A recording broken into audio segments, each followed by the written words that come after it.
Hello everyone and welcome to the Redmen TV. I'm Steve Hood. This is Errol Smith. Over at the board we've got Mr. Dan Club as well. It's Match Day Live here at Redmen HQ. The Champions League is back at Anfield. It's been far too long since we've been able to say those words. I'm looking forward to it. Of course, Liverpool versus Bologna kick-off at 8 p.m. What's that? About an hour and 20 minutes or so away from now. We'll be reacting to the Liverpool team news as it breaks very shortly.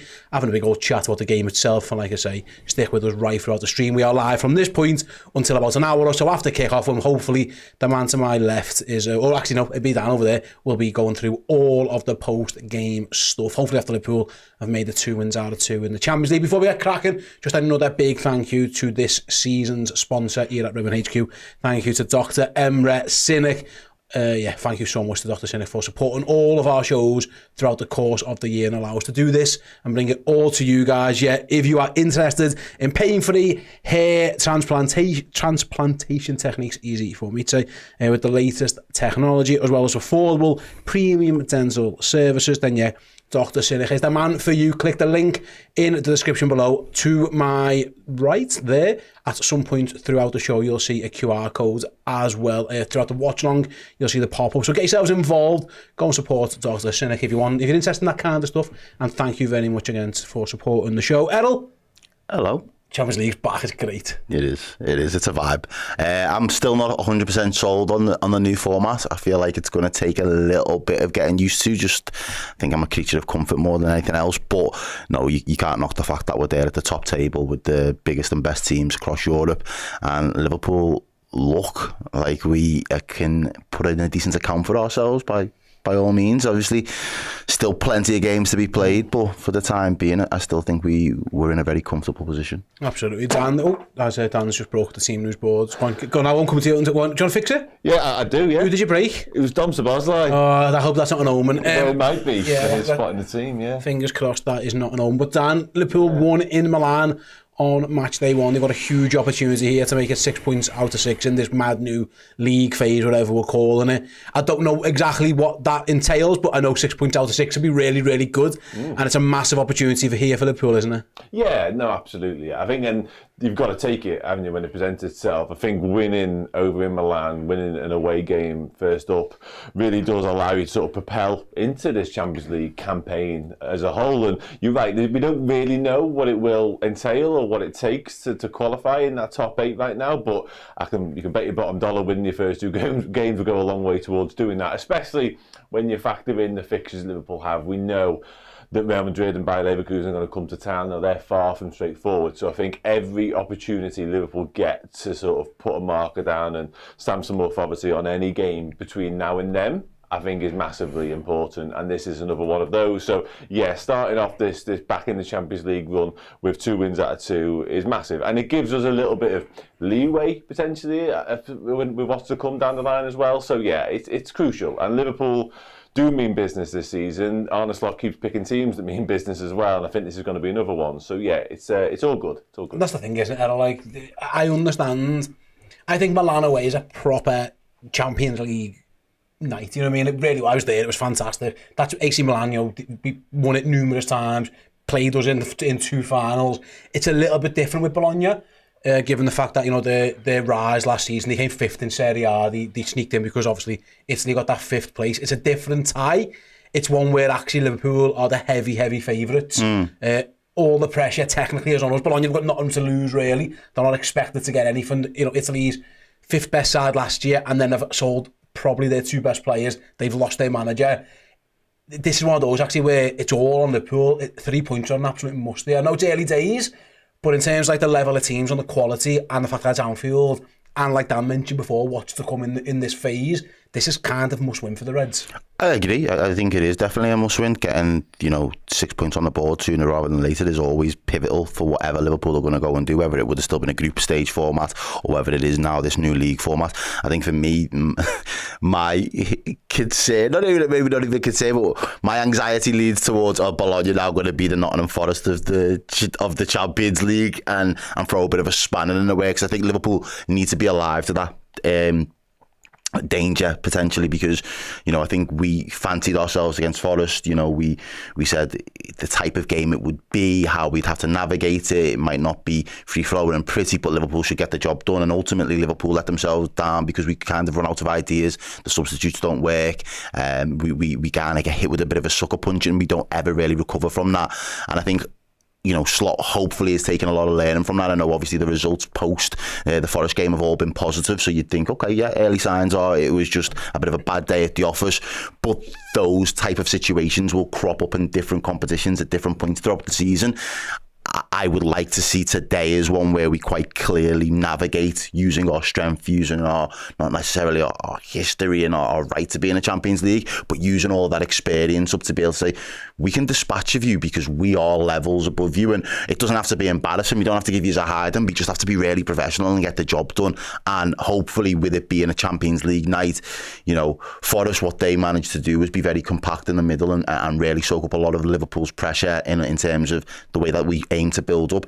I'm hoping that all the Champions League teams, no matter where they finished in their respective leagues last year, they all fancied themselves on the ball. They all fancied themselves to go play a little bit of footy, and I just hope that they would still want to go out their way as opposed to completely shit house and a result at Anfield. Absolutely. Liverpool put a team out. The team graphic, by the way, I'm going to bring it up, looks very much like a game of maybe Norton Crosses. Oh, what's that? They're not, Paul and Chris are in the team, Joe. Forget them. Leg them. Get leg them. It's hard. The B team. It's the A team here bringing this show to you. What was that? Anyway, it's absolutely fine. Yeah, it's Norton Cross's team news on the graphic there, which I'm not quite sure I like. What I would say, Dan, there's one change. It's a very, very strong Liverpool team. Anyone who thought Arne Slot might rest and rotate or take Bologna maybe a little bit lightly, looking ahead to Crystal Palace at the weekend, early kickoff, he's not done that. That is probably the best team he could have put out at the moment. Yeah, and I fall into that category. I'm probably guilty of that. Not necessarily taking Bologna lightly, because I don't believe he will. I don't think he takes anyone lightly necessarily, though he does have a habit of talking down on the bottom half of the Premier League at the moment. I expected him to make some changes, though. I'll be dead honest, I really did. Mainly due to what is coming up at the weekend, and I felt like Liverpool have got a squad. Not only 3 or 4 changes, I felt like we have a squad that's capable of coming into this game with those rotations and still being far too strong for Bologna. But anyway, he hasn't done that. He's gone with Alisson Becker in there, Trent Alexander-Arnold, Ibu Konate, Virgil van Dijk as captain, of course, Andy Robertson, which is good news because obviously he had that little problem at the weekend. No issues whatsoever. He goes again. Ryan Gravenberch, Alexis Mac Allister, Dom Szoboszlai stays in the side, hanging onto the board by a thread. Mohamed Salah, Darwin Nunes comes in for Diogo Jota, as mentioned. Jota, we know, has got that little problem going on. Luis Diaz stays in the side, which might be another talking point as well. And I think the bench, I'm a clean sweep here. We've got Vítězslav Jaros, Kevin Kelleher, Cody Gakpo, Wataru Endo, Curtis Jones, Joe Gomez, Conor Bradley, Tyler Morton, Jarell Quansah, Trey Naoni, Kostas Tsimikas, and Diogo Jota makes the bench. Yep. All good, happy days. That's us. Absolutely. There was some people were saying like that's too strong for Bologna. This is Arne Slot. He doesn't rest and rotate yet. He'll come, and of course it will. He rests and rotates and changes 1 or 2 at a time. So everyone, that team, I reckon 8 to 9 of them will probably start at the weekend as well. It's his way of doing it. His rest and rotation will be win the game, get them off the pitch. I wouldn't be shocked if Liverpool are winning and Conor Bradley comes on, or Wataru Endo gets on the pitch, or Curtis comes on. That's what he's going to do, Errol. Like he's very much of the mind at the moment. Like this is the fittest these lads are. They've come off pre-season. They're going to be fit. They're going to be sharp. Let's win the game. And it's like I say, given the fact that Jota hasn't trained for 2 days, probably Liverpool's strongest 11 at this moment in time, man. Yeah, and I think with all due respect to Cody Gakpo, that dude's been fantastic. Yeah, he's been exceptional. And I think we referenced it a little bit with, in particular, Jota at the start of the season. If he's fit, you play him until that lad is no longer fit and unable to be available for you in whatever capacity that looks like. And I think he's kind of taken that tidbit and then decided to just times it by 11 and just have every player play until in terms of you're going to keep playing because I need you to play, and that's the level that I'm trying to implement from the wider squad. And I don't think there's anything wrong with that at this stage of the season. Like there's still plenty of football, there's still plenty of minutes to be played for the majority of the players in and around the squad, and we're going to have to navigate some very tricky fixture schedules in the coming weeks. But if we're in a healthy position to do that, and we can do that from a position of strength, why would we not? And I think especially in terms of his early career as manager for Liverpool Football Club, I also think there's a real importance in him being able to actually have everybody on side and everybody kind of know their place. And a lot of those lads last year were the same 11 and the same makeup of the squad that Jurgen Klopp had, and they would have still expected business as usual. They wouldn't have expected wholesale changes, a new manager coming in and, all of a sudden now Simicast is all of a sudden his left back, and, you've got someone else there in sense. I thought anything like that, no, like, this is tried and tested for a reason. Let me build on that. And if it comes to a point where there are other players that are playing themselves into form, I will drip feed them inappropriately and as and when needed. And I just think it's probably the most sensible thing that he could do, because he's definitely not throwing a baby out with the bathwater, in the sense that, like, if it's not broke, don't fix it. I suppose as well, Dan, we did the preview show, and I thought maybe Simicast would have played just because Andy Robertson took that knock. That obviously Robbo's completely fine. Do you know the one, like I say, it was the Gakpo Diaz thing. It was like they've both been playing so well when they've been given opportunities. I had a feeling maybe Diaz is the weekend player, Gakpo's the midweek player, but actually the manager, it's clear to see now, even Cody Gakpo's been playing so well, and no one can know how he's performed. Luis Diaz is first choice, and the manager's picking his best team, and therefore Luis Diaz is in the team. Yeah, no, absolutely, yeah, and that clearly is his way, and that's the way he's going to go about his business, and he continues to do so. He continues to defy conventional wisdom a little bit as well. Maybe not conventional wisdom, but the wisdom we'd all sort of built up over the last few years of watching this Liverpool team, and the way that Jurgen Klopp handled this squad is actually probably the biggest sort of difference what we're now experiencing. I think the football has similarities and there are hallmarks that kind of intertwine a little bit. The use of the squad and the rotation or lack of is the biggest difference for me between Slot and Jurgen Klopp. And we're seeing it in its fullest really tonight, because you're right, Cody Gakpo has been absolutely exceptional. So for him not to start this game is something for me. Like, it's not a slight on his form whatsoever. It is, as you just said there, it's the fact that he sees that being as the best available and the 11 that can go tonight. They're all fit, they're all ready, there's no issues whatsoever with that, so on they go. Errol's right in terms of what he says. It is tried and tested, it is working, we are ticking along nicely, we are picking up wins. Arne Slot continues to lay down the foundations of what will be his managerial career at Liverpool.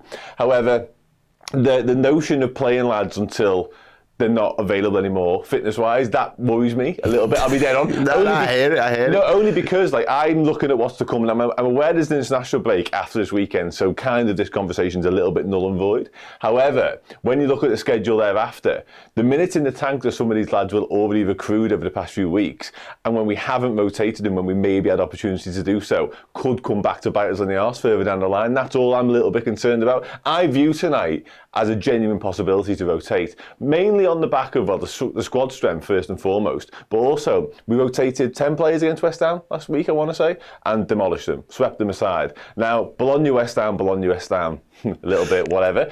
I think we could have made a few, not massive changes, but there was changes to be made. Now, I'm not happy with the team, because again, banging form, balance is beautiful, playing really, really well, but there's a little bit of me that's still concerned about the lack of rotation. Can I counter that though, just ever so slightly? In my mind, yeah, because I hear everything you're saying, but what I'm thinking is, had we have done those rotations, I'm devil's advocate, it hadn't have worked, and there'd have been a couple more draws in there. So we don't lose, but there'd have been a couple more draws. So we're not necessarily in a position of strength in terms of the league position. We struggled. We had to beat West Ham on penalties, or whatever it might have been, and would have been more tired legs. I think it's the mental side for me, that when you're coming into a side that have been winning and have been used to winning, you slot in with the expectation that you're going to continue winning. If you're now being dropped in and the pressure has started to be ramped up ever so much, the results haven't necessarily gone your way, and all of a sudden there's 3 big changes, the pressure's now on these new lads that come in and have to do the job.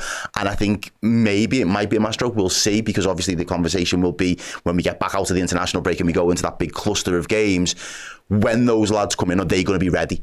Because ultimately, if they're not going to be ready when we're doing really well, would they have ever been ready when the form was a little bit wobbly and up and down? I think also, that's what I would like to have said.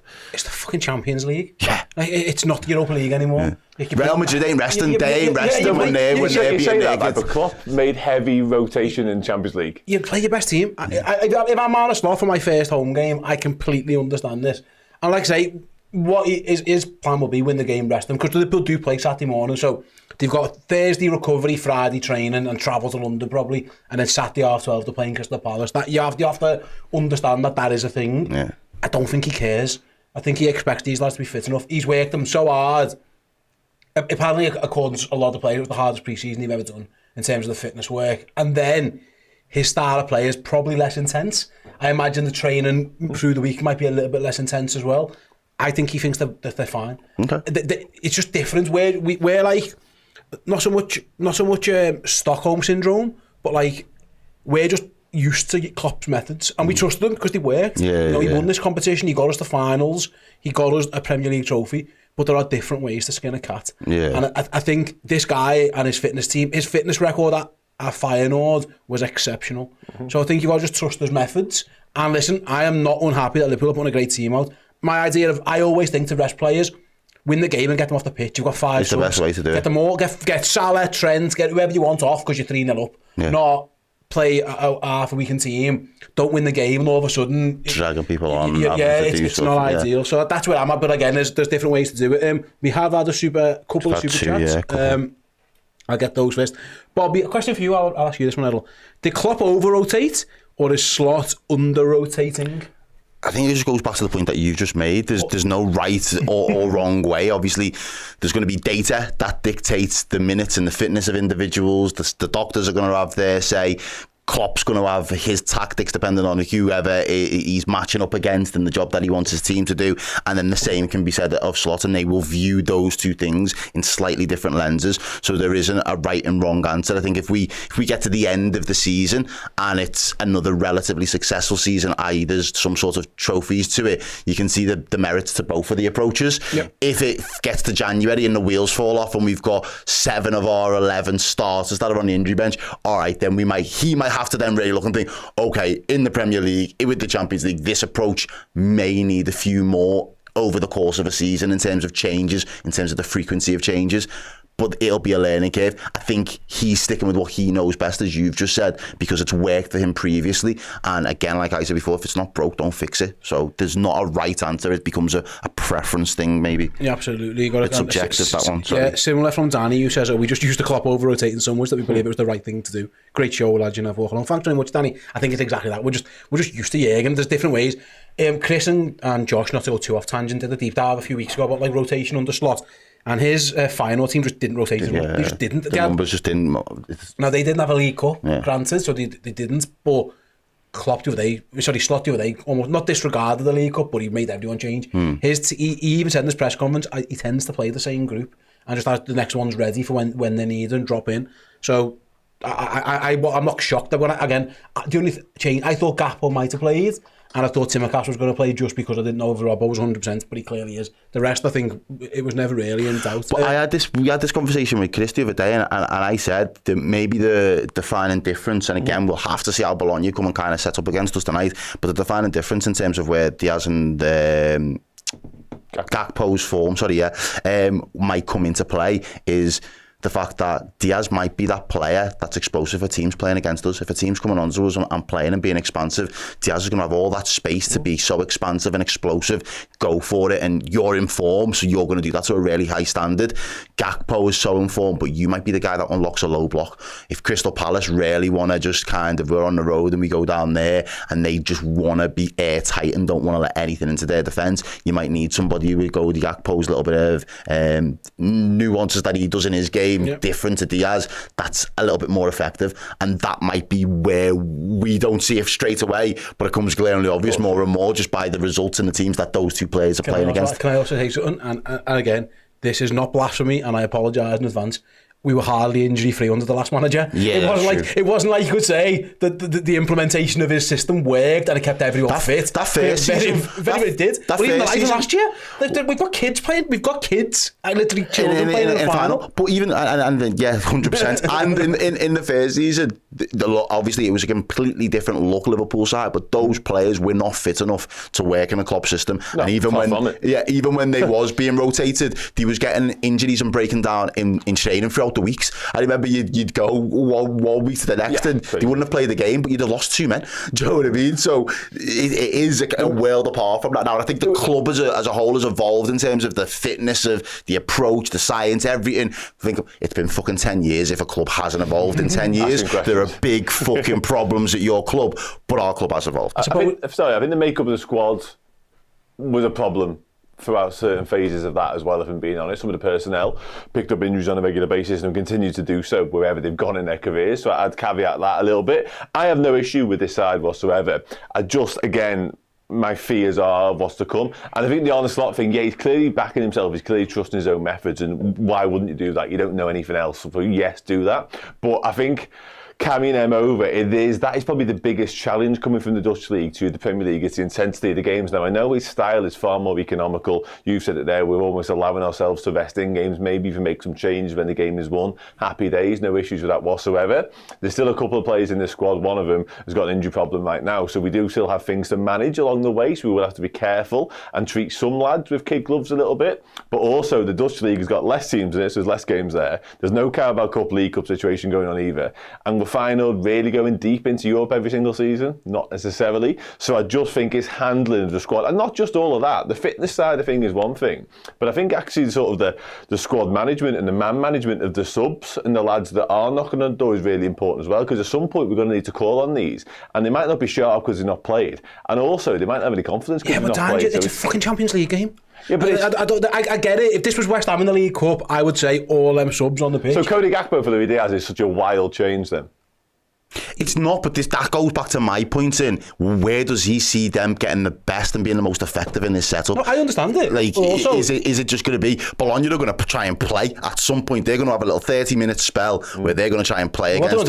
They're going to try and do what Atalanta did. They will man-mark Liverpool all over the pitch. It's a different style. It's different in a way, but it's also similar in the fact that they will man-mark. They're probably not as intense as Atalanta were because Liverpool got cold by them. But not yeah, listen, the proof will always be in the pudding. We won't know until they do. On Bologna, by the way, the big team news for them is that Castro, their star number 9, is only fit enough to make the bench. He had a calf injury at the weekend, so he's only fit enough to make their bench. So they've got Skorupski in goal, a back four of Miranda, Lusumi, Bakuma and Posh. You've got Frula in midfield. Well, it's a midfield 5 really. Ndoye and Orsolini, who are their 2 wingers. They're probably the 2 biggest threats in the team. Urbanski and Morrow behind. It's Dalinga up front. So yeah, they're number 9's out, but keep an eye on the 2 wingers. That's probably the biggest threat in terms of this Bologna side. Dan, I'll come back to you on the team that's been selected. Then we'll move away from the rotation thing because I think we're going to have to agree to disagree. But Darwin, obviously, Jota gets a knock on the foot against Wolves. He hasn't trained for 2 days. I think he had 1 session yesterday, I think it was. It's a big opportunity again for Darwin Nunes.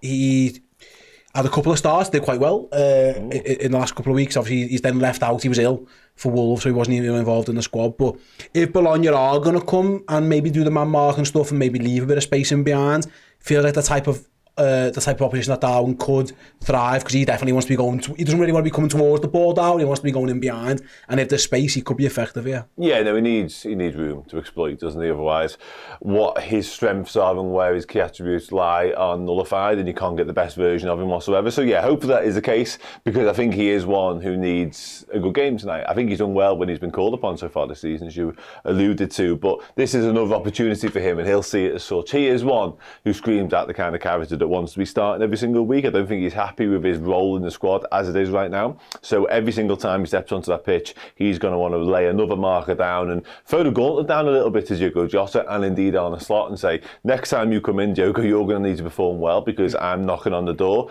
Likewise to Slot, you can't keep leaving me out of these teams because every time I play, I'm delivering and providing assists, goals, whatever it may be. So yeah, massive night for Darwin Nunes, and I hope he delivers. I hope he can bring all the energy, bring all the dynamism he offers in behind. But I do think that link-up play and that ability, and him and Mohamed Salah have actually struck up a really good sort of telepathic relationship in the past 18 months, something like that. So hopefully if that continues, and playing well with Mo Salah is a good way of getting yourself in the eye of the manager as well. So really interesting night for him. But as you say there, I think Bologna will be quite front-footed and look to be quite aggressive. Stylistically, they are different to what we faced before from Italian teams, certainly that Milan team a couple of weeks ago. But hopefully if Bologna come and fancy their chances a little bit and want to play footy, go toe-to-toe, like Errol said, Darwin Nunes could hopefully have a bit of a field day in behind. Who do you think Errol needs a good performance to guarantee the fact that They play on Such Saturday. a loaded question. No, I've got an answer. He's pointing at the board already. Yo, cut to the board. Yeah, I was thinking the same. Yeah, we was all thinking the same, so I was so fucking loaded. I'll do it. Okay. Why, go on, say, you speak on it, Oh, he needs to play well, like. He's got to play. Because he's one of the sorry to come back to the rotation thing. Curtis Jones could easily have been in the side over him. Not based on needing a rest or rotation, just based on form. Yep. Like, Curtis Jones has played well. Certainly the weekend I thought he was really good. He is not at it. Off the ball, out of possession, brilliant. He brings absolutely loads of qualities to this team. But in possession, he's just not delivering right now. He's second-guessing himself. So he needs to play well tonight. And he can, because he's a wonderful footballer. Yeah, no, and I agree. I think it would have been remiss to have not pointed to him first at that. And I think what Aid... I've got another one, by the way. Really? I agree with Szoboszlai, but I'll come to it in a minute. But you are right. He's the one who's probably struggling a little bit, and there is actually a replacement on the bench capable. Who's probably capable of doing it. Yeah, no, absolutely. And for me, I think it's the levels and the way that we spoke so highly about him last season. That's what's living in our heads rent free at the moment. That we've seen a version of this guy that can ball out at times when the balance within the midfield wasn't solidified. I.e., Mac Allister was just getting assimilated in that six. That was it going to work? Was it going to be a stick or twist situation? How was we going to handle it? There wasn't a solid left-sided centre mid either. Jones coming in for periods, having a couple of good games. Gravenberch didn't really nail down a place on that left-hand side either at that point in time. But he seemed to be the shining light. All of a sudden now it's gone 180, and you've got two players there now. Gravenberch is excellent form, best form he's had since he's joined Liverpool. Mac Allister's been consistent, performing at a good standard and a good level. Yep. And Szoboszlai looks like the weaker link within that. And I think that's where we're a little bit frustrated as fans. But again, he's got the backing of the manager. And I think that's quite important, to be in a bit of a difficult period and a bit of a difficult patch. But the manager still backs you to go out there and actually deliver. So there is something to be said about that. I need to throw it back to you, the other one. I agree on Szoboszlai, but I think he's fantastic without the ball. I think he's way better than Curtis Jones without the ball. Yeah. And that's why he's in the team. All right, I'll tell you mine is point at someone, Dan. Point at the same fella. Same fella, okay. And then go one step to your right. No, you're towards the subs. Towards myself. Yeah, there you go. Him. Ooh. Needs to play well tonight. He's been miles off it, Mo Salah, I think. Okay. Miles off it. I thought he was good in Milan. I thought he looked sharp when he came off the bench against West Ham. But actually in the league, I don't think he has been very good. I think he was really dreadful at the weekend. I think actually the penalty kind of glossed over the fact that everything else he did was poor. And I was more annoyed actually for the first time with some of his decision making. And actually his technique, like some of his shots were just like rolling. I was like, that's very odd. And then when he tried to play that ball to Curtis Jones, honestly, if I had it, I'd have turned it out. And then I would have been going to visit Dr. Cynic. But thankfully, I haven't got none. But I think Salah, again, Chiesa is out, so his like-for-like replacement isn't there. And Mo Salah, I'm not going to say he has to play well to keep his place in the team, because at the moment, actually, that's probably not true. But I think recently, I think he's kind of slipped way below his. He started the season on fire, and actually, if you look at his goals and assist record for the season, that is Mo Salah. He's a phenomenon when it comes to that kind of stuff. But I actually think his all-round game has been a little bit below par, and I think this actually might be a good opposition for him to come back to. He's had success against Bologna, before it was a long time ago, of course, I understand that. But also, I do believe a team who might leave space in behind and might try and get close to him, I think Salah's okay with that. I think if you try and man-mark Mo Salah, he's so strong and so physical, he can get by you. Yeah. But yeah, I think he hasn't been great for a little bit now, for a couple of weeks, especially in the league. Okay, no, I hear it. As I say, I think there's always that argument that his numbers are the other thing, though, isn't it? And it's like, what ultimately is going to matter more? Is it going to be the numbers that then get us the wins on the board, or is it going to be the performance in the eye test where we're like, that's a little bit frustration, he hasn't done this, he hasn't done that. And I see your point, but for me, I think he is still the one. If something is going to happen, if say, for example, Salah's out of that team, and who else did we have flirting on that bench there? Sue's there, Dan, that could have played just on that right-hand side, for example. Could go Diogo. He'd probably be Jota would have to play, and Diaz might have went over there. Yeah, something like that. In the Bologna lads' minds, straight away, they feel a little bit, we've been let off the hook there, Salah's not starting. And as you said before, it's the Champions League. Like, when did Ronaldo want to sit on the bench in the Champions League? When did Messi want to sit on the bench? Even when they weren't in the form of their lives, their profile and the nature of the player that they were and still are, to be fair to them, is I want to play all of the big important games. It's my show and I'm the star of it. And I think Mo Salah still feels that. And I think and we did, maybe again, this is another interesting thing for me, the right-hand side has looked less fluid than the left-hand side in Liverpool's, but I've been so used to the left-hand side being so below the standard of the right-hand side, it's not felt right for a while. So now I'm looking at the right-hand side, we've got a bit of an issue with Szoboszlai. Again, off the ball, fine. On the ball, question marks. Salah, output, fine. On the ball, question marks. Trent... We're getting used to the fact that Trent is fucking ridiculous at defending. He's really good. He's really good at defending. But now, are we seeing the expressive Trent? Are we seeing the inverted Trent? Are we seeing the lad that's going to get all the way to the touchline? And with the, like, it is completely different. We watched the West Ham game because the other day, and Bradley was getting so high, and Trent was on the bench, and I was thinking, Trent's probably fuming, thinking, why can't I be making them runs anymore? Do you know what I mean? The profiles are slightly different, but the right-hand side might be something that over the course of the next 3 to 6 months takes a little bit more tweaking just for the system, where the lads on the left-hand side, they couldn't have got much lower at times for me in terms of how they gelled, the performance, the chemistry, the output. It couldn't have got much worse before you're like, we're going to have to make changes that are personnel changes, i.e. replacements for a Robbo, replacements for that left-handed side of centre mid, and a replacement for Diaz.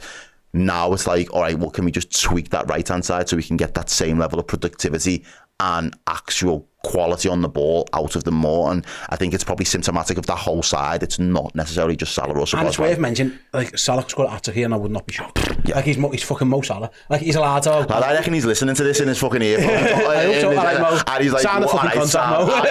If you're listening. I've got something for you there, Mo.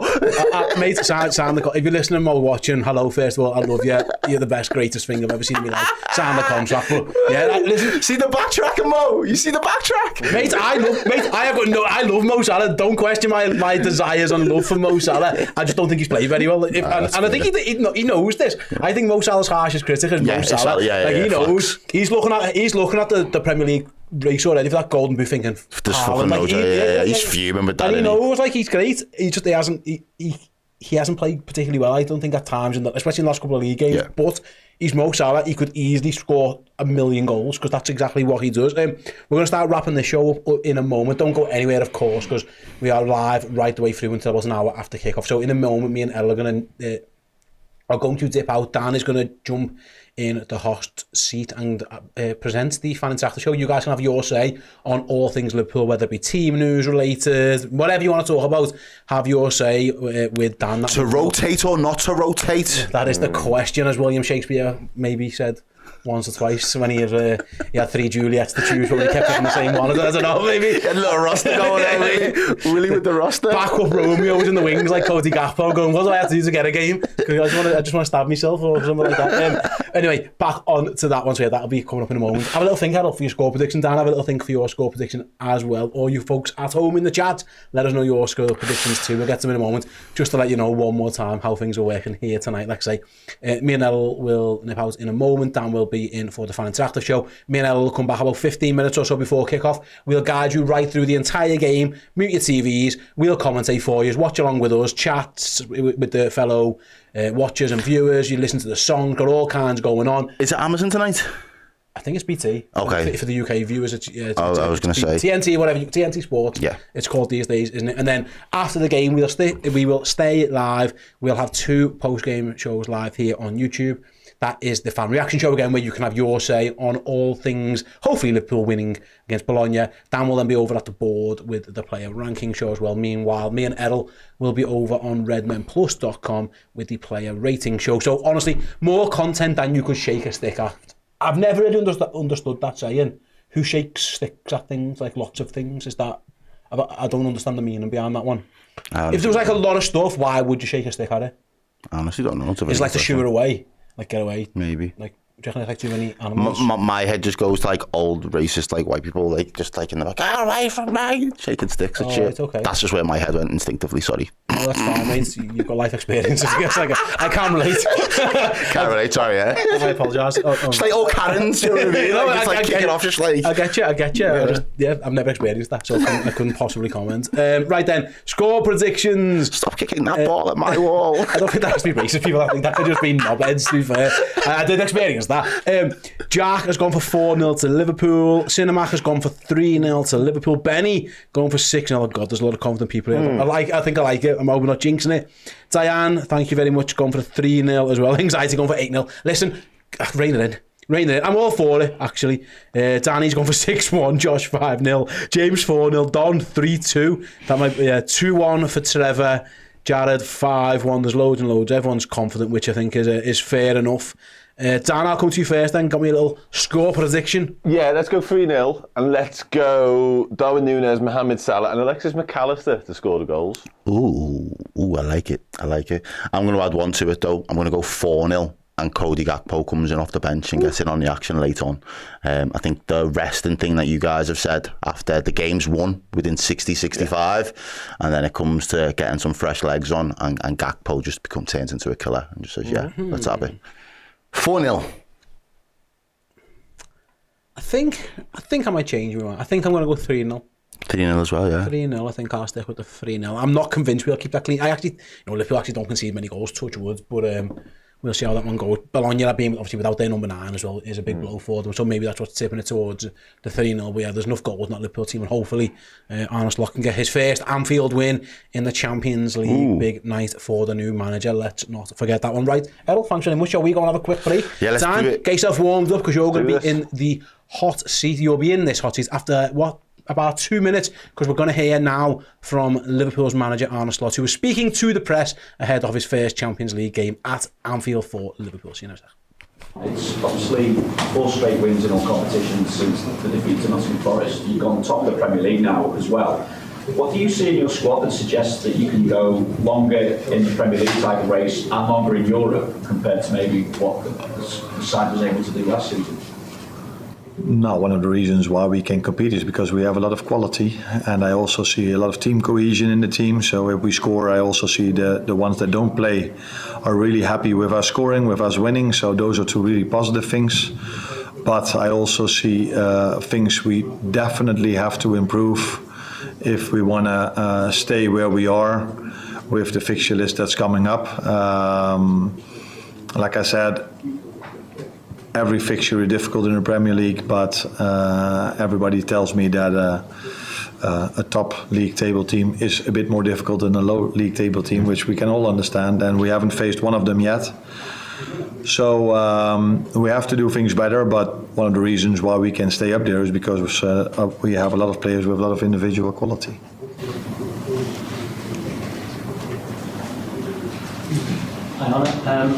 In terms of selection, obviously, if you have injuries, then you have to make changes, but generally you haven't made too many changes this season. But when players have come in, like Cody Gakpo or Darwin Nunes, how pleased have you been with the form that they've shown when they have come in? Yeah, you pick 2 now, but I also think about Curtis Jones, about Costas, about Joe Gomez, and I can Conor Bradley, and now I forget a few, so that maybe it was smarter for me not to name them. So I think that is maybe the question just a second ago was, why can you maybe compete at the levels we are at the moment? And that is because we have a lot of quality, but also we have a lot of quality, a lot of players that can help us. So very pleased to see that every time we need a player that he shows up. But again, with the even tougher fixtures coming up, it's... Hello everybody, welcome back to the Redmen TV and your matchday live stream here at Redmen HQ. I'm Dan Club. I'll be here for the next half an hour or so to gear us up for Liverpool taking on Bologna at Anfield. Arne Slot's first game in the Champions League at Anfield, of course, at what is now his home, our spiritual home. Let's talk about it. Let's see how we're feeling. Obviously, we know the team news. Arne Slot making just the one change enforced, albeit with Darwin Nunes coming in for Diogo Jota. Diogo Jota has made the bench. There's 12 lads on the bench, all told. But yeah, a lack of rotation once again from Arne. Big old talking point right there. A lot of people I've seen in the chat and I've seen obviously on socials, stuff like that, speaking about the rotation. So we can talk about that. We can talk about what you have for dinner. We can talk about whatever you choose for the next little bit of time. Sam, quite a lot of score predictions in there as well. I'll start catching up with them because we left Carl Martin says he's going 3-0. We got a 5-0 there as well. Yeah, do get those likes up, Ganto. You're absolutely spot on. Geek Boy Meta says 2-1, a nerve-shredding Liverpool win. Ideally 4-0 after 20 minutes so I can enjoy the booty. I think 4-0 after 20 minutes would be everyone's favourite scoreline, to be honest with you. And it would allow Arne Slot to do what we were talking about in terms of getting players off and getting them rested and stuff like that very early on, even at half-time if we were 4-0 up, let's be honest. Evening, mate. Hope you're well, Paul. Hope you are good. We've got a 3-1 there. We've got a 2-0 from Sonny. Dazzler says, I thought Gakpo might have started this one. Wonder if Slot is thinking about for the weekend. And yeah, I guess we'll know in the fullness of time. With all of this conversation, there's no right or wrong answer of any of this. We were having some back and two about the rotation a little earlier on. And the sort of suggestion that we're all so ingrained in what Jurgen Klopp did is absolutely spot on because that was how we've lived our lives for nigh on a decade. So it's not a huge shock. The only thing I would say is, and my sort of stance on the whole thing is that I feel like Liverpool have got a squad and a bench that was capable of overpowering Bologna tonight, even with 3 or 4 more changes. And whilst I'm made up with the side that he's picked, and I think in the short term, i.e. tonight and maybe even Saturday, it's perfectly fine. But I just feel like I'm just concerned medium, longer term that we might get too many minutes into too many legs and it might come back and bite us on the arse. But again, I could be wildly inaccurate. It wouldn't be the first time that's happened before. So we will see. And Arne Slot and his medical team and his sports science team know far more than I do about the makeup of this squad. So who the hell am I to argue with it? But anyway, let's go. Diane is looking forward to a bag of Maynard sports mix after dinner. That is, that's really nice. I hope you enjoy them. I hope you enjoy the lead the rotation to Anthony. Yeah, I quite like that. The Inevitable King Mo says 2-0 Liverpool. Bazza says, I thought Sobbo would get a rest. And yeah, definitely. I thought Szoboszlai might get... We've done the Sterling thing again. I did this on the last section of a match day. Or was it the family action show after? Whatever it was, I've done the Sterling thing before. I don't really want to address it again. But I'll do the Sobbo thing first. I would have taken Szoboszlai out of this side for lots of different reasons, really. The rest, yes, because, getting a bit of rest into him may do him the world of good in terms of his performance levels going back up to where we know they can be. I think... giving Curtis Jones a start, he probably warrants that start as well from his performance at the weekend. That'll give him a little boost and sort of reward him with his form as well. And also, giving Szoboszlai a bit of a kick up the arse and saying you're not undroppable, mate. Like, I guess there's 2 ways of doing that. You can keep backing him, which gives him confidence that he is sort of in the manager's plans, and that sort of fills your morale up as well. But also, you could give him a kick up the arse. The Sterling thing, thanks, Charlie. That's kind of it in a nutshell. Yeah, that's kind of it in a nutshell. My thoughts are a little bit stronger than that, if truth be told, but yeah, we'll leave it with that. Thanks for that. Hi Lee, hope you're good, mate. I'm all good. Thanks as well, mate.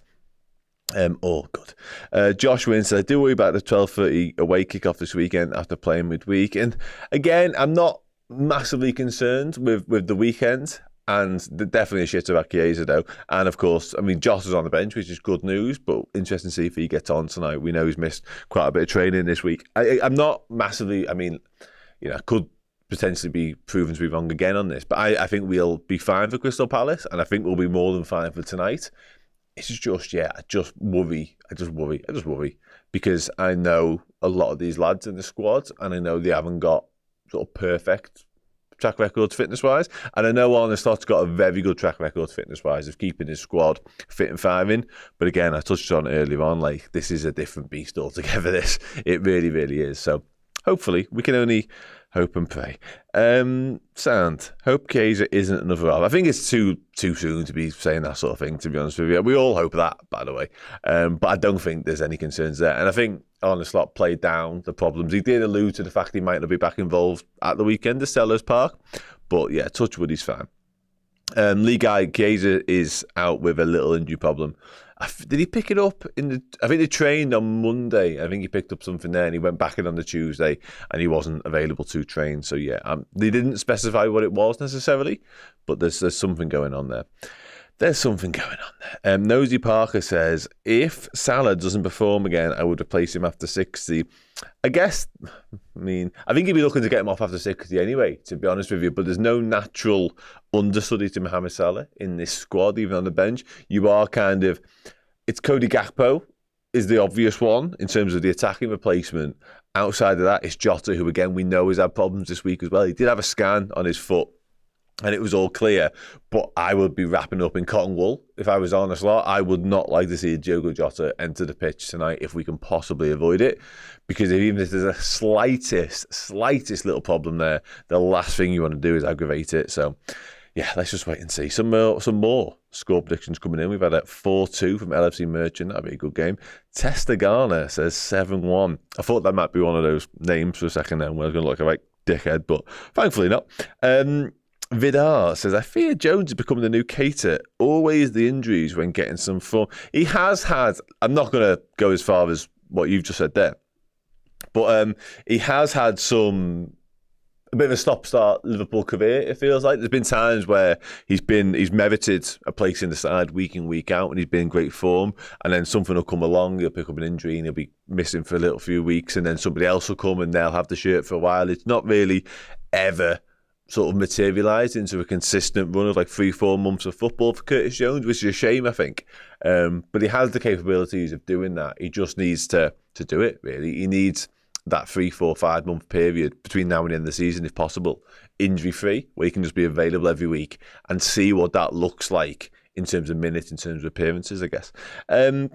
Right. Do I think we can win the Champions League? Yeah, absolutely. This is Liverpool Football Club. Of course we can win the Champions League. And the squad and the quality within it is strong enough to win the Champions League as well. You need a little bit of luck. And I guess we don't really know what winning this new format of the Champions League looks like necessarily in terms of the pathway to it. But yeah, we've got more than enough quality. More than enough quality.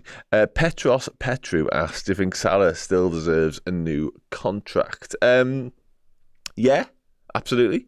I think so. Yeah, I would say so. He'd probably have to be the top earner, and how long it is, again, way above my pay grade to make those sort of decisions. It's a really, really complicated one, I'd say that. But look at his numbers again. And I agree with Steve's point earlier. He's not played well last couple of games, I don't think. Certainly not in the Premier League. But again, he comes away with the winning goal at the weekend and continues just to put up frightening numbers, really. Like, numbers unmatched unless your name's Erling Haaland. So, yeah, I think he more than deserves a new deal, to be honest with you. And a little bit of loyalty would go a long way. I'd love to see Trey Naoni as well, to be honest. I really would. He's a brilliantly talented footballer. A lot of people backing the Dom Szoboszlai screaming tonight. Now, that would do his confidence a world of good, wouldn't it? Let's be honest. That might be just the ticket for what he needs. We've got Josh Gavin saying he scores from a free kick. It's been a while, and I feel like his last free kick goal was Fulham away last year. It was an absolute beauty, by the way. But it has been a little bit of time. The good thing with this squad is we're not reliant on Salah playing out of his skin every game. You're right, it's been the opposite of that, really. Errol was spot on in his analysis earlier on about how a lot of our attacks and sort of the better balance has come from the left-hand side, which isn't something you normally associate with Liverpool Football Club. It's been quite right-sided heavy. That right-sided triangle has been a real sort of strong point for us, if you like, when Salah's been purring. Obviously, Szoboszlai at the start of last season was exceptional, wasn't he? And we know what Trent possesses. But it has been Luis Diaz stroke Cody Gakpo. Mac Allister in phases of games, I think it's fair to say, and Andy Robertson in behind, who've been sort of linking up really well and been a real sort of mainstay of Liverpool's attacking threat. So I think if we can balance it up a little bit and get the right side in a similar rich vein of form, then My God. Somebody asked me a question a moment ago and I completely lost it. So please, about January signings. That's what it was. I think we could do. Yeah, I think we could enter the market in January. A lot will depend, obviously, fitness related, injury, stuff like that.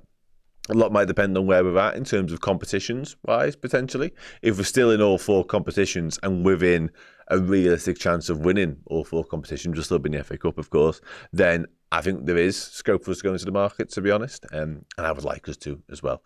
Ganto asks, who impressed you in the under-19s? Yeah, I've been at the academy this afternoon. Good question. Kieran Morrison always impresses for me. We started with a very attacking line. Rio Gamoa started again. He's something in. He catches the eye. He can't help but fail to be excited whenever he gets the ball. Defenders just terrified of him, to be honest with you. He just has that such a direct nature. About the first thing you want to do is just run at people and make things happen.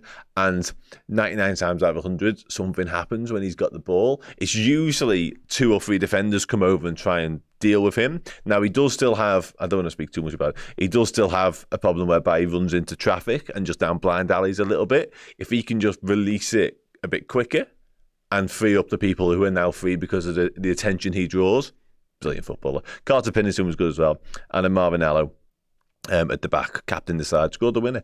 So yeah, all good. Curry, by the way, on this. I love pasta, but I have pasta a lot. If I was choosing like a bit of a special meal, curry.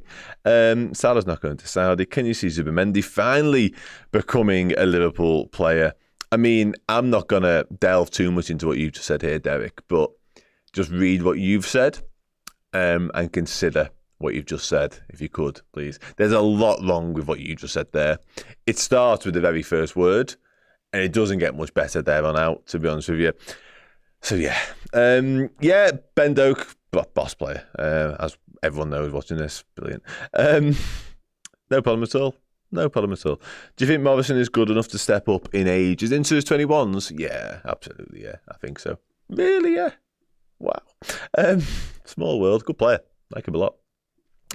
We have to renew Salah, Trent and Virgil's contract unless we have to sign Rodrigo. Yeah, possibly. I don't know. I've seen him talking about this today, actually. I haven't read the quotes directly yet, but it popped up earlier on when I was at the game, to be honest with you, earlier on today. And I seen he said he doesn't regret it. I think the quote was actually something like, no, of course I don't regret it. I'm paraphrasing a little bit. I don't know if we go back for him. Are we once bitten, twice shy a little bit with that? I think this is true as well, to be honest with you. I think I would be amazed if they weren't. And again, do we want to really have to be already turned us down? You made your bed, now lie in it a little bit. I get that angle. It's similar to with the rotation conversation we had. There's no right or wrong answer to that. Clearly, he was identified as the profile of player that best suits the system. And I think having seen the amount of football that we've now seen under Arne Slot, I think I'm in agreement with that, to be honest with you. But I had a problem immediately with the Zubimendi thing when he decided he wasn't going to come. With Liverpool just saying, all right then, we're not doing anything else. I'm similarly minded when it comes to January as well. I'd like to see us do a bit of business in that position, but there's definitely alternatives out there. I'd like to see Liverpool go and find one. Hidden gem at the academy. Oh, yes, I would. Absolutely, I would. Yeah, and City being in for one or not doesn't really bother me. I'm all about what's best for Liverpool, and I still believe that is the case. Because otherwise, we could be asking Ryan Gravenberch. And listen, he's perfectly capable, and his performances so far definitely prove this. But we could be asking him to do a 50-odd game season, but not just a 50-odd game season, but like a Ryan Gravenberch, a Gini Wijnaldum level of minutes. And listen, that could be fine, but Gini Wijnaldum had freakish durability, like freakish, unseen durability, really, to be honest, when it comes to sort of the course of a whole season. If Gravenberch can emulate that, sign me up. But I worry that that's really, really hard. So I'd like to get an understudy in who can just take some of that workload off him. I really like Wataru Endo, very different stylistically. Tyler Morton's a very good, accomplished footballer, very uncomplicated. Do you really want Tyler Morton playing in the biggest of games in the business end of the season? Questionable, because he's not done it for Liverpool yet. So, yeah, I'd like us to do a little bit of business, if possible. What is this, Dan? If Liverpool could have a dream game, what would the high? Okay, yeah, I like that question a lot. I'll deal with that, and then I'll deal with this, and I'll also deal with the hidden gem. Yeah, you're not far wrong there. That's coming, by the way. That is coming. Let's do the super chat first. Looking forward to the games tonight, lads. You'll never walk alone. Yeah, likewise, do stick around for the whole of the night. Obviously, you've got the lads come back in soon for the watch-along. Then I'll be back later on to talk about the game, and then we'll do the player ranking show to finish tonight as well. I have got an Arne Slot card for anyone who's been watching the last few matches, and I've been promising it. I've finally delivered tonight, so you will be seeing Arne Slot's beautiful bald head on that board, somewhere between boss, sound, and you're messing. Hopefully, at least in sound. But yeah, what's Gakpo got to do to start? No, I don't think there's anything wrong, to be honest with you. I just think Luis Diaz is also playing exceptionally well. If Liverpool could have a dream game tonight, the highlight, I think a Darwin Nunes, 2 goals. I was going to say hat-trick, but that feels greedy. I think it's a Szoboszlai goal. We'll come into that. I think a Ryan Gravenberch goal would come into that as well. I think that'd be about it. I think a 4-0 win with those goal scorers would be about right. So Szoboszlai for his confidence, Darwin Nunes for his confidence and his place in the team. And I think Gravenberch, just because his form warrants something to show for it, something tangible. The rest of them just play well and all is sound with the world. But they don't necessarily need to have any output or input on the game in terms of numbers. But yeah, hope that answered your question. I've never ever been asked that question before, so forgive me if I misunderstood. But yeah, what do you think the reason is why Gravenberch has been so much improved this season? Loads of different factors. I think we might underestimate the fact that he's got used to the Premier League a little bit more and he's become more accustomed to that, because it can often take a bit of time. Maybe you need the season to work out what it was all about and sort of the rigours of it and the intensity of it as well, because he's obviously played in the Eredivisie, he played in the Bundesliga. He barely kicked the ball in anger in the Bundesliga, but it is different. There's no two ways about it. The Premier League is a different beast, as I mentioned earlier on. I think the fact that he's now got Arne Slot, a coach who clearly trusts him, clearly understands his game inside out as well, will know him from his days in the Dutch league as well, and will have watched him probably international duty when he's been called upon, under 21s, all that sort of stuff too. So I think it's a combination of factors, if I'm being really honest. And of course a new role, that's probably the main one, to be fair. But yeah, listen, he's wonderful, isn't he? He's a joy to watch. It's interesting now how people are starting to sit up and take notice of how good he is as a footballer and how naturally gifted he is, but they're also starting to compare him to some of the greats of the game. Like you're talking Patrick Vieira, Yaya Toure. Like he's got a hell of a lot of work to do before you can properly start talking about in that sort of breath. However, when you just watch it, Paul Pogba's the other one actually as well, and people always turn their nose up when you mention Paul Pogba in a positive way, because obviously, but Juventus Paul Pogba was some, and Ruud Gullit. I've seen a lot of Seedorf. There's been all kinds, like the list is endless, and it's great that we can actually have these conversations without being out of our minds. But he's got, if he continues this form, or even gets better, of course, between now and the end of the season, the current trajectory he's on is frighteningly good. So, and there's no reason why he can't. Again, I'll come back to it. It just needs to be over the course of an entire season. And hopefully he can be a main reason, a real driving force as to why Liverpool have a successful season, win some proper silverware this year as well. John Malone says the Gakpo brace from the bench. Start getting some more score predictions in if we can, and get some, why are people saying Bolognese in the chat? That's what I want to know. Josh Broadhurst says a Nunes hat-trick. No screamers, 2 tap-ins and around the keeper open goal will be perfect. I wouldn't mind him recreating that absolutely out of his fucking mind dink from the Brentford game last year, where he had absolutely no right to pull it off, just the audacity. There's about 15 different finishes he could have tried to execute there, and he just went for the 20-foot high lob over the keeper for no reason whatsoever. Yes, Joe, you know what? That could be a hot take for you, that. Will Joe Gomez score this season? Yes. Not tonight, but yes, he will score this season. I haven't forgotten the hidden gem question from before. I think Carter Pinnerton might be the answer to that, by the way. There's a few options for that, but I think Carter Pinnerton, I really like a kid called Ollie O'Connor as well. He's played centre mid. I haven't seen much of him last year, but I've seen a lot of him this season all of a sudden, and he looks very, very accomplished on the ball. I'm a big fan. So yeah, a couple to keep an eye on. But again, Liverpool's academy ranks are just starting to get to grips with the season again. It was a slow start, and I think there's a lot of unsettledness about where the lads were and sort of the pecking order and that sort of thing. But all of a sudden, I spoke to Barry Lutis, the manager, before as well, and he was very positive after that win. So yeah, it's all settling down again. It's all good. Dan, am I right in saying that Delinga gave us a tough game before? doesn't spring to mind. If somebody reminds me of the game, then possibly, but it doesn't. Honestly, I'm dead honest with you, cards on the table. It doesn't immediately bring up any bells for me, if I'm being really honest. Baldwin says Nunes will do a lot of flick tricks. Okay. I love his outrageous goal, but want to see him. Do you know what? It's a good point. This, I think, because obviously there was that Brentford one that I mentioned. There was the Real Madrid flick as well. So he's got those box office cinema headline grabbing goals. But I think you're right. I think to lose, okay, maybe. I think, and it's difficult like that, wasn't it? I think we do need to see Darwin just start churning out numbers a little bit more. Like, how many of Erling Haaland's goals can you really remember? Like, honestly, probably not that many. And he scored fucking shitloads of them. So it's a very good point. He is just efficient, Erling Haaland. Darwin Nunes isn't efficient yet. And I think the conversation all the time whereby we wanted Darwin Nunes to live up to the heights or sort of even be close to Erling Haaland, that has gone now. He's never going to be those numbers. We may as well say it, you know. But if he is going to get to sort of the 20, 25 goal region across all comps, he does start needing to score more run-of-the-mill, bog-standard striker-type goals. So it's a very, very good point. Very good point. Nunes to stay on side for 90. That could be a hot take. Yeah, get your bets in now. Trent Condon is a good player. Very good player. Here we go. Everyone's just talking about spaghetti bolognese at this point. I'm going to be dead honest with you. There's knocky jokes. It's all happening. Like, honestly, I'm going to ask for score predictions because I can't deal with the amount of Italian food related jokes that are going on in this chat right now. I'll be brutally honest with you. We've got Come On You Reds. That doesn't feel food, garlic bread related, whatever, which is good. I've already said mine. I'm going Liverpool 3, Bologna 0.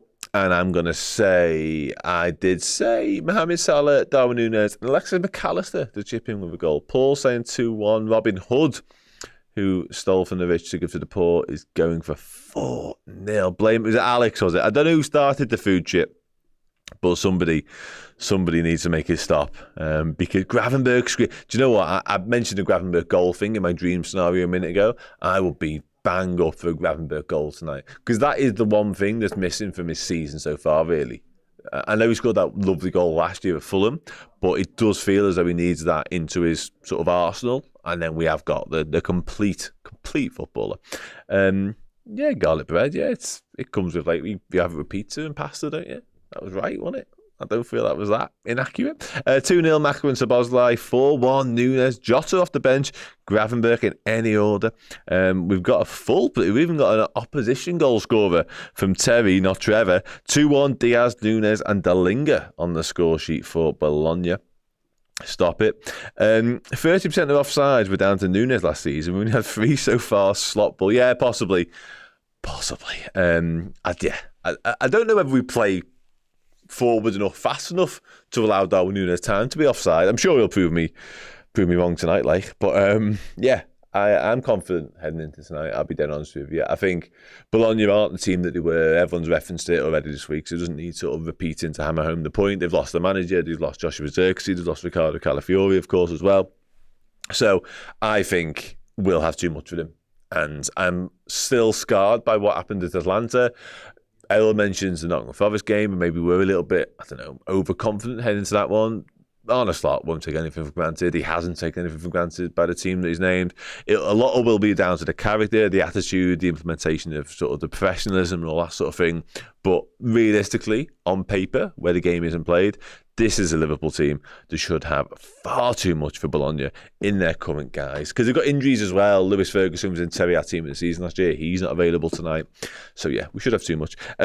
John Lee David Blackshaw, how you doing, mate? Hope you are well. I would like to shut them out. Same position as United in the league. So yeah, that's a good point, the United comparison. And again, you know, Premier League, Serie A, the disparity is there, it's obvious. So I'm hoping we have enough just to keep them at arm's length in terms of their attacking threats and just run riot going the other way. That's always the plan, though, isn't it, ultimately? Mr. Chickflick would settle for 1-0. I think, yeah, 3 points on the board, moving on to 6 points in this massive group stage, table, whatever you want to call it, is the main thing. Weighs heavy on it. That's like a protein joke, that, more than anything, though. I don't hate food. The opposite, to be honest with you. Pig Dog is so hungry right now. No surprise, given your name. 2-0 Diaz and Nunes. Evening, Dan. Did I watch Arsenal last night? A little bit gutted we didn't go for Calafiori. I've only seen him play once. That's enough for a sample size. I'm almost certain that's all the scouts and Michael Edwards has ever done. Watch someone play once, decide you'll do for me. I more or less did that with Andre last summer, and I think I've been proven to be quite accurate. So, yeah, you back yourself, my mate. I wish we'd signed Calafiori, don't get me wrong. But I like signing footballers. I think it makes teams better sometimes. King Mo, I think we have the firepower to win. Somebody mentioned the contracts a minute ago, and I've lost that comment, so forgive me.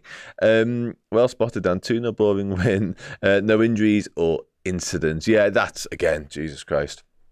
It feels like a while since I've read a comment like that and had to say that. So, yeah, I wrap up. Okay, I'll do that.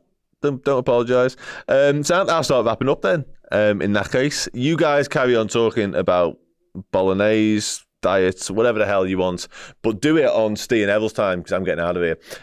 Yeah, Liverpool, Bologna coming up, Watchalong. Steve, Errol are behind me. I spoke to a Serie A expert this week from Serie A Total about, and he's a Liverpool fan, which helped, about Bologna and what they could do. So listen to that and then listen to them. See you soon. I think the only thing that they'll change is what I alluded to earlier, which is they'll set up for 3-3. I think they will see it as a free hit. They can leave here, and they've still got so many games in front of them that it might not affect, if they then get into the playoffs, which is their probably bare minimum.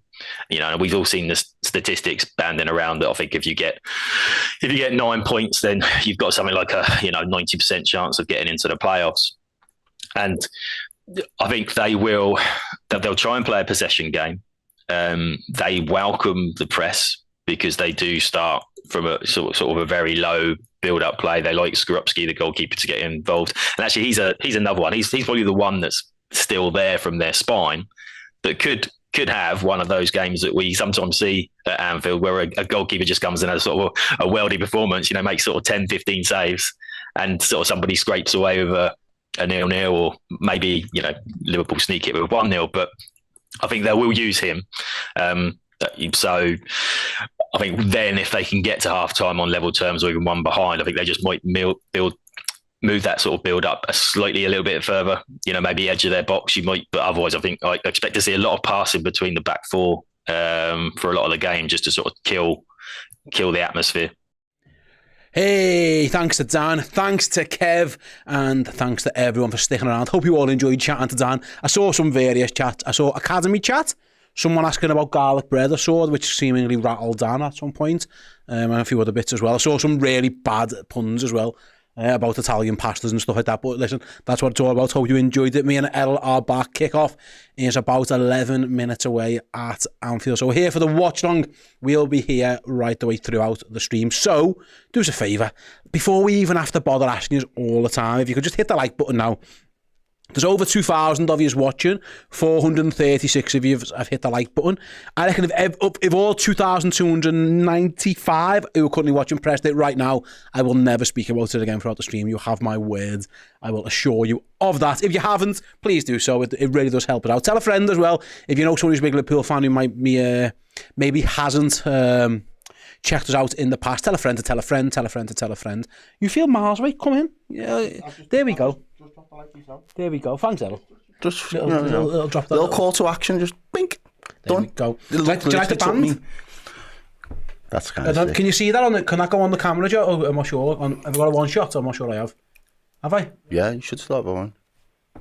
There we go. My new friendship bracelet off my daughter. Look at that. I don't know if you can see that. It says Daddy on it anyway. So if you wonder, that's what that is. That's my good luck charm, my little girl, maybe that one. So it's very much a Taylor Swift type thing, I think. You're meant to go around and swap them. I'm not swapping my one though, because it'd be weird if I swapped this with someone and it had Daddy written on it. Like it feels a little bit like a chat of one. A little bit. And I don't want that, but that's where I'm at right now. Who is here? Kieran says, take it to book for Dundee, stay. Looking forward to it. Am I not coming anymore? I am not coming to Dundee.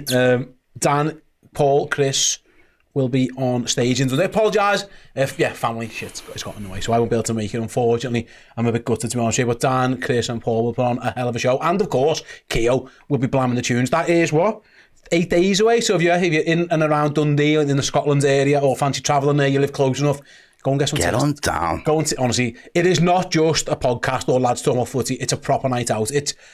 Yeah, it's chaos basically. It's absolutely mental. You've been to them. You've of course you went to the Liverpool one recently. It was absolute bananas, wasn't it? Yeah, it's a good laugh. It's just a night out. Don't expect to be sitting in your seats for long. It's a night out that involves Liverpool. It's not like a live version of this. That just is not. Absolutely.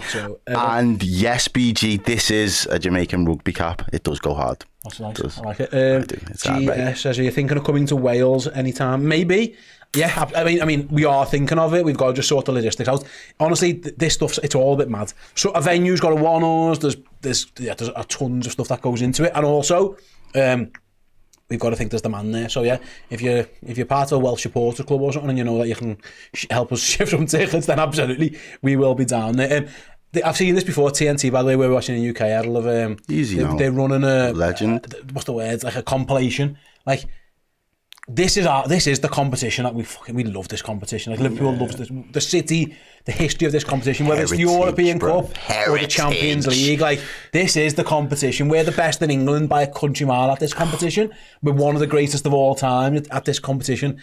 It's so nice to be back in the Champions League and have Champions League nights back at Anfield, isn't it? No, lad, not off. Like, this is what we are geared up for. Like, it's in our DNA. Like, I remember being a kid, crying my eyes out at our time in Istanbul, absolutely in bits, because I thought, we've got it, the road to it, you know, Juventus, the Chelsea, the Glasgow, all them things. You just think, it was one of those years where you just think to yourself, like, we haven't been great in the league, and we don't expect, but everyone just kept telling us Champions League's different, and I hadn't seen it for myself at that age, or the high school. I just hadn't seen it, and then boom, out of nowhere, the miracle of Istanbul happens, and I think every Liverpool fan and football fan around the world realised how special we was as a club, and that energy and passion has never dimmed ever since. And I just think Liverpool not in the Champions League, it doesn't even feel like the same competition. And I know that sounds like really like narcissistic. Oh, Liverpool, it's not even that. It's just because we are the flagship English side for the Champions League. We are the biggest poster boys. We get the highest viewership. We get the highest attendance. We get all of that because of what we've done, the legacies, the flags, the cop, the songs, the you never. All of that to me is just what makes us that European royalty. And the Europa League had its moments last year for us, and it was horses for courses. But this is what it's about. Like, this is what Liverpool fans, footy fans live for. It is the best, new and improved competition. But it is by far head and shoulders our bread and butter. I think I was someone said that Chloe. Was that Chloe on the telly? That was Chloe on the telly, yeah. I love our Chloe. Yeah, Chloe was on the TV. I think she had an interview with TNT early, didn't she, as well? Yeah. Chloe's at the ground. Paul, Chris and Chloe are all down there, so there'll be more content from there later as you'll never walk alone. Belts out around Anfield. Thanks very much to T. Arthurs for the super chat. Says, looking forward to watching Ryan again today. What are your thoughts on recent performances, guys? You'll never walk alone. Wolves wasn't good. West Ham was good. It's been a little bit up and down, but the good thing is, and I've said this before, touch wood, we never look like we're going to concede too many goals. Yeah. Even when we're playing poorly, this Liverpool team can be crap, and Alisson is being forced to make save after save after save. That's the one positive I've taken from it all. But what have your thoughts been? It's exceeded my expectations. I'll be honest with you. Oh, mate, yeah, absolutely. If you said to me, they're going to be through in the cup, win in Milan, and win 5 of the first 6 league games and be top of the league, I would have went, wow, that's incredible. Like, it's the fact I understand the loss at Forest kind of taints it, but still, like, I'd have been like, that's an incredible start to any new manager. That would have been incredible if it was Jürgen in charge, exactly. With a new geezer in charge. Then I'm absolutely fine with it. It's absolutely fantastic. And I'm the same in that respect. I just think it's been above what I would have expected. Certain players have evolved in what seems to be a short space of time. Even Ubi Kanate looks like just a monster of a centre-half at the moment. He looks like he's in absolutely unbelievable form. You've got the likes of a Luis Diaz, someone who I've doubted the output, not necessarily his ability, just pure output. Like, I just want it. I'm craving that little bit of output from him. He's been delivering. It's shut me up. I can't say nothing. Ryan Gravenberch has been absolutely a revelation as the bit of the anchor point for our defensive midfield. And I just think what we are building slowly is again, I think we're going to be silent assassins this year. I think we're going to dispatch a lot of teams, and teams are going to overlook what is this Liverpool side and what we're capable of. But I think that's just going to play to our advantage, and say more games like this where we can kind of display and kind of show off. I want us to. These kind of games in the Champions League, especially in like the groups, this is where we used to flex our muscles. Like, we had some amazing, funky third kits. And I just remember Sadio, Firmino, Salah, just tearing teams apart early doors into the Champions League because they could just flex the muscles. You don't really get the opportunity to do that, a lot of that in the Premier League, but in the Champions League against opponents that... Again, it's not even the fact that the quality isn't necessarily there. It's just the approach to how they set up is completely different across the continent. They all fancy themselves because in their respective leagues, they've got there based on merit and their qualities. So why would then they change that for 6 to 8 games in a cup competition? It plays massively into Liverpool's favour, and that's why I feel we are, again, going to be silent assassins in all competitions ninja this season. Settings, as Ganto says, ninja settings. Right, the teams are making their way on Twitter. By the way, that is a fire jacket, that Bologna. Look at that. Isn't it? That Bologna I've there. just seen it, the drip. Looking, but I feel like all the Italian teams come swagged out. Mate, I was in Milan the other week, right? I went out, breakfast, 9 a.m. between the Wednesday morning, made the suits. The drip. I was in like this, getting a random coffee in this place, in me like the shorts and t-shirt, and there was guys like fitted Armani suits, like they were looking the business. Yeah, just the Italians know how to do it. Right, there are about 2 or 3 minutes maybe left until kickoff. I will get to the super chat and loads more in a moment, but we need to do the admin. So admin time. All you guys, we don't ask you for much, but we're going to ask you for some things right now. Number 1, click the like button. Number 2, get typing.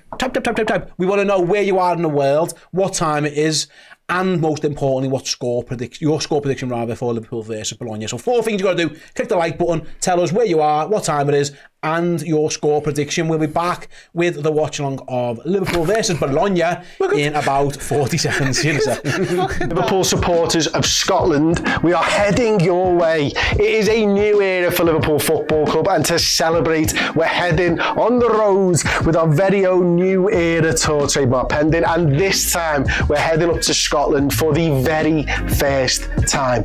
On Thursday, the 10th of October, we'll be live on stage at Ducks Latteries, no idea, with a show filled with laughs, cheers, and our usual Redmen TV nonsense. Not only that, but the brilliant Keogh will be performing too, belting out the best Liverpool anthems to get you up, singing and dancing with us. If you'd like to attend, tickets are on sale now. Head to skiddle.com, search the Redmen TV, and get along to our very first show north of... Yeah, get your tickets. The Redmen TV live. We've got doing Dundee. We're doing Liverpool as well. Goodskill.com. Search Redmen TV. Get your tickets. Coming up 2 belts tonight out. Dundee is on Thursday the 10th. Liverpool Hotel Anfield is Saturday the 19th. The night before Liverpool play Chelsea. So if you're in town for the game, come and join us. I'll be there. Errol will be there. The whole gang will be there. We're going to have an absolute belter time. Very, very quickly before we start as well, just one more thanks. Big shout out to Dr. Cynic, sponsoring today's watch along and all of our content on Redmen TV throughout the entire season.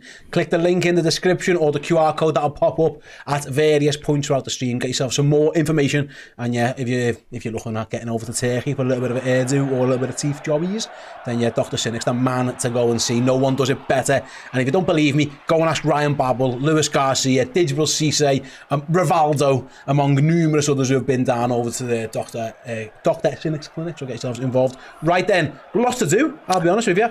Just before, the reason I was pissing myself, the lineup there, everybody's taking the stance very serious, and Darwin's just there waving to his ma in the crowd like, hi. I love it. Darwin. He's great. Darwin. He is great. Peak Darwin. Right then, go on. Super chat, David, LFC 96, £5 super chat. Thanks very much. Says, hi lads, going for a 3-0 win. I love the show. You'll never walk home.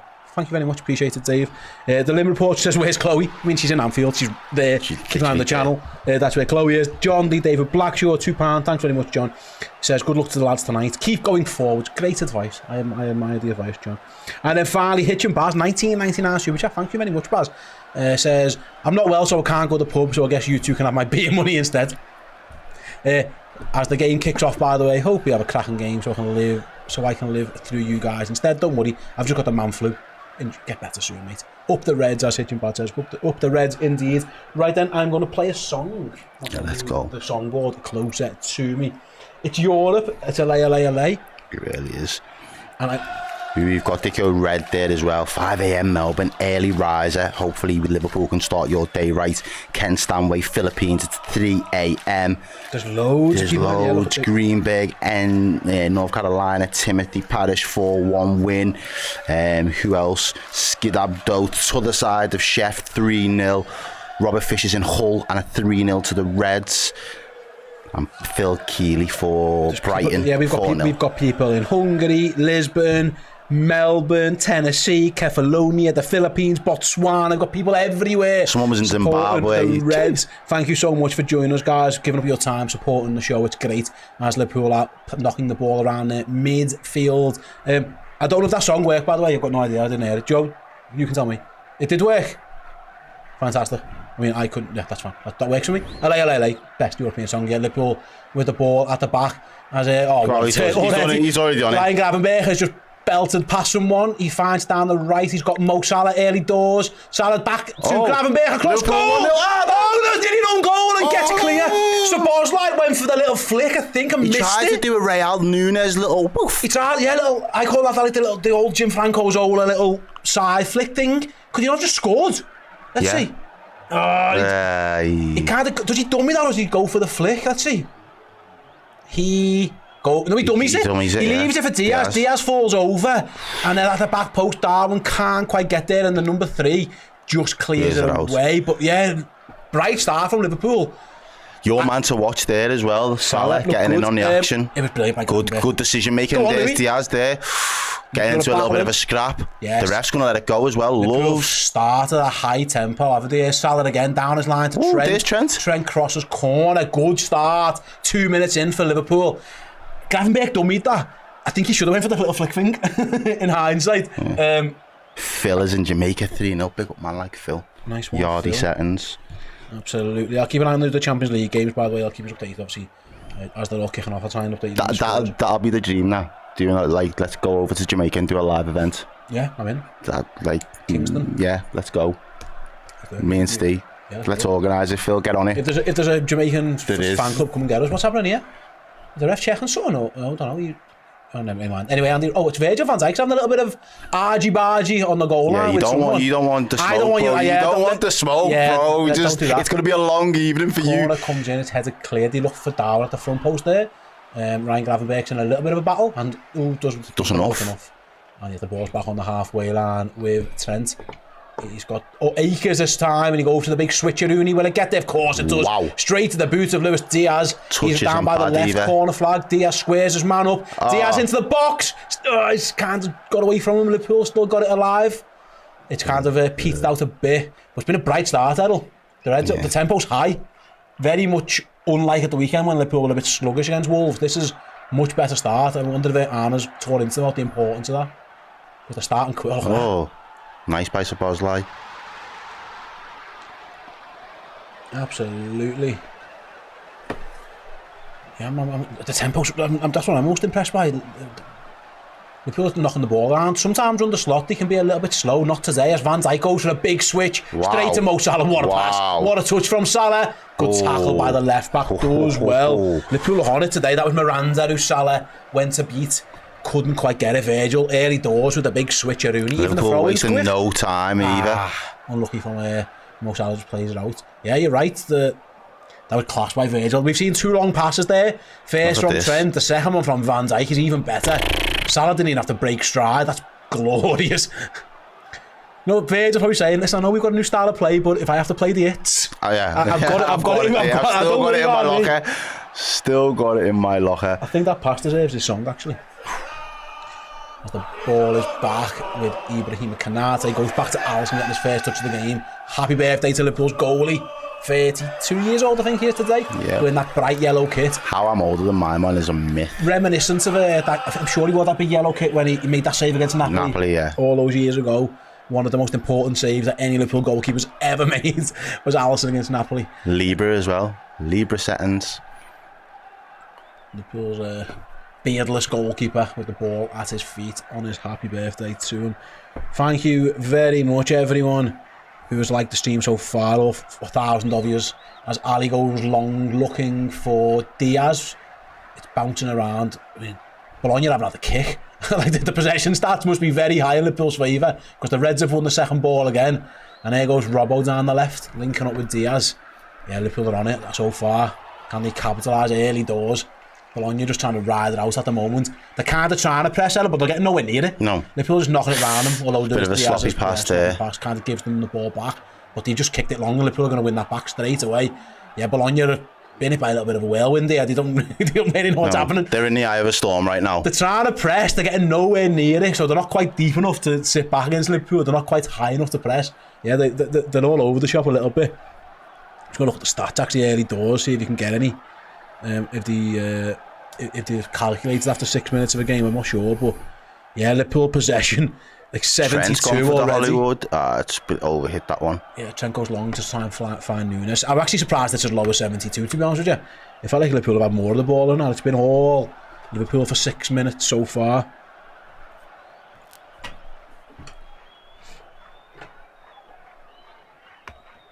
Hitch and Baz says, I just kicked my missus out the room. She heard you two chatting and said, is that sterile? that nickname's there. It's stuck. It's stuck. I'm fine with it now. It's fine. As Bologna do try and string a few passes together, and they've done that actually, and then they give it away. Just give it right away. on cue. Dom Szoboszlai comes and nicks the ball away, although it's gone out for the Bologna throw. And thanks very much. We got another super chat here. That was from Colin S. Let's go, boys. I've just got off work and I'm flying home. Be safe, Colin. We've got you covered until then. Listen to us. Stay safe. I mean, unless you're a pilot, in which case you're actually flying, that's brilliant. But I'm guessing you meant like driving quickly, which, be careful. Be careful. Anyway, Bologna on the halfway line. They're first. They are panicking. They are very much being overawed a little bit. They just give Liverpool the ball straight back needlessly. That was the first time really they had any semblance of possession and give it straight back. And it's with Liverpool's goalkeeper. Back out to Risky pass, Canate. but it's fine. Everyone was cool. I wasn't. And there you go. Turns into trouble though. Well, you've got to take the ball with them. And Liverpool need to be careful. Bologna have won it on the edge of our box. It was Gravenberch It's giving sloppy. away. He's going to have a shot. Comes in and it's genuinely right. I look at professional football sometimes and think that's amazing. I could have done that. Yeah. That was awful. And straight, honestly, it was close to the corner flag from there. I think it was number 7, straight out of play. Liverpool trying to play the quick goal kick. Actually, but Bologna have won it back, and it's with their goalkeeper now. I'm not going to pretend I know any of these players' names, so it is just going to be numbers order. I got you. 7 was Orsolini. Orsolini. Yeah, I got you. Got the list here. Right then, it's been a fast-paced 8 minutes. Bologna just I think, trying to take a breath. Yeah. Keeping the ball deep in their own half. Now they're going to try and play forward with the aforementioned Orsolini. Orsolini. He cuts inside. Szoboszlai getting the press on. Gives away a foul. Oh, interesting. Bologna take a quick one. We're going to have a little go down the left. They haven't been down here before. Let's see if they can get any joy. They've gone in behind. He must be offside. The ball's played through. It's in the goal. Surely the flag's going to go up. Yeah. Has to go up. Yeah. He looked miles offside. He ran away celebrating, but he looked off. Yeah, he was wheeling away.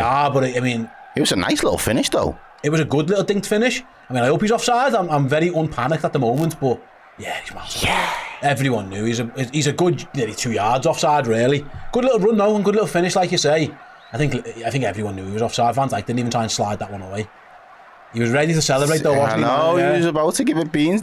He's in for Castro playing up front. It was a good little finish actually, but he wasn't even close to being onside. He was a good yard or two. Right then, we've got a super chat from Ellis. Thanks very much, Ellis. Gravenberch is if you took the best bits of Wijnaldum and Fabinho and made them have a baby, and that baby grew up to be a tall Dutch Xabi Alonso. I mean, okay. Didn't see the Alonso comparisons. I get the other bits. Yeah. And to be honest, if Fabinho and Wijnaldum had a baby, I think it would be tall anyway. They were tall guys, both of them. Yeah. Anyway, ball back with the keeper, goes long. Surely you'd expect Ibu Konate to win this header. And he does. No, actually, yeah, he does. Right on cue. And finds Szoboszlai with it as well. And he's battling. Good strength and from he's Dom. battling. He's done really well there, Szoboszlai. Yeah, really good. Put his body right in front of the ball, give the opposition no chance. He's back on it with a little 1-2 with Mac Allister. Mac Allister there got a little bit of space. Nunes, nice little turn, plays out to man like Salah. Who then goes back, and that's going to be a goal. And there's Got to be a goal, yeah, it is. Mac Allister's got one. Dan, you're off to the races, Dan Club. Dan Club called it pre-game that Alexis Mac Allister would get a goal, and Alexis Mac Allister has done just that from about a yard out. That was great play from Liverpool. And you know what? Big up Dom Szoboszlai. Won the ball back. Started that move, little bit of a 1-2 going on. And that's excellent there from Liverpool, because in that first 10 minutes, mate, even though he wasn't peppering the goal or anything like that, my mind was, if Bologna weather that storm, it gives them confidence. If we go for the gauntlet and we literally just go for the jugular and we get a goal, they're going to crumble. And I reckon we're going to be close to crumbling settings right now. I hope so. It was Mac Allister, a little 1-2. Nunes does well as well. Salah, assist again. Another statistic there for you. Output. And there's two of them queuing up for it, queuing up at the back stick. Yeah, if what a run by Mac Allister. If it wasn't Mac Allister scoring, Luis Diaz was about to score, Alexis Mac Allister. The keeper's in his fucking goal. How's you got every chance of saving it if you're behind the line, lad? Let's check that. He really is, isn't he? He's in the goal. Yeah, he is. He's in the goal, bro. Like I think I'd be asking questions of my goalkeeper there. Yeah, like it bounces a yard in front of his line. Like, can he not just get that? Either way, if it wasn't going to be Alexis, it was going to be Luis Diaz. But Liverpool had 1-0 up. He's mild. There's no question of offside. Alexis Mac Allister puts Liverpool in front. The first home goal of the Arne Slot Champions League era goes to Alexis, and actually it's a goal I think Liverpool just about deserved. They were miles on top. That was a very good goal. Was very well worked goal. Good from Salah. I'd have to ask her. I think I'd want my goalie, if the ball lands a yard off me, better from me goalie, like Errol said. He was pretty much in his goal by the time Alexis took the shot. It was very odd settings to be. What have you done? I've taken it. Charged. Oh, right, okay. Errol broke the set, so I'll fly solo for a bit.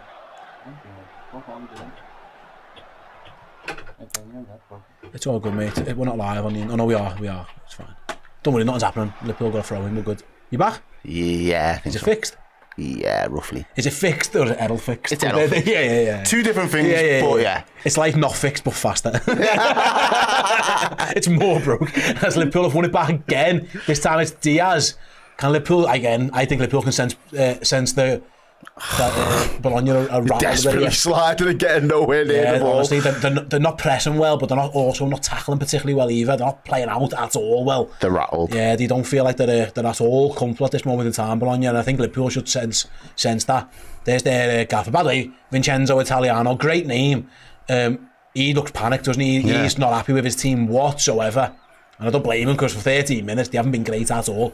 I know they had the offside goal, but he was that far offside. It was actually not great centre-forward play. I think to be that far offside isn't great in the first place.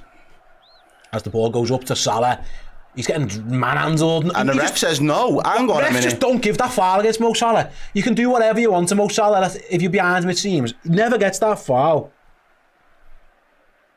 And Bologna are on the attack down their left. Liverpool's right. First real opportunity they've had as the ball comes in, and Ibu Konate strangely crouches down to head that one away, and then heads that one away. And does well. Liverpool are fine, and they can break. There they go. Hello. Again, trapping it. Good little pass. I mean, Robertson, what a ball if that gets there! Oh, good defending by the captain. Robbo tried to play an outrageous pass towards Mohamed Salah, but it was just cut out.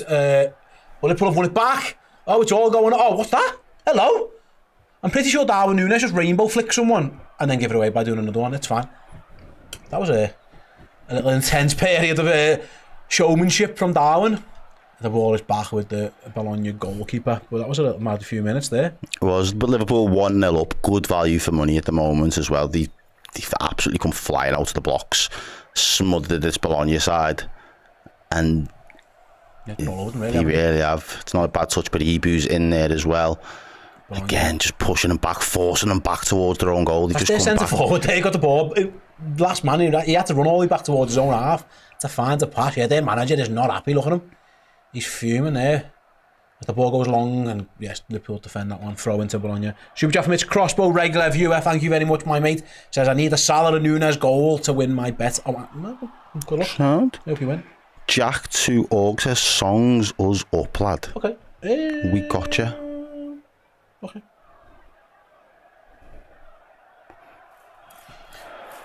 Bologna, ball in, Van Dijk near post. finds Robbo. He finds Diaz. Oh, not a bad touch. Doesn't get out. Not Diaz, just sent that guy to the Echo. See you later, buddy. Number 3 needs to buy a ticket to get back in. He got absolutely shook to his boots by those Diaz, and Liverpool are out. What a pass! It's Trent. He's got Nunes. He's probably offside. Darwin's in. Darwin scores. I'm pretty sure the flag's going to go the flag goes up. Everyone knew. Yeah. It just looked offside, didn't it? Yeah. It was a good finish. Good finish. He just didn't time his run right. No, he didn't. Does Trent give it to him a little bit earlier? Do you think it's into him? First time, he just waits, doesn't he? Yeah, to be fair, the centre-back holds his run. Yeah. Does well. I think everyone knew he was offside, including the player himself.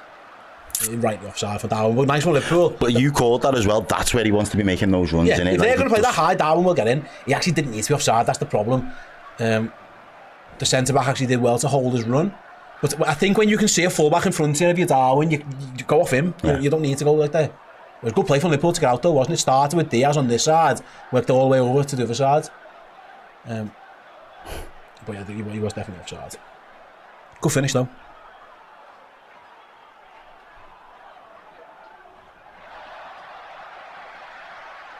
And Liverpool can just take their time. I think they're playing with a lot of confidence here this season. Alisson's holding the ball, got the ball at his feet. He's trying to draw Bologna onto them, and he's not coming. I mean, we're just looking at the rush for him, which is fine, but I'd rather watch the footy.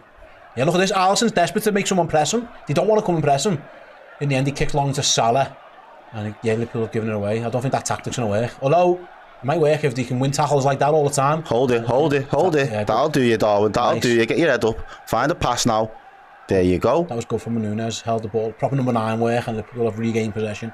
And Bologna have got everyone behind the ball. Just kept us in control. Was it Motta? Was he their manager last year? Yeah, they've lost Motta. They lost Calafiori. Oh, that's a great ball. They lost Xerxes as well, although he's fucking crap, so. But yeah, they lost the manager and the 2 of the best players, and the captain Ferguson, who was in the team of the year. He's injured. But they have got some issues, Bologna. But they are going to go long down their left now. They're looking for Ndoye, but the ball's gone in and out. Never mind Ndoye. And Liverpool have got the throw in, and Ibu's got it right then. We are 17 and a half minutes in.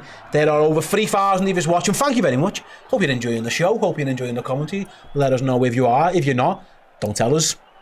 Yeah. It's fine. Keep it to yourself. Press the like button if you don't mind as well. If you all did it now. 4,000 actually watching. Thank you very much. Hope you're enjoying yourselves. Let us know. As the Reds win the ball back again. Sabozlai. Go on. Onto Diaz, halfway line off that goes. Go now, make a run now, Nunes. Diaz, he's got Salah to his right. He finds him. He tries to give it back. He tries to go for the 1-2, but Gravenberch has got at the edge towards the edge of the box. Again, just taking his time. Was it like chipped towards Mo Salah? Yeah. I don't think his pass back was any great shakes either. Liverpool have kept all of it though. They have got Gravenberch, they have got Sabozlai, they have got Salah, well worked. Just too slick. Good this one, Liverpool, Sabozlai! Oh, that's a good... Oh! That was so close. He tries to pass it into the back, towards the back post there, and just control it into the goal, but he just... How wide? Yeah, how wide? Oh, Whiskers, it bends is away, from the goal, yeah. It bends away, so close. Great Liverpool move. The patient down the right hand side, nearly a second assist from Mohamed Salah, but Sabozlai just steers it past that far post. Kind of curled away the last moment, didn't faded away, and goal kick that Bologna have taken. They're out actually on the halfway line, and here they come striding forwards. He's given an advantage there, the referee. Couple step overs, ball goes into the box. Gravenberch deals with it. Nunes is going to help, and he's going to set Salah on his. Oh, I didn't see him. I didn't see him. He wasn't in the picture. My man was not. Honestly, I thought Salah was in, and then out of nowhere, I think it was the centre back was in the frame. Games like Fortnite where you just kind of respawn back into play. That is literally what happened because he was not there a minute ago. I was like, oh, Salah's in, and then all of a sudden the centre back was in frame. How deep was he that he wasn't even in the shot? But fair play, work for him. Paul Anderson, what a fucking legend. I'm watching you guys in a car park in Serbia, in our van, hanging off IKEA Wi-Fi. There's a lot to unpack there. There was. We do the punch round here, baby. And I can celebrate that one. I enjoyed that one. Shout out to you, Paul. Go get some meatballs at half time. As Bologna on the attack, actually left hand side, cross comes in. Andy Robbo concedes a corner. I don't think he did. He had time there, but he didn't. He wasn't quite sure how close the man behind him was, so just if in doubt, as my old coach used to say, if in doubt, put it out, we'll deal with the corner. That's exactly what they've done. And Banshee, number 82, is going to go over and take said corner kick in front of the cop. Dealt with. Corner Robbo. Shot from distance, blocked. Dealt with. Brave by Szoboszlai to block that, and it's back to Alison. Can he take it? He's going to take it quick. He's going to try and find Salah. He's going for that one again. Can Salah get there? He can. He's got Diaz in the middle. Salah's again, underhits it a little bit. He's got it back though, Salah. The defender did all right. Liverpool have got it back though with Szoboszlai. Having a good game for there all are its worth. times this season where Salah, this might be really basic, right? Hasn't kicked it hard enough. Yeah. And it hasn't been infrequent, it's been semi-frequent. Someone's asked me for the score prediction, for the score elsewhere. I'll give you those next time there's a break in play. Because Andy Robbo's marauding like the Scottish warrior he is down the left-hand side. Braveheart in the flesh. Yeah, it was. Now Liverpool do have comfortable possession with Gravenberch. Nice touch. Again. He literally fell on the floor there. Unlucky. Mac Allister tried to find Darwin over the top, but the goalkeeper gets it. Actually, he goes, he's not as good as Ali. He went for the Ali long ball and just found Ibu Konate's head. I was going to give you some scores, but the Liverpool only attack again with Salah, so bear with me. It's been relentless. It has. Liverpool are in a groove that I've not I think they smell blood, right? There's a let's see, score smells where Benfica are beating Atletico Madrid. That's all you need to know. Everyone else is 0-0. There you go. That was nice and easy. Atalanta beat Shakhtar before and Feyenoord beat Girona in the early games. That's all you need to know right now. Is it offensive to say Robbo is one of the most Scottish looking people I've ever seen, says Ellis? I mean, maybe, I don't know. You have to, I'm a Scot. I'd need to see what you look like before I could say whether that was offensive or not. I don't know. I mean, is he? I don't know. Maybe. He could be wearing a... No, I think groundskeeper Willie's the most Scottish person. Yeah. As Liverpool go long, Darwin's in. Touch. Nods it down on his head. Go.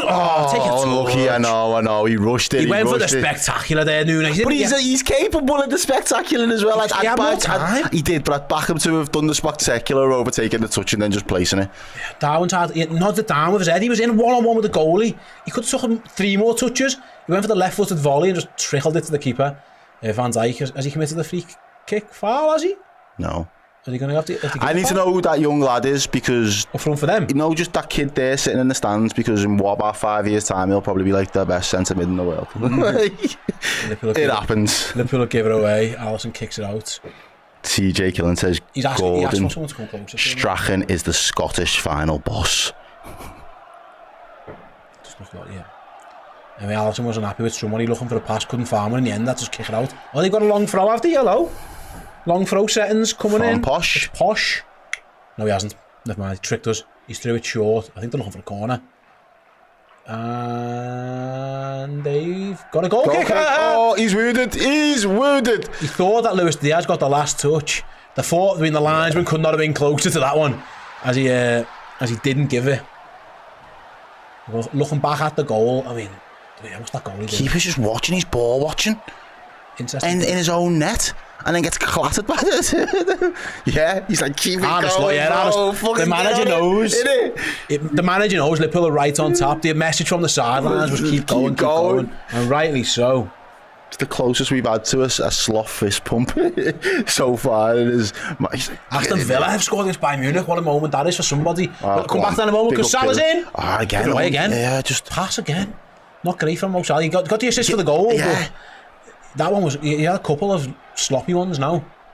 Liverpool pressing. And Salah's helped with it back, has he? Yeah, he has. Is he going to get there? And it's going to be a throw-in for Liverpool. Club Brugge have scored according to Ellis Day.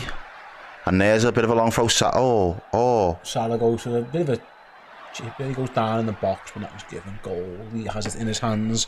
Club Brugge are beating Sturm Graz. Aston Villa are beating Bayern Munich. Pau Torres got that one.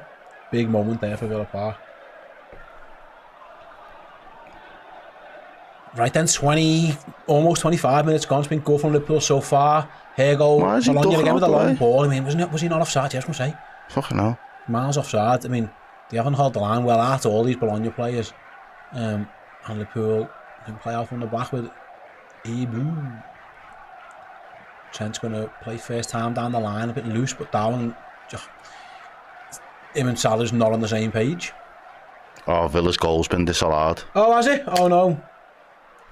Oh, never mind. I don't care, really. Say, oh, no. I don't care. Ball goes back to the Bologna goalie. And they're going to try and play out again. How are they doing?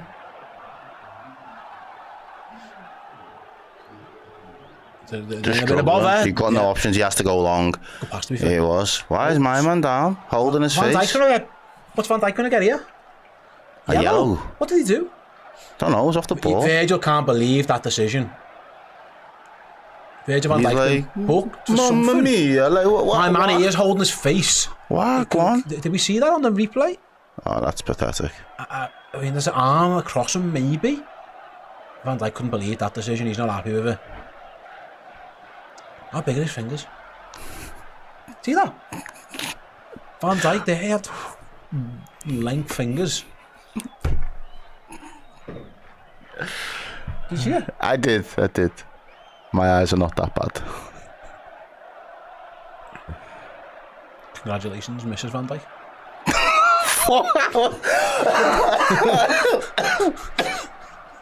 Kill. Anyway, the ball is at the back with Bologna. They've kicked this straight out of play. Oh, they give it to Luis Diaz. In fact, they didn't even get out of play. That was that bad. But Liverpool have given the ball away again. Bologna having a little bit more of the ball in the last few minutes, and Eddie come down there left on the attack towards Alexander-Arnold.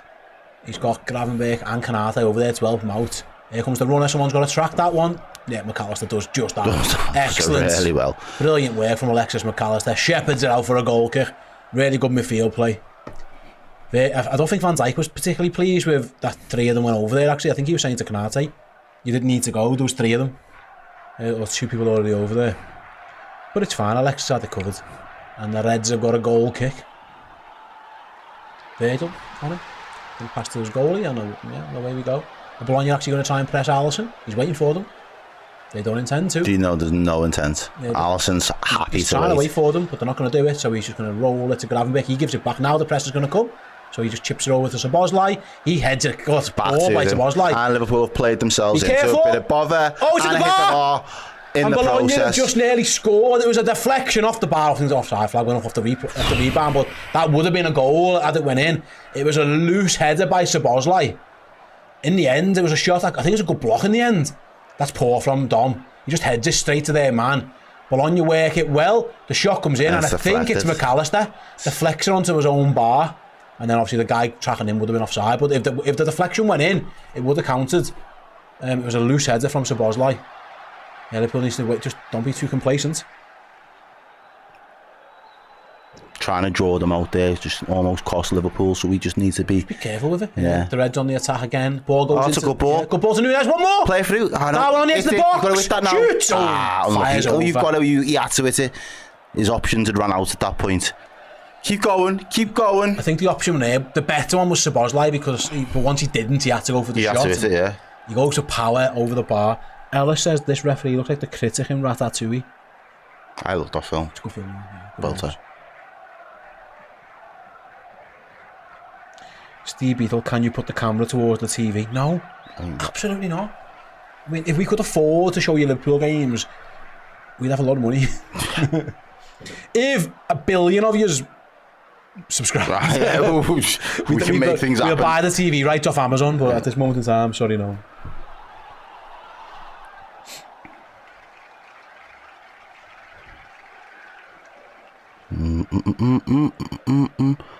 As Bologna are playing the ball back around the back, there's only two of them in defence, so they can't fuck about and make a mistake. They do manage to come away from it. Their fullbacks completely vacated positions there, went right up the pitch. They've managed to get into the Liverpool half. Diaz holding up his man, number 7 back at it.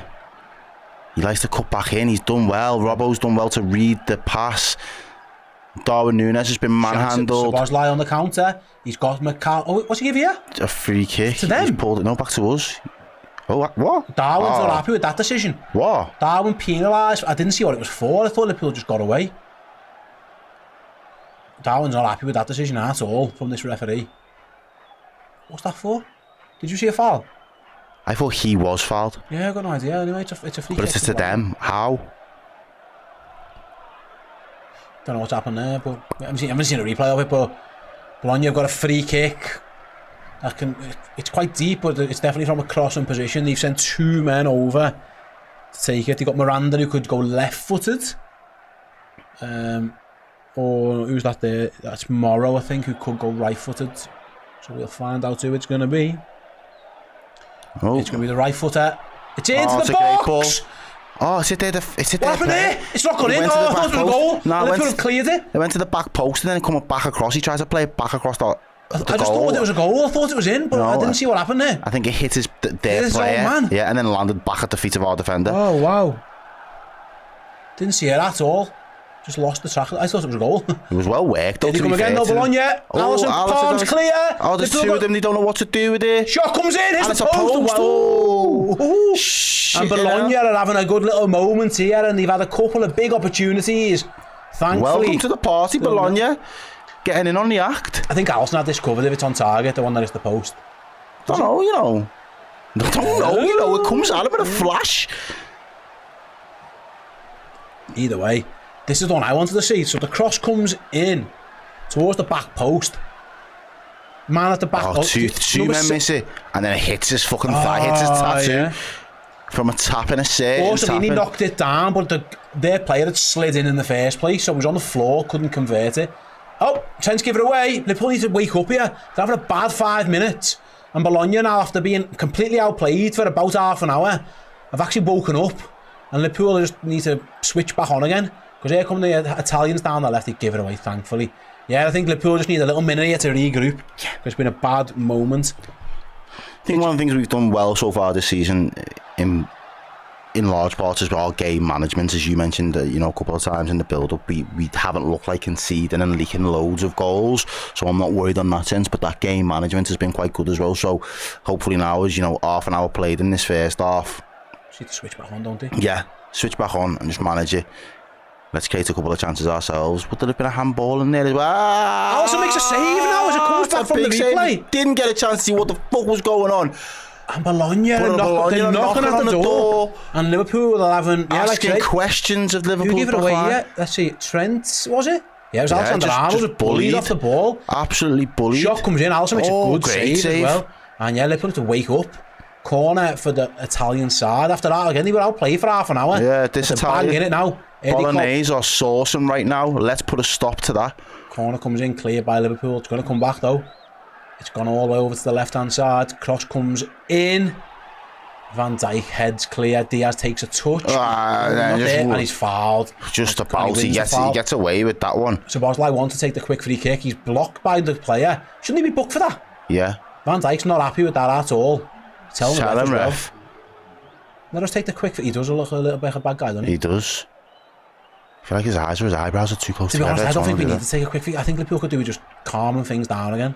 And I think Andy Robbo sensing actually he's played the ball back to Virgil. He finds his goalie. Yeah, Liverpool could just do with the moment because they've been good for half an hour and they've had like a bad couple of minutes there. And if not for a little bit of good fortune, they could be 1-1. Yeah, let's get a little bit of control back into the game. Let's insert our dominance again, lads, because... Bologna, they're feeling a bit more confident. In it, they are. They're playing the ball, they're bopping it about. Here comes Orsolini again. Orsolini. Ball behind the box, Alisson comes and Virgil does really well. That's between them there. Better comms. Wolves game of the weekend. Problems from that similar sort of situation. Dealt with today. Yeah. Good ball by Trent to Szoboszlai. Their press is getting better. A bit better, yeah. Oh, here comes Liverpool with Szoboszlai down the right. He's cutting across his man. Excellent. He's got 4 men in front of him. Here's one of them. Just not Salah on the same and Darwin way, just not on the same page at all. Straight through to the goalie. Salah went for the inside pass. Darwin had held out wide and just mixed communication there. And the goalkeeper picks it up. Jono says game management's been shit. Yeah. I just think Liverpool just lost their heads for 5 minutes. Really, just no. They haven't had the ball for 5 minutes. You say no team in this Champions League is going to just get rolled over. Unless you're Celtic. Because they did get rolled over last night. Yeah, They got an absolute drumming. Their highlight was, do you never Leipzig are walk beating alone? Juventus, by the way. We play Leipzig next. That won't be easy. Yeah. Grave Lord. Here they come again, down the right-hand side. It's Orsolini. He's going to cross into the box, Liverpool. He's gone all outside to do away, actually. I don't even know if he meant that to go to him. He did, but he's got it. He's up against Trent, back out. Ball comes back post. Robbo does brilliantly. And there was going to be some acrobatic side. Excellent defending at the back post from Robertson. And Liverpool have got a throw in when Diaz wins it. That was great defending at the back post. I think Orsolini he was going for the spectacular overhead. Robbo, I think that's one of his best skills. He defends the back post so well. We have 5 minutes here where Bologna have definitely been the better team. Liverpool just haven't quite got to grips with it. After, like I say, 25, 30 minutes of complete dominance, it's a much more even game now. He's getting manhandled. Come on, ref, Frank, innit? One of them gets it. Free kick that Andy Robbo takes from the left back position. Goes back to Virgil van Dijk. Right then, bit of a song. We need something. Get us going a bit, I think. Mac Allister's asking for someone to come towards the ball. They are attacking really high. They put all of the men in. It's interesting. So there's got to be a bit of space to exploit there, surely. I wonder if Liverpool could just have a couple of goals at going long. Yeah, just knock it in over them. It should be there. There's like 5 in shot already. There you go. Alisson's figured out just that. Yeah, he's given it to Szoboszlai. He's found Nunes. Nunes has gone for a spectacular volley towards Mo Salah. Goalie comes out. Sweeps well. And actually, Liverpool win it back with 20 can. Brilliant by Alexander-Arnold. He's found Luis Diaz. He gives it back to Alexander-Arnold. Right hand side. Back to Diaz. I couldn't quite get there. Unlucky. It was nearly brilliant. Gravenberch put it back though. Excellent. Yes, boys. Much better. Trent crosses corner. That's better. I wonder if Diaz could he hit it the first time. He's like, calm down. In Italian. He should have. It was Trent's first touch there, by the way. The little step over was fantastic. There it is again now. Can Diaz do better with the touch? He just flicks it into him. He just steps over it, puts it back into his path. Yeah, why is he taking a touch? Just fucking put your foot through that. I think swing his left boot at that. Yeah, he has.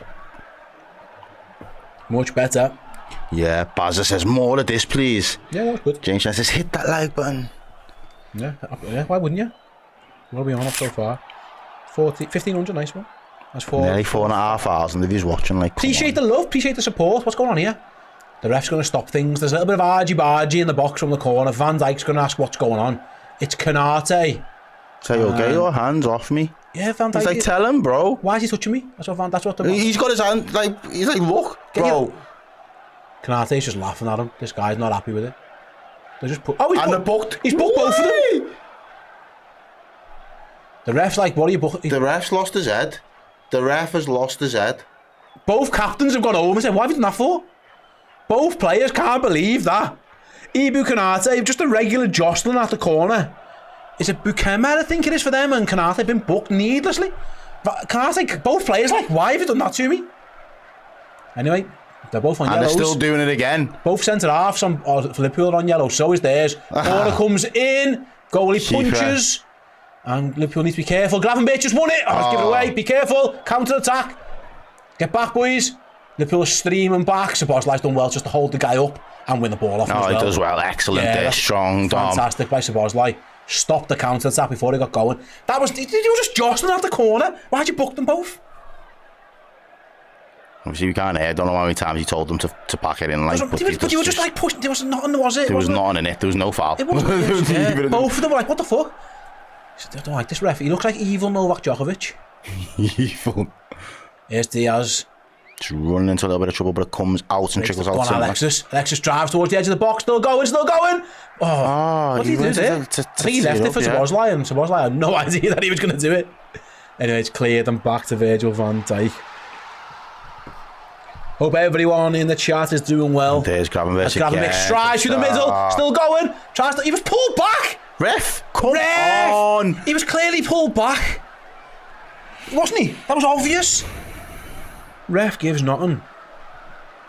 I'm not happy with this referee at all. He looks like someone who's prone to... You've got to be careful with this geezer. Yeah, they could someone's be going to get sent off for something stupid. Let's hope it's one of them. Liverpool got both centre-backs booked. Bologna got their centre-back booked as well. Szoboszlai skips inside. Well. Go on, Tom. Keep going. Tries to find it's a poor ball. It's a poor ball, though. It's a very poor ball. He done so well. So much of Darwin to try and bend. He done so well and then just played. He could have just kept going. That's play really straight pass, and I pass, expect Darwin to bend it round the other way and outpace the defender. But Liverpool still want to play, ladies and gentlemen. Alexis Mac Allister scored after 11 minutes.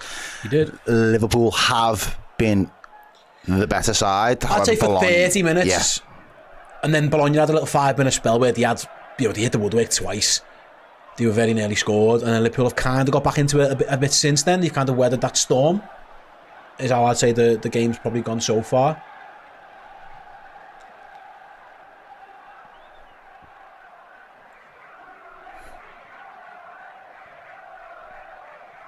Long ball over the top. Konate's in a bit of bother, just nods it back to Alisson. I think he got himself in a weird position there. He wasn't even looking at the ball at one point.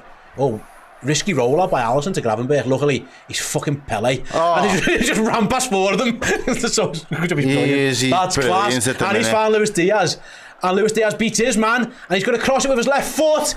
And it's just cleared in time before it gets to Szoboszlai. How good was that from Gravenberch? It was ridiculous. Ridiculous. Once he starts stretching those legs, well, you're just not keeping up with them. It's the turn though as well. He just ghosts past people. Smooth. Like butter. Liverpool managing the last couple of minutes in the first half here.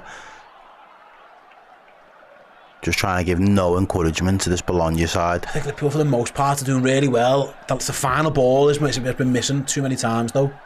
They go long distance to Diaz. Oh, good skill by Luis Diaz. Oh, he's going to run himself into a 50-50 and he wins it. Fair play. Didn't shit out that one, did Luis Diaz.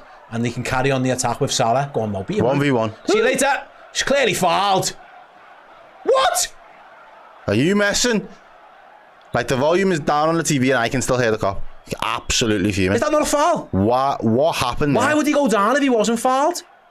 He's clearly fouled. He's clearly fouled. Yeah, mad. It's a bit of a mad one. Anyway, that was fantastic. Fucking Alistair says, and you question my Zabi comparison. Zabi Alonso couldn't do that. Zabi Alonso couldn't run. That was... Yeah, it's Yaya Toure. He's a reject of Yaya Toure, I'm telling you. Heisty and Errol, the legendary duo, returns to the comms, says Trey Josh. Hope you and your family are well. Thanks, Trey Josh. My family are great. I'm well. Are you well? How's the family? All good. Were your mum watching? She is. Big up Mumsy. Wagwan Christine. What's happening, Christine? She is. Bologna kick it back to their goalkeeper.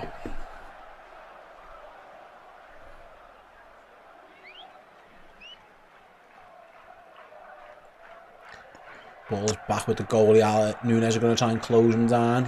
He's forced his left back into his own corner flag, his right back rather. That's about as good as he could do from there, to be fair. Won himself a throw in. Wasn't a great pass from the keeper. And Posh has a throw in deep inside his own half. And you just give the ball back to Liverpool. Come on, Reds, let's get that second. In it, just before our times. Just before our time. 10 now. There you go. Really There's loads of space for Szoboszlai. He finds Sharp. Diaz. Come on, Liverpool, let's sort this out. There's a lot of space in there for someone. This is where we want to be playing now. Come on. Yeah, Trent comes deep to get the ball. That's a bit of a poor pass. He sent Van Dijk into no man's land there, and it's going to be back at Alisson. That's a bit disappointing now, because Liverpool are in a good position there. Hitch and Baz said I missed the super chat, did I? Sorry, super chat. I'll see if I can find it. Which one did I miss? Don't know. Oh, if you can't show the game, can you get your Subutio set out and give us the highlights? I can talk you through it as best I can. Liverpool have just won a corner, and it was very nearly much more. Salah was trying to find Nunes. Good defending to block it though, because Darwin would have been in. I was going to say, this feels like the most service that we've been able to create for Darwin Nunes in a couple of... What happened to this geezer? Let's have a look. No. Don't know. Get up. Salah stood on his foot. That's not a foul. Liverpool just played on. I think Salah might have accidentally trod on his foot, but it would get up. I would not want my player going down off that. If my left back went down because someone stood on his foot like that, I think I'd be asking questions there. He was probably just trying to get the game stopped, wasn't he? Right, be careful, because this ref clearly doesn't like anyone doing anything at corners. He's telling them again. They're both at it, to be fair. It's gonna be. He's pulling on his shirt. Andy Robbo corner comes in. Someone's gone down the middle of the box. How? Virgil van Dijk's on the floor. Not a foul. He's looking. He's asking the ref, is he allowed to do that? Is that fine? Van Dijk says, is that fine? Is he allowed to do that? Okay, fantastic. Can we have a little look at that, please? Probably not. It looked like Virgil van Dijk was just going to score. And next minute he was just laid out. No little VAR check on that. Can we have a little... Anyone? Are we having a look? No. No, because it's half time. Can we not watch that? Can I not see a replay of that? Liverpool lead anyway, 1-0. Alexis Mac Allister. Liverpool started the game so well. Bologna did have a spell though, to be fair to them, where they looked at it, hit the woodwork a couple of times. One was a very good block from Alexis Mac Allister. They had a big chance at the back post. Yeah, it felt like they come into the game a little bit. Liverpool ended better. Still haven't seen a replay of what happened there to Van Dijk. Liverpool have had chances to put it away, haven't quite got the final ball right. I'd say for half an hour that was like a 9 out of 10 performance. Yeah. There was a bit in the middle there where it dipped. There's enough there from Bologna to show they got a little bit of a threat to them, wasn't there? Yeah, and I imagine that they would try and get out of that early period. They'd have probably been happy to get out of that early period without conceding, but they'd wanted to get out of that early period without, Liverpool really going for the jugular and then being able to have something to build on. Keeping it at 1-0, it gave them the belief, and I think Liverpool, not really, I wouldn't say he was complacent, but there was a little bit of slack in certain areas that just allowed them to get 5-10 yards further up the pitch, press the ball a little bit, engage with Liverpool, his defensive line, try and force us into a few mistakes in Liverpool, kind of with the makers of their own downfall in that respect. And obviously we don't concede a goal for it, but we do put ourselves under unnecessary pressure at times in that first half. I do think that once we kind of come to grips with, as long as we stop fucking about with the ball at the back, we'll be fine. I think towards the last 10 minutes of the first half, Liverpool seemed to regain a bit of control. It wasn't a great header by Szoboszlai, granted, but it's excuse my French, but it's a twat of a ball to get that. Yeah. You go really chipping it out to you. Very straight ball header, what are you supposed to do? Yeah, it wasn't great for anyone really. And frankly, they get Alexis Mac Allister's block saved Liverpool on that one. The next one was a bit of a set piece that Liverpool. Actually, what happened was they took the set piece, but they moved the ball first, and therefore everyone was on side when they made the run, and Liverpool got caught out a little bit. Thankfully, at the back post, it didn't come to nothing. Michael Trevel says though we should have capitalised on those periods better against a better team. We could have been punished, and I take that point. But what I would agree with that. I think the final ball's been poor at times. And what I said, that first 8 minutes that seemed very frantic for all the right reasons for Liverpool. First 8 minutes, I was like, we need to work this keeper and we need to get a couple of shots off, and if we can, we need to nick a goal, because if they live through that and they feel like, wow, we've got through the worst, we might be okay to build into this game, build a little bit of confidence. But we took that away from them, and it took them again another 20 minutes before they do start to find a little bit of confidence again off the back of Liverpool's own mistakes.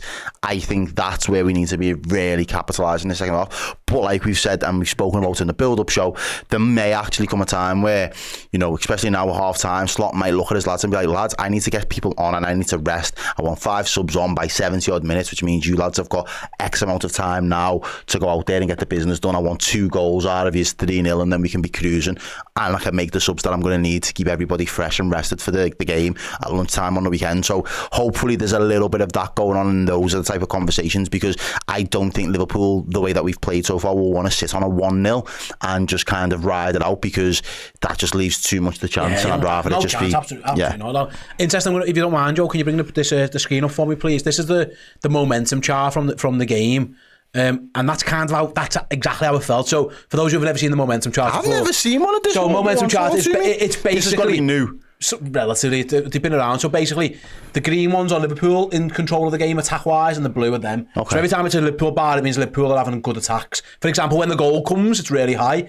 And if you look through all that, for about 30 minutes, it's all green pretty much. And then that's where Bologna have their really big spell. Do you get do they base like XG off stuff like that? Yeah, so those bars, the bigger those bars are, the better the attacks, the better chances that you've made, the XG wise. So she learns something new every day. I've never ever seen one. But if you look, sorry Joe, bring it back up for me. Liverpool actually ended the half better. Yeah. Bologna had that spell there in between like 30 to 35 maybe. We do 40. fuck all. We had none. We had none of the ball, and it was all them. Liverpool have held on, thankfully, bit of good fortune, bit of good defending, and then I felt like they did regain control towards the end of the half.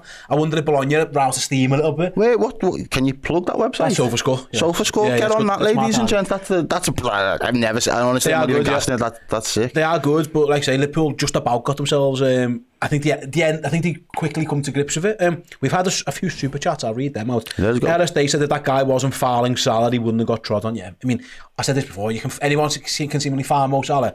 He gets no protection off refs. Trig Josh, I'll do Trig Josh's last because it's an interesting question actually.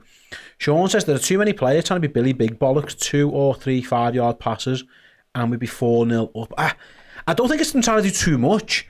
I think they've actually got the basics wrong. There's been a couple of really poor balls. I don't think anyone's tried anything over elaborate. I think Darwin did. I think Liverpool could have been 2-0 up if Darwin had the touch rather than going for the spectacular volley.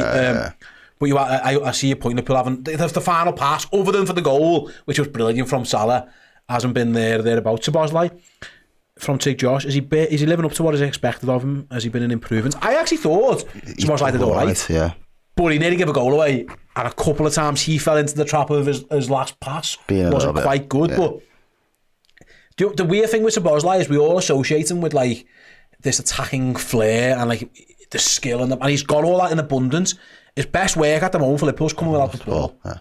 And that's fine. There's a few recoveries that he did. That's fine. Don't get me wrong. That's all right. But I think we'd like to see a little bit more of him on the ball. Funny enough, while I'm on, so if you might like. It's almost like the reverse of the Gidi fortune, where we see Gidi explosively on for Newcastle and was like, oh, this guy's going to be brilliant. He's a bit of like a bit of a temp player, and then Jürgen turns him into this kind of more like to recycle, basically be like immune to getting dispossessed of the ball. Your ball retention is just top tier, and maybe not saying it has to be this way for Szoboszlai, but at the minute, it's a lot of the stuff that we'd seen early from him in his Liverpool career. It's slightly become more stripped back. And the other attributes, and we're starting to see other players start to add a little bit more creativity that we probably wasn't expecting to see. But I do think he's been one of our better performers today. I'm looking at the Silver score range here, and he's ranked as a 7. Let's just bring Szoboszlai's stats up here. Like I say, his best work's actually come without the ball. Yeah. He hasn't given away too much. 24 out of 28 accurate passes. Isn't let me take Josh's chat off there so you can see it better. Like I say, that's not too bad. Without the ball, though, he's won 4 of 6 of his duels. He's had 1 block shot, 1 tackle. He's been pretty good for the most part. But I think he helped set up the first goal as well. He won the ball back for the first goal. Yeah, he did. There's been a couple of times, but he's not the only one. A few of them have been a bit guilty of being a bit sloppy, and he's one of them. But I think sometimes listen, we had a little chat beforehand of what he's been like, and I think it's fair to say we've been a little bit underwhelmed. And sometimes when the spotlight's on a player, everyone's looking more for the mistakes. Like Liverpool, Salah's made mistakes, Trent's made mistakes, Diaz they all have give the ball. Like Nunes, Alisson, Ali, do you know what I mean? So it's not been perfect from anyone, but I actually think that's mad. By the way, that goal he's in his goal for the save. I can't quite get my head around that. It's worth mentioning, though, like I say, because of that little 5-minute spell that they had, which we're seeing some replays of now, it kind of put the shits up us, but Liverpool did start that game really well. Oh, yeah. Well, probably the best we've started the game, really. For a while, close to the Man U game, we started that quite well as well. I just think, Liverpool, if we can get back to that and have replicate that first 10 minutes from the first half and the second half, but be really clinical and do well in the final third in terms of decision making and passes, I do think we will be we can cruise into 3-0 and then go into second or third gear, hopefully, and then obviously get substitutes on and get some fresh legs in the mix as well, and just manage the game from there on out. And if that seems to be the perfect setup and game plan from Arne Slot, then I'm all for it, because as you say, then hopefully we are getting the players that we need to be rested to get back ready for the Premier League on the weekend.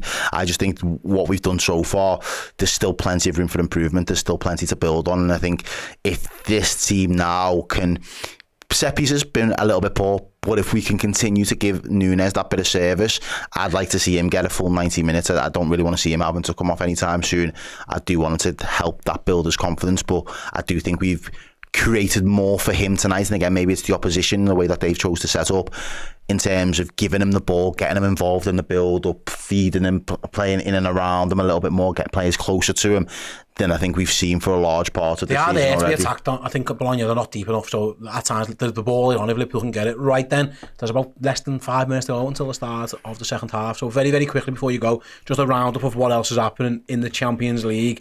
Benfica are beating Atletico Madrid, Zaga are beating Monaco, Lille are beating Real Madrid, which is probably the standout result so far. Leipzig are 1-up at home to Juventus. Bruges against Graz. Bruges are 1-0 up here. Real Madrid trailing 1-0 to Lille is probably the standout score there. 5.5 or so minutes to go until the start of the second half. So go and fill your drinks up. Go and have a little quick break. As we're going to do, we'll be back with the second half in about 3 or so minutes. See you all on the other side.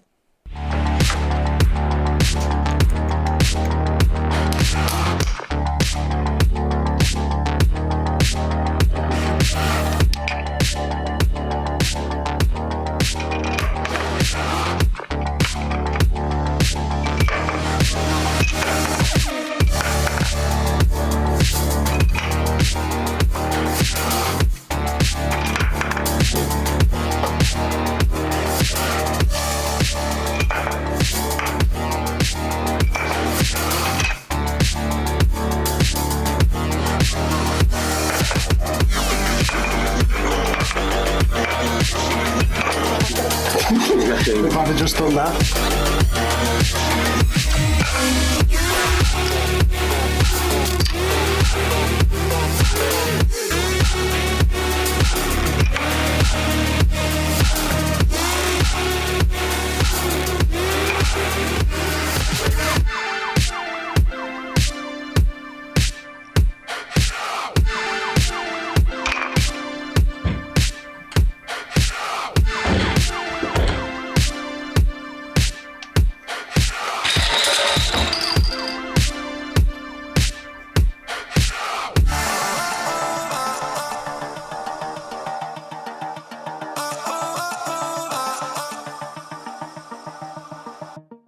Liverpool supporters of Scotland, we are heading your way. It is a new era for Liverpool Football Club, and to celebrate, we're heading on the roads with our very own new era tour, trademark pending, and this time we're heading up to Scotland for the very first time.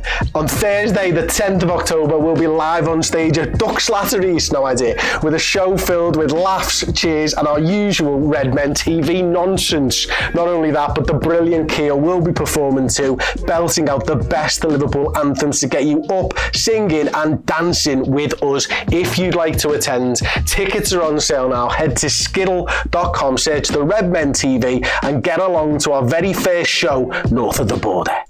Welcome back. Hope you're doing well. Hope you enjoyed your break. You didn't move, I did. All good? All good over this side. Well, yeah, I'm just having a little look at the chat here, see what everyone's thinking about the game so far. Aidan says, how are we not 3 goals down? Horrible defending. I don't think it's been that bad. I actually don't think the defending was that bad. I think it was actually the playing out from the back that caught the pull out a little bit rather than the defending. In the end, actually, the reason they're not down is actually because of a couple of last-ditch...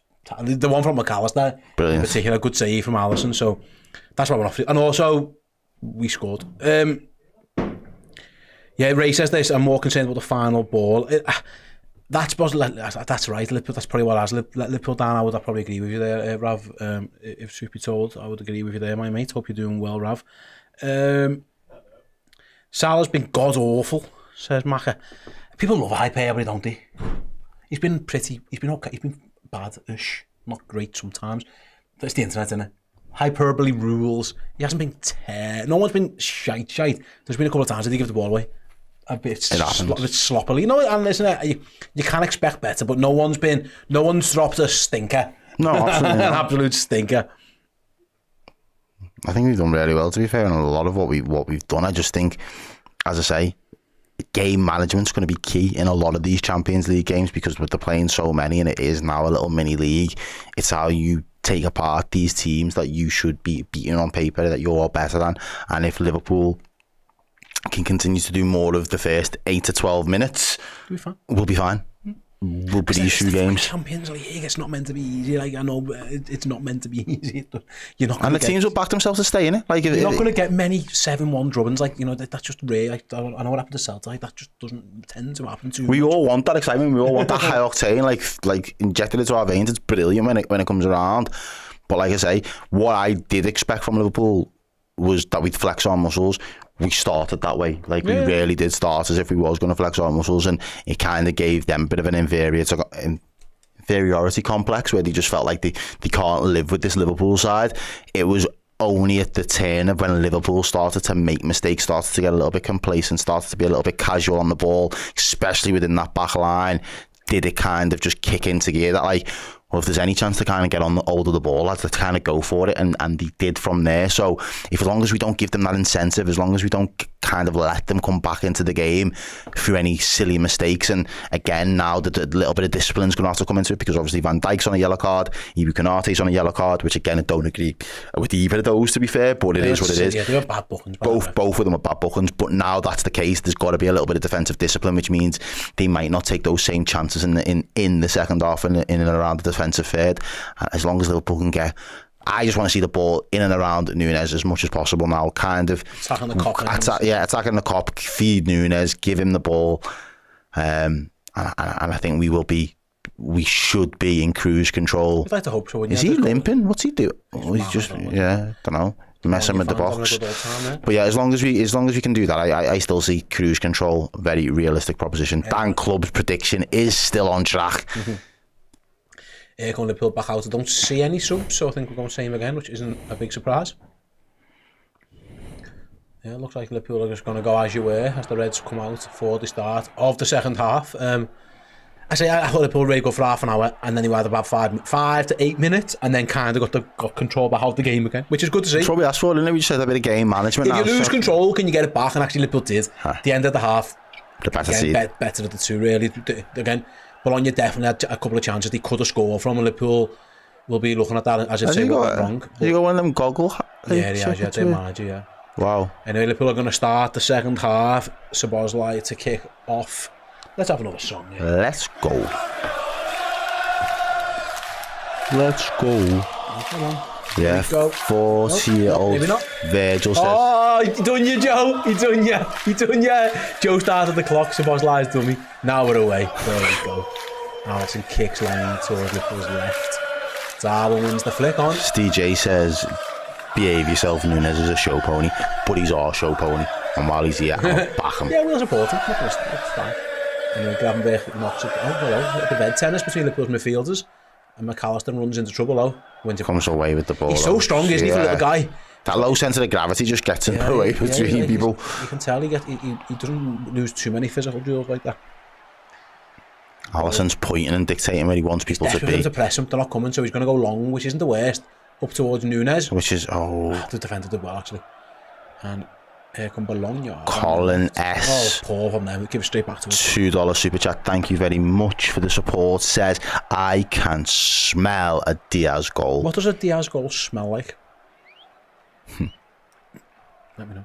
As the ball is played up to Darwin Nunes, loses out. Szoboszlai recovers. Does well again. Yeah, he does really well to pick it up. And he's found Salah. Can there be a bit of link up here? Can there be a bit Salah of product? Salah just holds it up. He's waiting for support. He finds it in the form of Alexander-Arnold. Back to Salah. Right-footed chip from Salah. Nunes' head and he's going backwards. Yeah. There wasn't really on to try and get it back towards goal. There was too much to do from that one. It was actually good work down the right. Salah going with his right foot, which he never really doesn't like doing too often. That's going to be hard to score from. Yeah, he's hanging in the air as well. I think the defender might have got a little touch on it before Nunes as well. Come on, boys. They play out to 33. Yeah, they're out, to be fair. They got out as well. And Dom Szoboszlai there. He's done great, hasn't he? He honestly, without the ball, he's been excellent. Crashes. He has. Doesn't let them past the halfway line. He does a lot of work without the ball. Szoboszlai. He's asked to do an awful lot. He's done well there. I think he hurt himself in the process. He'll be fine. I think this game is made for Gakpo. For Gakpo says, "Oh my giddy aunt." See, I actually think it's made for someone with pacing behind, but Gakpo's been in good form, so I'm sure we'll see him at some point. There's Bologna come away with the ball there. On the left, yeah. They're playing some nice stuff, Ryan. Gravenberch is just there to just cover, deal with it, recycle. Gives it to the goalie. The press does come and Alisson chips over, finds Robbo. Good to see. And Liverpool can come down the left. As Luis Diaz drops deep, don't lose it there. Of course he doesn't, he turns away. Now be careful, man on. Oh, he's done brilliantly. And he's found Trent, who's inverted. And now Trent loses out, 2 men on him. Bullied off the ball there, Trent. and then Diaz just bodies. Fair good foul by Luis Diaz. Alan the cat says, why wear a hat indoors? Alan, my braids need doing, and I'm not the type of person to be on stream looking all nappy headed, so gotta make do. Oh, let him do it, listen. You want to pay for my haircuts and my things? Great. Pay for it, thank you. You will. Appreciate that. Trig Josh says, thanks for your super chat, Josh. Only 1.7k likes. Come on, guys. There's 3,000 odd watching. 2k of you have not clicked the like button. Yeah, listen to Josh. As the ball comes down the right-hand side for Bologna, Robertson blocks the cross. Van Dijk slices his clearance. There's an offside in the build-up, so it don't matter. It don't matter. Yeah, do press the like button if you don't mind. Where are we up to? Orsolini. You like saying that, don't you? Yeah. I mean, it's a tight offside, that. Very. Probably was just off. Let's just go and show us. No. I'll show you when my hair's done, I got no problem flexing, but yeah. Yeah. Dick, you're right, exactly why wear pants indoors. I'm not.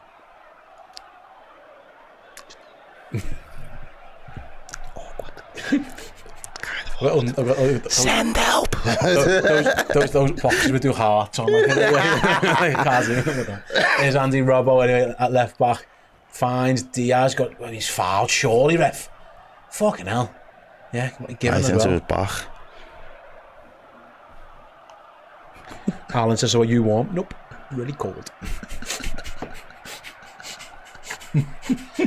Cold. Really cold. That's my excuse, I'm saying. Brilliant. As Luis Diaz is still limping away. Errol says, how much do I have to pay to see the hair? I'm not whoring. Yeah, we're not. Yeah, me out. No, it's thanks. Fine. Anyway, just believe me when I say it doesn't look its best right now. Darwin's he's done picked well. up a loose ball and he's going to try and find Salah, and he does. Go on, Mo. Salah waiting for the pass, finds Gravenberg. Trent has made that big be careful there. Szoboszlai to the box. Does he fancy a shot? He can't get one. He can't really get it off. Man on, yeah, good shout, yeah. Yeah, don't I say it. Mac Allister finds Trent. He's got Szoboszlai down the line. Good run. Liverpool just trying to keep hold of the ball, but can he work an opening? They need a bit more patience, that's for sure. Good ball into Mac Allister, back to Trent. Trent's in! Oh, I think the defender might have got a little touch on that, and the goalie got there, but it was a good move from Liverpool. They were very, very patient. Did the defender get a little nick on that back to his goalie, or did Trent overrun it? Either way, that rather scary looking goalkeeper picked the ball up. Liverpool seemed more measured at the start of the second half. First 5 minutes, again a little bit more patience in the build-up play, trying to work openings. Well, Virgil van Dijk comes, not only does he clear, he wins a throw-in. Plays off his man. Good defender by Virgil van Dijk. Very good.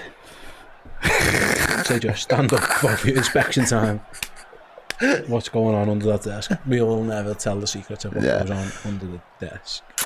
Comment, this is the first donation I've made to YouTube. Thank you very much. I appreciate your help. Thank you. Your support for the show. Hope let us know your thoughts on the match as well. Let us know what's going on. Let it tell a friend. Let us know if you can rate us. You can rate Liverpool. You can say whatever you want. Be nice to each other though, within reason. Here's Virgil, little dink over the top. Actually missed times that one. Throw in to Bologna. Zoom, what are we looking at 10 for? His fade looked good. Maybe it's just that.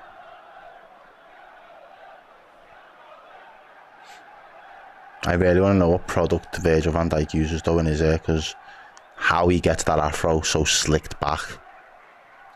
When you go long, Alisson Becker comes out and does well. Oh, does really well there, to be honest. And then just throws it to Trent. Little bounce pass to Alexander Arnold. Liverpool are on. There's no, he hasn't got a run though. Trent was looking for a long ball, didn't find one. Now he goes over the top, looking for Salah. Can Salah get there? No. Defender does well again. They've actually defended quite well at times, Bologna. Like, it's been a little bit last ditch. Yeah, but man for man. But they've done all right. They've stuck to the task. And Liverpool are back on the halfway line. Now they're back at the goalkeeper's feet.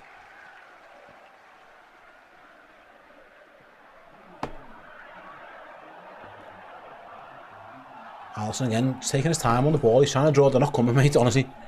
He's trying to draw Bologna in, but Bologna are not going to try and press you. But he does go long. Diaz over the top. Bounce before him, straight through. Liverpool need to figure that out. Lewis J says, they're not going to press us, so just figure a new plan out, boys. How are we all doing? We're good. Liverpool are doing all right as well. No sound, yeah. Liverpool are pressing Bologna, though, and they might have won it back. No, Diaz has won it. Played off him. And played off him. He's won it back, though. That's nice by Mac Allister. Diaz edge of the box. He's got Robertson outside. Good pass again, but he's still hunting it down. Diaz doesn't stop. Still pressing for the ball. I think he could have given that to Rob a bit earlier, but it was still good defending. He was waiting for him to just be in the perfect position, really, and just wanted to feed him through.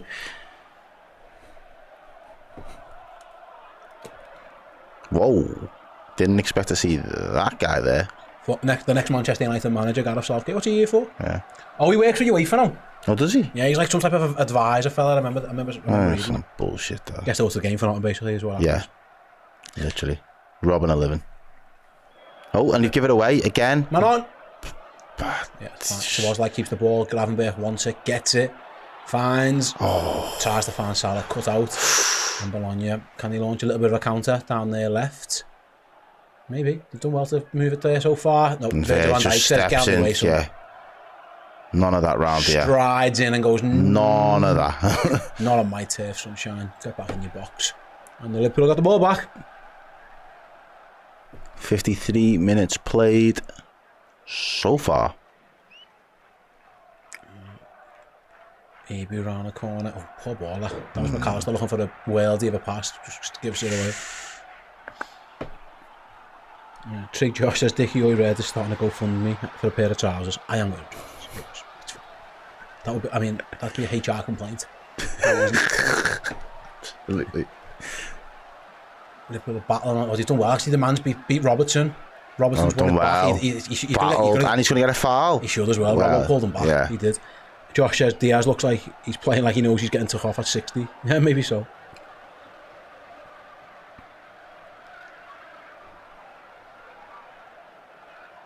There it is. There he's battling. Battles way that should be a yellow card.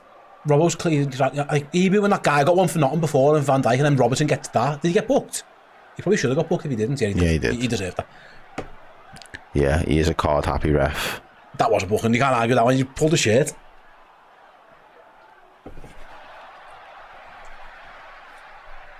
Right then, set piece. They were dangerous off the last one. Bologna, so Liverpool need to switch on. They played another little short one. Ball comes in. Dealt with. Oh, no. Across goal. Alison save. That's a big save as well. Fucking hell. And Liverpool clear. That's twice now from the set. They moved that set piece and Liverpool are struggling with it. Ball goes back. I mean, that's horrendous. Straight out of play. The man got free at the back post. Liverpool had to switch on at that. That little bit of encouragement, that's all it takes. I think what's happening is they're moving that ball there and it's kind of catching Liverpool out. I think he's on.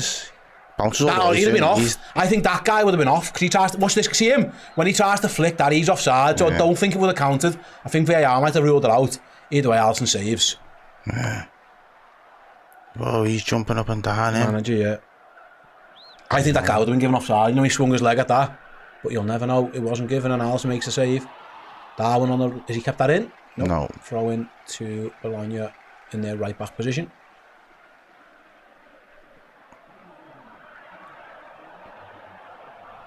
Good save by Liverpool's goalkeeper. Stubble's coming back. He had a shave, didn't he? About 2 days ago. He's starting to regrow the stubble. And Bologna had the ball at the back, trying to play out into the left back position. Liverpool get the press on. And the ball's passed to Alexander-Arnold. Liverpool are in a bit of trouble here. Ibu's got to come over. Be careful here, Reds. Edge of the box. Shot's going to come. Over the bar. And that all come. Alexander-Arnold dived into a challenge, got nowhere near it. And Liverpool are just cut open, carved open there by Urbanski. Well, he's not who takes the shot. It's miles over. It's a poor shot in the end. I know, actually, he didn't dive in, Trent. He just got caught out with the ball around the side of him. And then he ends up on the deck. They work it quite well. Mac Allister is, to be fair, blocking to closing the shot down. He'd have done well to score from there. But it's miles over the bar. Anyway, it wasn't even close.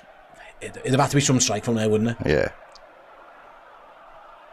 Liverpool corner call upon Diogo Jota. That is Arne Slot's first substitution. As the ball goes long over the top. Oh. Back to the goal. Oh no, Luis Diaz might keep that in. No, goalie's going to get it. Goalie kicks it clear. He gives it straight to us, does he? Oh no, the guy's won it in the middle of the park. He's done really well. Was that 82? Yeah, the guy with the shot. Big switches on. Yeah, Bologna are feeling a little bit of... They've come out the second half. Again, they grew into the game, grew into this half again. Liverpool weren't as intense as we was in the first half and a little bit more measured. And they've just grown in confidence straight away. Look at them doing little bits of passes themselves, getting a few passes on the go. They've won it back. Trent. Was he looking for Darwin? Good touch. Turn and dink over the top, looking for Salah. Can Salah get there? He should. Salah should have got his body in between that and then gives away a foul. And we give the corner. Wow. Salah kind of give him a little nudge, but not given. Darwin did well. He looked like he was about to be taken off. He's looking over to the bench. Are they going to do it now or are they going to wait? They're going to wait for the corner, I think. He looks pissed off. Darwin, he knows he's coming off, I think. Are they going to do it now or are they going to wait? They're all looking over to him. How would they kept his arse on me? Yeah, they're going to wait, I think. Well, maybe Jota's the key to killing off the game. Maybe that's how the manager's looking at it. Yeah, they're just telling them, you're dead up, lad. Switch on, lad, because I know you're not off yet, but yeah, come on. You might get a goal before you go. I don't think Nunes has done too much wrong, to be honest, yeah. I don't. Again, I would have wanted to see a little bit more service, but Jota's Jota. Right then, corner kick from Andy Robertson in front of the Kop. Go on, Darwin. Darwin. Comes in. Heads out, goal, just wide. I think Luis Diaz, it's another corner. I think Diaz heads it onto the defender. And it's the captain who just, does he know much about it? Let's have a little look. See. Diaz gets, oh no, it's a lie, Diaz didn't get it. It's like three of them. It was just he didn't score their own goal. Literally. I thought Diaz won the header, he never watched this. 1, 2, 3. Yeah. I thought it was a Diaz header, it wasn't, it was nearly an own goal. Right then, Van Dijk's asking the ref, listen, look at this. It's chaos in that box. Everyone's everywhere. It is. It's like a proper. It's a wrestling match. Is getting wrestled to the ground at some point. Liverpool trying to free up the edge. Near post. Header clear. Not a great corner. Be careful of the counter. Gravenberch has got it edge of the box. Oh, what a pass that is! It's Salah. Dinks it back post. Looking for Nunes. Headed up rather than out. Diaz. Cleared. And this time, Bologna should be able to get it out, and they have done just that. And Robertson's been beaten to it, and Szoboszlai wins it. Brilliant. Sends it off. Brilliant. Fantastic work for Szoboszlai again, without the ball. He's done that so well. Read the game really well there, kept up to play. Fantastic. Knew what his job was. He had to be a bit of a cover. And there's the substitution, ladies and gents. And Darwin Nunes goes off, and Diogo Jota on Liverpool's first change. Darwin is now thrilled with it, but he's done alright. He hasn't been fantastic, he hasn't been bad. Mid. Very mid.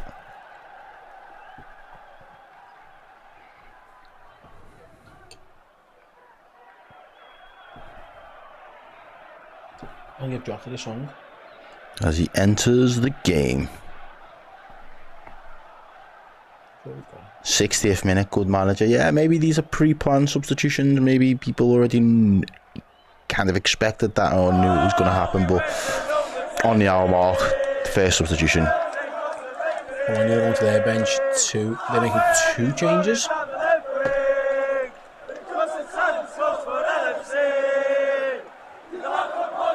Urbanski. He's going off. I like Salah coming on, I don't see the sub. 2 changes for the visitors.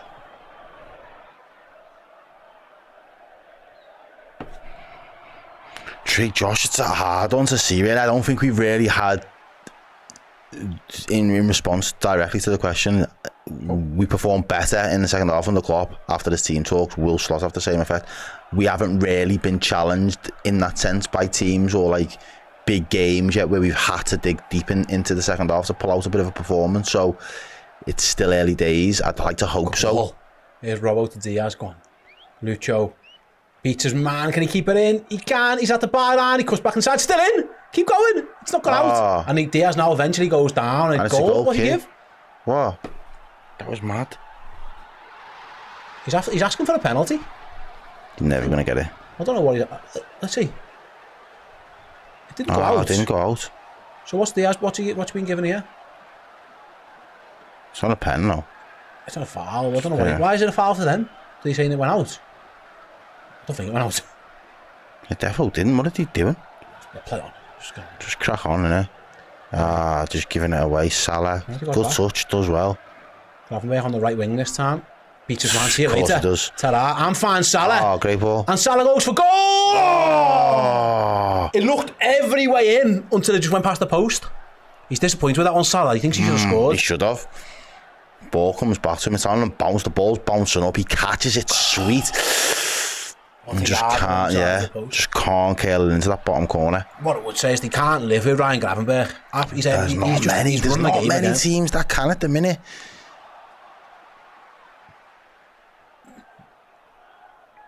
And he's blocked that was better from Salah though. It was absolutely the right decision. Yeah, Allister says the keeper was beaten. Absolutely. Yeah, rooted. Mm-hmm. Dennis McDonald says Gravenberch is a Rolls Royce of a player. He's playing like that at the minute. Yeah, look at what's going on around Europe. Benfica have gone 2 up against Atletico. Oh, they're having to share in sweets. Thank you. Yeah. Liverpool getting the press on again at right back for Bologna. They've done well though to play out. Now they give it away, I think. Have they? Mac Allister wants a foul. Has he given it? Luke Hogg says... He has. He's took a walk to the back. Class watch-along. I'm loving it. Thank you. Yeah. We're loving the vibes. We're loving the fact that Liverpool are winning. I want to see another goal into his back. That's a bit naughty, that. He leans into him, doesn't he? What's his name? Number 20. Yeah, number 20. He's the sub who came on. Abisha? As Alisson's got the ball, he's rolling back towards his box. They're just not going to come out, so be careful. Liverpool play it inside to Mac Allister, round the corner for Jota, goes round the corner again for Szoboszlai, good from Liverpool. Szoboszlai sprints past his man, excellent from Liverpool. Diaz can get there, no! Just a little bit too just close. The goal, he gets there first. That was excellent from Liverpool. 2 first-time passes, excellent by Szoboszlai to beat his man, and then the cross was just cut out in time by the keeper. Really good from Liverpool, and now Dom's sprinting back as well. Excellent. Fantastic from him. Matthew Bannister says, I wouldn't mind Nunes getting a cheeky goal. It would be very cheeky for Nunes to score a goal now at this point, mate. On the bench. Yeah. He has been ill. I wonder if that maybe played a part in him going off. I don't know. That was fantastic play from Liverpool. Just 2 really good passes and a good burst of speed from Dom. Still got it in his tank. Close, maybe. After an hour of absolutely running himself into the ground. Yeah.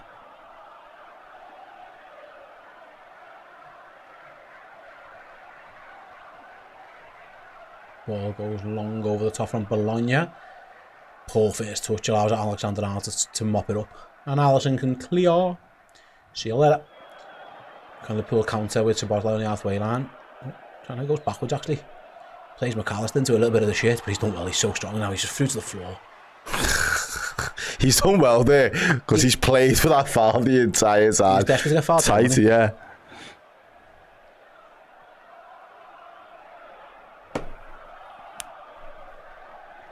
Their manager's not happy with Sutton. He's very animated, isn't he?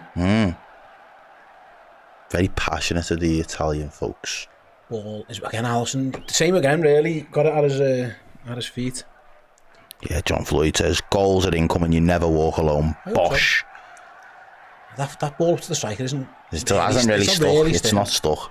That has made no difference. Out, but I think Bologna want them to kick long. Whether it's been Jota or Nunes, it hasn't really stuck. To be fair, Nunes' older play at some point in the first half was pretty good. Don't think he gave him much chance in that second half. He was a bit of a lone figure in the 15 minutes of the opening. Bologna trying to play out. They've got it in the right back position. Now down the line, they've done well to get to the halfway line. Can Liverpool stop them? He's done really well. Inside. Alexis jumps in. And that's naughty, that. He's fouled. That's naughty. It's going to be a yellow card. He's done that about 3 times. This lad, he's been on the pitch for 5 minutes. He's done Alexis Mac Allister 3 different times. He gets fouled a lot, Alexis, doesn't he? He seems to be always in the thick of the action.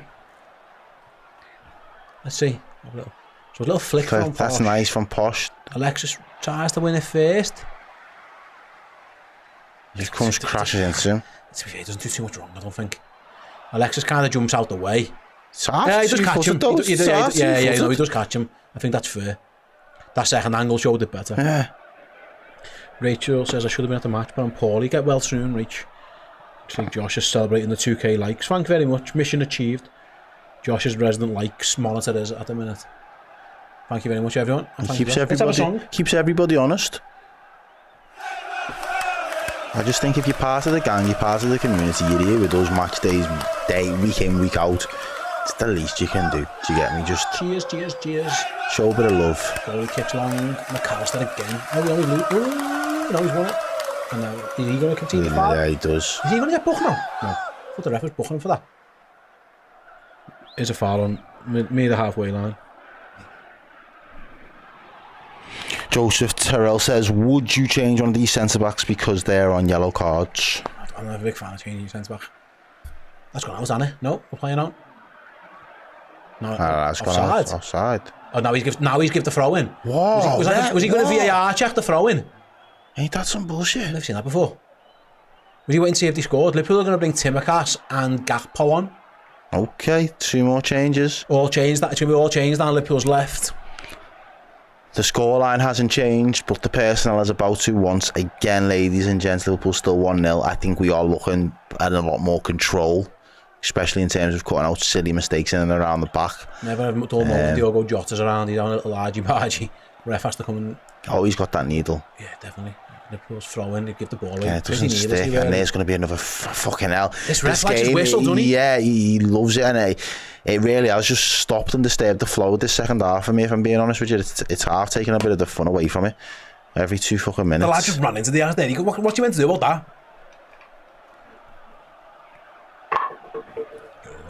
that? Yeah, Cash talks football, this ref is a clown. Yeah, I'm not a big fan of him, I'm being to be honest. He stopped the game a lot there, didn't he? Last few minutes. Right then, so was like nearly wins it back high up. They're getting a bit more brave on the ball, but yeah. They're taking a few chances as it goes back to the keeper. Hopefully Liverpool can capitalise.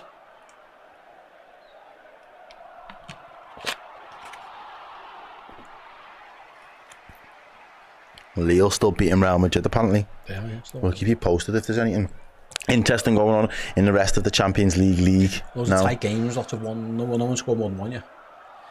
As Virgil van Dijk clears. Deals with it, dealt with. Mac Allister again. Good. Retention at the minute is really good from Liverpool. Just keep the ball. Now they're going to try and press Ibu. Can Liverpool work around the press? If it's here now, Trent's going to be pressed down the line to Gravenberch. He's got options. Just going to do what he does. Strongest box, and he's done well again. Can he now pick a pass out?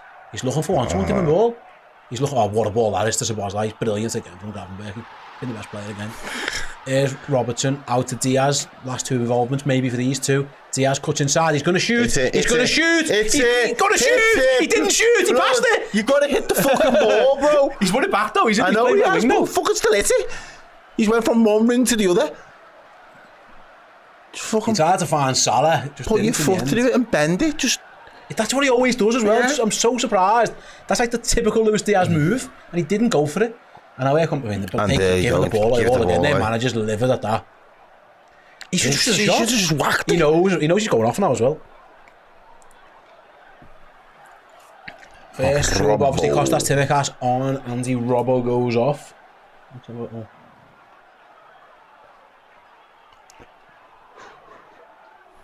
Yeah, 3 of the 4 defenders on a yellow card, so not a bad call there.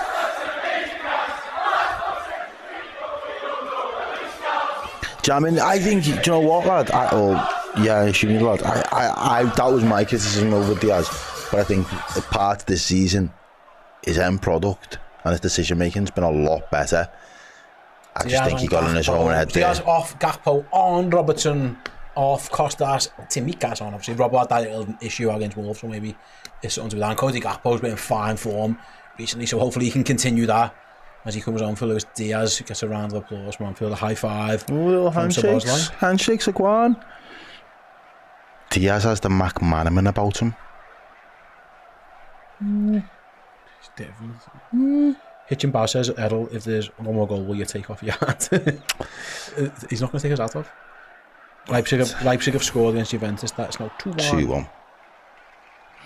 Jake Sutcliffe says, I want to see some Jones. Liverpool can obviously they've used 3 subs now. There's 2 left.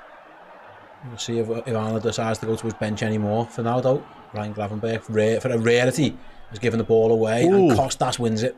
First involvement for Timmercast is to win the ball back and give it back to his goalkeeper. Alisson holding the ball, goes along again. Can this stick for once? No, is it? And Sabozlai with a scorpion flick. Nearly gets Salah in and the goalie does well. Does really well. There was a nice bit of improvisation. Assist, if that would have come off, that would have been some next level assist. Sabozlai with like a scorpion flick, just very well improvised, almost got Salah in. The goalie actually did really well, just to come and clear it.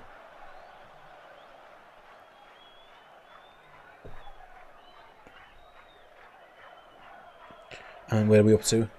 Back to our goalie. Now the press comes, to be fair, maybe they've decided, well, we need the ball, we're going to try and get back into this game.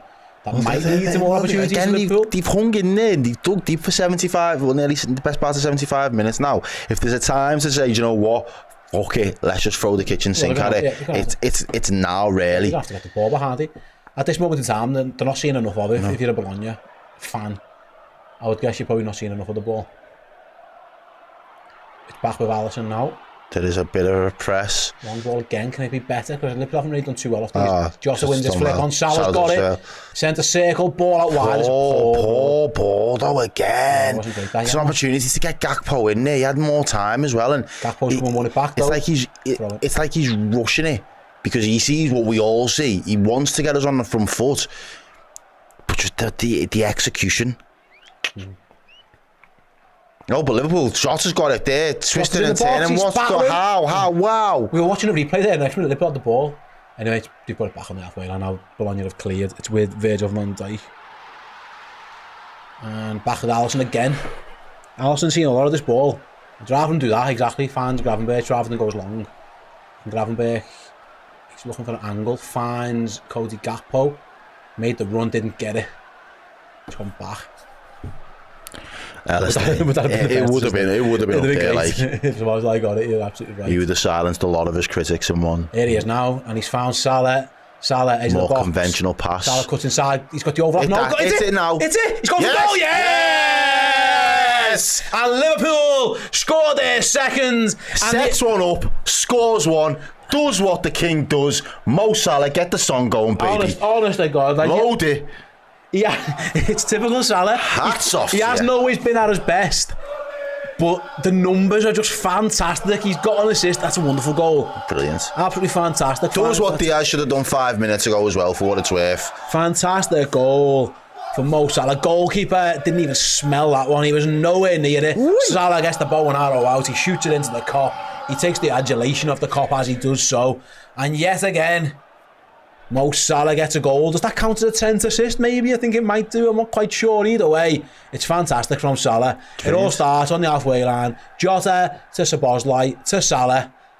He actually doesn't play the ball. It's the overlap from Alexander-Arnold. That takes them away. It's a Szoboszlai assist then, yeah. Salah, the overlap gives him the extra yard of space and he just whisks. Top ins. Goalie didn't like that. Sniff it. That's the Salah we love and know. Ellis, you are spot on. He got it wrong in the first half, just past the post. He got it much, much better for the second. Arne Slot celebrates, the Cop celebrates, Anfield celebrates, Mo Salah celebrates, Errol and me, we all celebrate because their king does it again in the Champions League. And Liverpool lead 2-0 and got a little bit of a buffer. But here come Bologna straight away on the attack. Ball back post is terrible. They've had some real lack of quality at times. Stinkers, them. They've done that a couple of times now. They've shown some good moments, but they've shown some really poor ones as well. But Liverpool's Egyptian king hit the post. Dan worked twice. Oh no, Dan's not on anymore because fucking Diaz has gone off. Diaz has gone off. Dan was close. Dan was close. He did say 4, didn't he? I said 4. He said 3. I said 3 as well. I said Gakpo. I didn't name any scorer, so I'm in play. Yeah. He hit the post twice when I was in Milan watching Salah. This time he goes one better, gets it on the score. A goal and an assist for Mo Salah in a game actually where again he hasn't always been at his best. I was just telling him about the pass before. Mate, he's relentless. He just doesn't stop. He doesn't let it deter him. He'll just keep going and going and going. He plays his game. Szoboszlai with a little flick again. There are certain players where when it's Szoboszlai's been good, you know. He got a bit of stick first half. He's been all right. Here come Bologna on the attack though.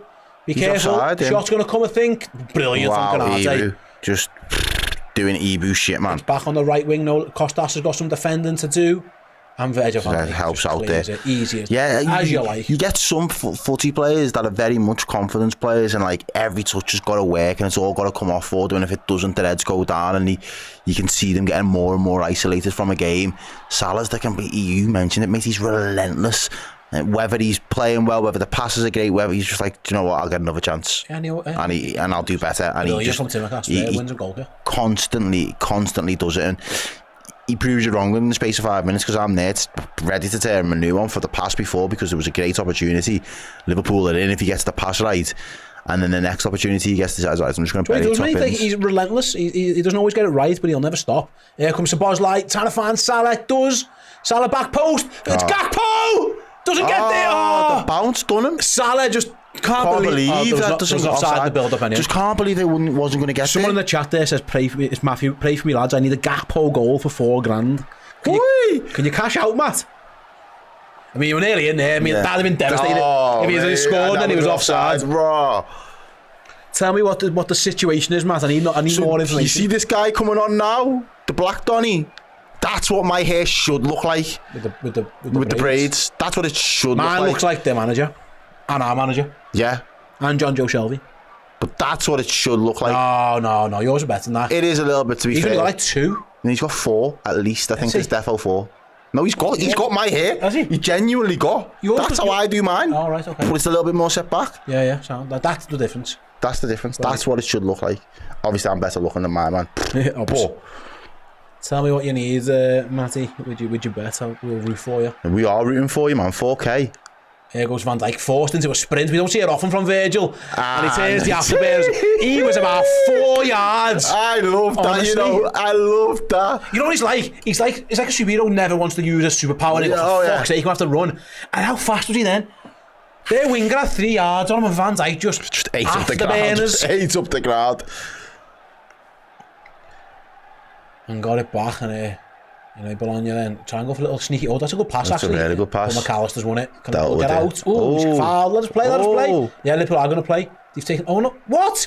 He fouled us. They're asking for a. They're asking for a foul. Free kick. They're asking for a penalty. Are they thinking it should have been a foul for us? They're asking for a penalty. They think Mac Allister fouled him. The decision went our way. They're asking. Get away, lad. Let's see. Is there something in this? Let's see. Because of the ball, didn't he? He goes. It's a weird one because he actually does get the ball. He kicks the lad's studs, I think. But yeah, he goes underneath the lad's foot. He's about to. I don't think that's a penalty. I don't think it was a foul by them either. Actually, if they are looking at it, I don't know. Will we playing on? There was definitely contact. I don't think it's enough for a penalty. Are we looking at this? Yeah, I think they are, to be honest with you, mate. No, play on. Yeah, I think that's the right decision. Mohamed Salah is always there, man. He really is. We've got a couple of super chats. I'll get to them. Can I get to them now? Let's just see what's happening as the ball's down. Trickle. Oh, no. It's gone back to the way. Foul suffered. There we go. Right, let's obviously. So, it's a good ball by Van Dijk into Gravenberch. So, he's about to do something special. Gravenberch from this time. He goes for goal, but slipped just as he went to it. Ellis with the super chat says, that's the Salah we know and love. Absolutely, Ellis. 100. Cash Talks Football, £2 super chat. Just because I love you guys, we love you too, Cash. David LFC Cash with the money. super chat. Thanks very much. The King strikes again. Let's go, boys. That was pure class. It was a pure class finish. You're absolutely right, it was. And Ellis proved that's what your hair looks like, Errol. Miller, that's not, that picture there is an old one. That is not what my hair looks like anymore, my guy. This? He says there with me, my little gift. Oh, your little yeah, you don't like me sticker. My hair's not like that no more. Your little emoji. I forgot we had emojis. Yeah. If you're one of our members, you can use the emojis. Atletico, it's not a good night for the Madrid club so far. Atletico are 3 down and Madrid are 1 down. As anonymous one, Grav just glides with the ball. He really does. That's the best he way makes to it look it. easy. He is. Yeah, does. He goes out on a glide, just boom. Aisha Williams, no, that's not what my hair looks like. You're getting fixated on the wrong shit. Mm-hmm. Oh, there's my emoji. What are we looking at here? What's he waiting for? What? This ref's a bit of a fucking diva. They're trying to take a throw in, and I don't know what's going on. Miranda. Is he just sending them back? Oh, right, go back, lad. You're getting beat 2-0, just take the fucking throw in. And you just walk back to the position you moved them back from. That was a whole waste of everyone's time. Yeah, a waste of everyone's time. Utter. And Trent's under hit the back pass there. Alisson's going to come there. I thought he's fine. Kicks long. Can Liverpool win the second ball, third ball, fourth ball? Can they win a ball? Yeah, Ibu can eventually. Does. And Gakpo gets there first and does well. Strong. Fantastic turn by Gakpo. Wins And the gets a free kick. Yeah, really good. And now Villa are 1-0 up apparently. Good hustle. Let's keep going. Is Ibu feeling something there? Ibu slid in. I think he slipped. Or I don't see what happened there, but Another Duran goal. How is he? Let's have a look. Is he moving freely? Let's have a look. He's going to get the ball. He's asking us to go back. He's moving to backwards. Yeah. He looks alright. I don't know if anything's gone wrong there. Keep an eye on Konate. As Alisson goes long again. Second ball from Mac Allister and to Jota. Salah's going to be in. Is he onside? We'll come back in a minute. Let's first of all, what save? Edge of the box. Shot at goal. Good save again. Doubled up. He doubled up. And then the offside. And now the offside. Fucking hell. Goalie made 2 excellent saves and then the flag went up. I think Salah was offside. 2 fantastic saves though from the keeper. Was he off? Yeah. Yeah, he was. Yeah, he is. Yeah.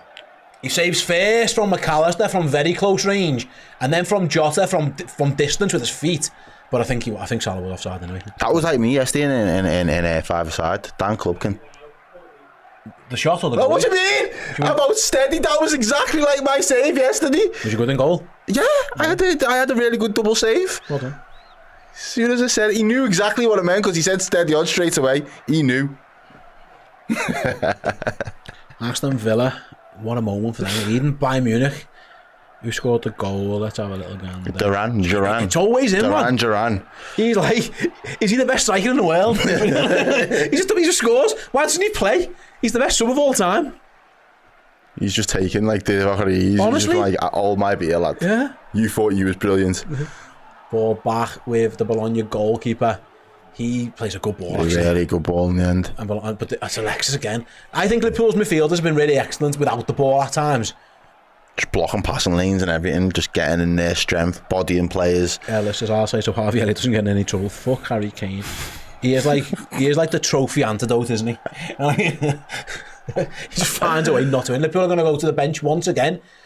5 minutes rest for Alexander Arnold, who's going to come off for Conor Bradley. And potentially Alexis Mac Allister. And I don't know who Curtis is going to come off. Is it going to be Alexis, do you think? I think it's going to be Alexis. That's fine. That's Trent Alexander-Arnold. Man of the match out, boys. Lewis, we will get to that. And I'll be in the player ranking show, but for now, I mean, Salah's got a golden assist, so we could be up there. Yeah, I think Szoboszlai's been good as he goes off now. I think Gravenberg's been excellent again. Jack, good on you. You do you, bro. Spliff, I've never been. Okay. Legal, of course. I'm sure where you're from, Jack. Yeah. Szoboszlai gets taken off with a few minutes to go. So I actually thought he had a good game. You were getting a bit of stick in the first half because there was probably that one bad miss, really bad header when he nearly set the goal. But actually, he's been excellent. He deserves the break. Gets a round of applause from Anfield as well. Yeah, Alistair also says Ali shout for man of the match as well. I think Alisson's had a really good performance, to be honest. And come out with some important saves. So yeah, a couple of good saves, yeah. Yeah, Mo said Ali getting top 8 in this new format is much more difficult than going top 2 through in the old group format. So we get top 8 if we win another 4 games, I reckon. Yeah, it's hard to know, isn't it? So we'll go with it. The estimate, I think I saw some people that like these math magicians were like said like something around 15. Math magicians. Yeah, something like 15. I love that term. Something like 15 points, but I don't know. Like we'll find out in due course. But yeah, you want top 8. Obviously, you don't want to play that qualifier if you don't have to. Listen, Liverpool are on course to be perfect so far. 6 points from 2 games. As the ball goes back to Alisson, takes a risky touch, gets away with it. Well, I think gets away with it, he's done well. And Verge as well. Gliding. Go on, can Liverpool, the press is coming, can Liverpool play through? I didn't want to, fair enough. Yeah. That's the new game Liverpool, isn't it? Yeah. Game management. The old Liverpool trying to score from that position, the new Liverpool like winning 2-0. We're sound, we'll go back to the goalie.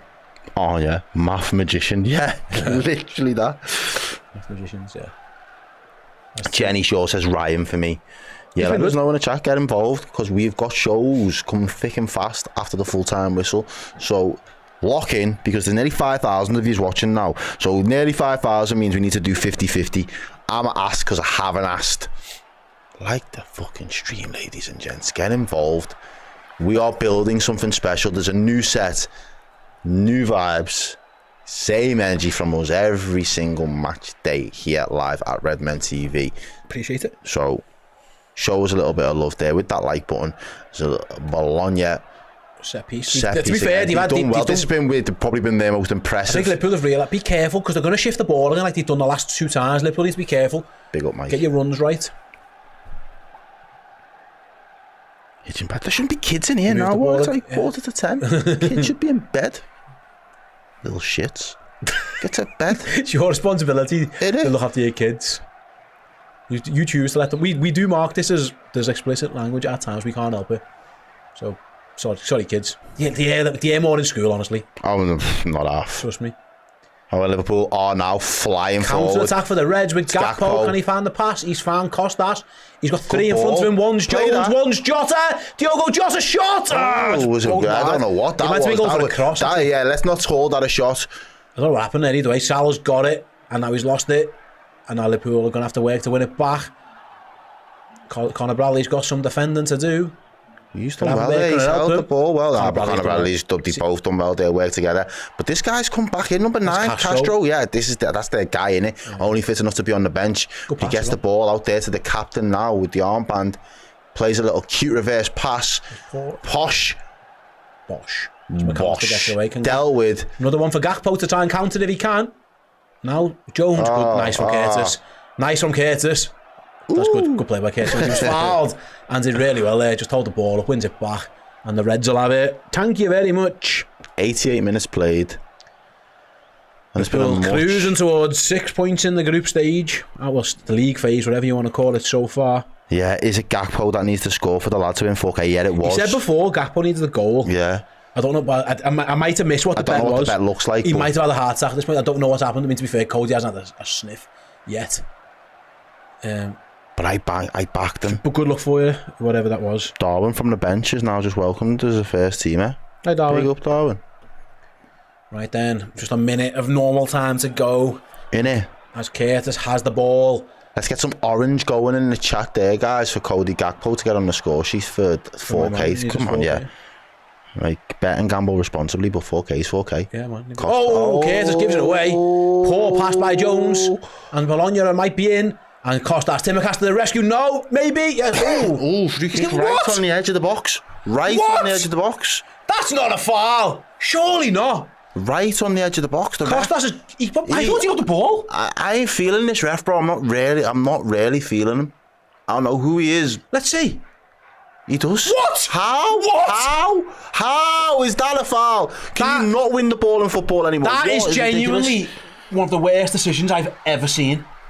It's up there. It's up there. That is horrendous. And the audacity to give him a yellow card as well. What the fuck are you playing at? 3 minutes at a time? And it's a good job Liverpool have got to fit. If that was like a potential equaliser, that's madness. How That is horrendous. He won the ball. It was fantastic from Costas Timmercast. It was absolutely fantastic. And now they've got a free kick in a 24 very, metres very, away from goal. very dangerous position. I ain't fucking with this ref. Oh, I can't believe that. That's horrendous decision. Anyway, it's a free kick. Yeah, the ref is awful. Fully. It's a free kick for Bologna. 1 Decent minute into shooting stoppage time. position. Took away the opportunity for Liverpool to go up the other end of the pitch and give Cody Gakpo his goal. Orsolini's going to have the strike. That goal. Terrible decision by the ref. Absolutely horrendous. Free kick comes in, hits the wall. Oh, there we go, dealt with. Alisson Becker comes out and gives a big high five to his wall. I think it's Innit? Virgil. Lets him know, yo, it's my birthday, I want a clean sheet. Oh, it is a corner, isn't it? I was going to say what's happening here. No one's actually going to take it for them at the moment. What are you waiting for?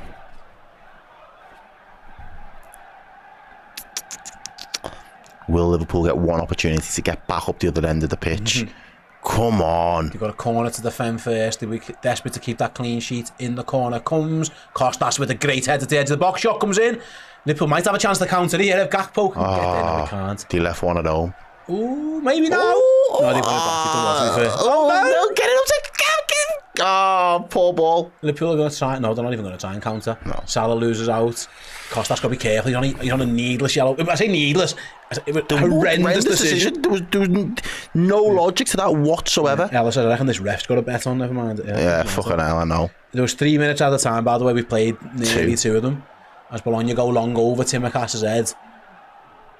Little back heel around the corner. Does a good well. one. Liverpool got some defending to do here. Shot brilliant by Van Dijk. Well. Shot at goal. Misses. Big opportunity at the end of the game.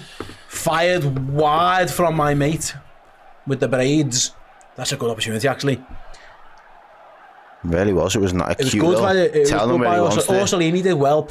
It gets pulled back to the edge of the box. Well, it gets blocked to the edge of the box. It's a difficult chance on the bounce. Fires wide. If that's on target, Alisson's problem. Yeah, he's going to have problems. It ends up in the Annie Rose end, and all is well as we head into the last 30 seconds of the game. Yeah, he's got 6 braids. That is literally my... Yo, bro, he's been watching. Cork said, playing Mo back into form, fought well when we needed, managed the game well. The ref's a joke. Encouraging from a Slot side. Yeah, I'd agree with a lot of that. As Liverpool got about best part of 5-10 seconds left, ladies and gents. Alisson Becker's going to keep hold of this ball. The final whistle will go very, very shortly as the keeper goes long towards the halfway line. As birthdays go. Alisson's had a clean sheet for his birthday.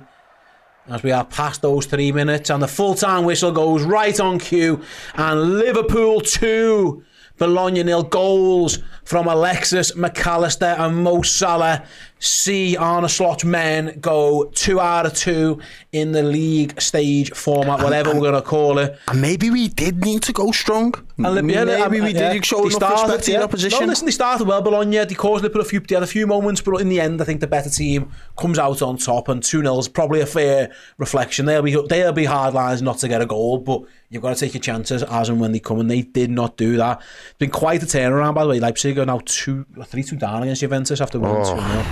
Real Madrid are still 1 down. Aston Villa still 1 up as well. So yeah, that's what's going on in and around the Champions League. But for now, it's hard to know who's where and what have you. All we know is Liverpool have played 2 games in this new format. They've won both of them as well. So they're 6 points from 6. Well, 6 points out of 6 really for the Reds. Thanks everyone for watching, by the way. You guys have been the absolute best throughout the entire stream. All the 5,000 people who watch us. Don't go anywhere. Do not go anywhere, because it's time for you to have your say on what just happened. You've listened to us too for about 2 hours. Now it's your time to have your say. Very, very shortly we'll go to a very, very quick break. Dan Club will be in the hot seat for the fan reaction show. So make sure you stick around, have your say on everything you saw. You can do that in the live chat. You can do that on Discord. You can do that on Twitter. There's all times of opportunities to get in. And then after that as well, Dan will be over at the board with the player rankings show. Me and Errol are heading to studio number 2 to film the Redmen Plus player rating show. If you want to watch that and you fancy giving it a go, what we'll do, we'll give you half price. If you go to redmenplus.com now, sign up as a monthly captain subscriber. If you use the code rankings, because that's the name of the show, player rankings, use the code rankings, we'll give you 50% discount. So you'll give it a go for one time only. If you like it, fantastic. If you don't, cancel it. It's absolutely fine. But yeah, do that for you guys as well. So get yourselves involved. Stick around, because very, very shortly Dan will be here with the fan reaction show. So from me and from Errol, catch you all soon. See you later, everybody.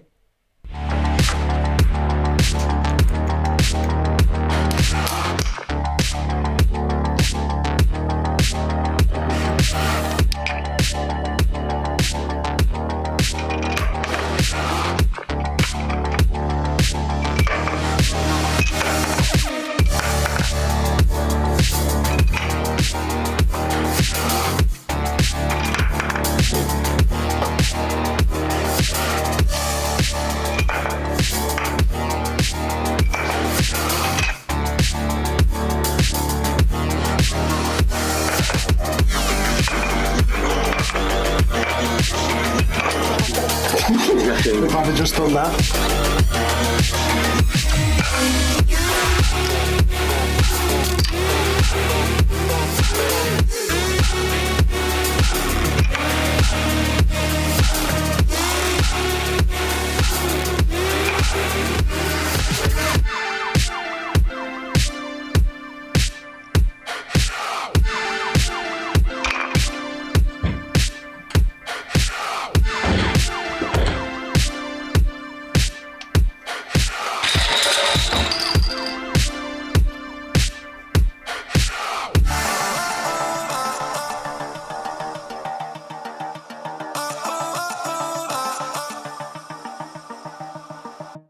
Liverpool supporters of Scotland, we are heading your way. It is a new era for Liverpool Football Club, and to celebrate, we're heading on the roads with our very own new era tour, trademark pending, and this time we're heading up to Scotland for the very first time.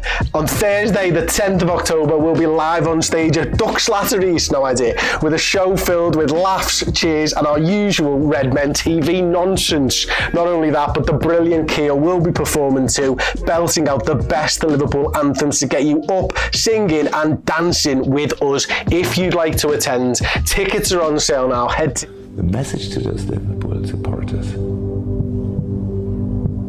we have to change from doubter to believer. No.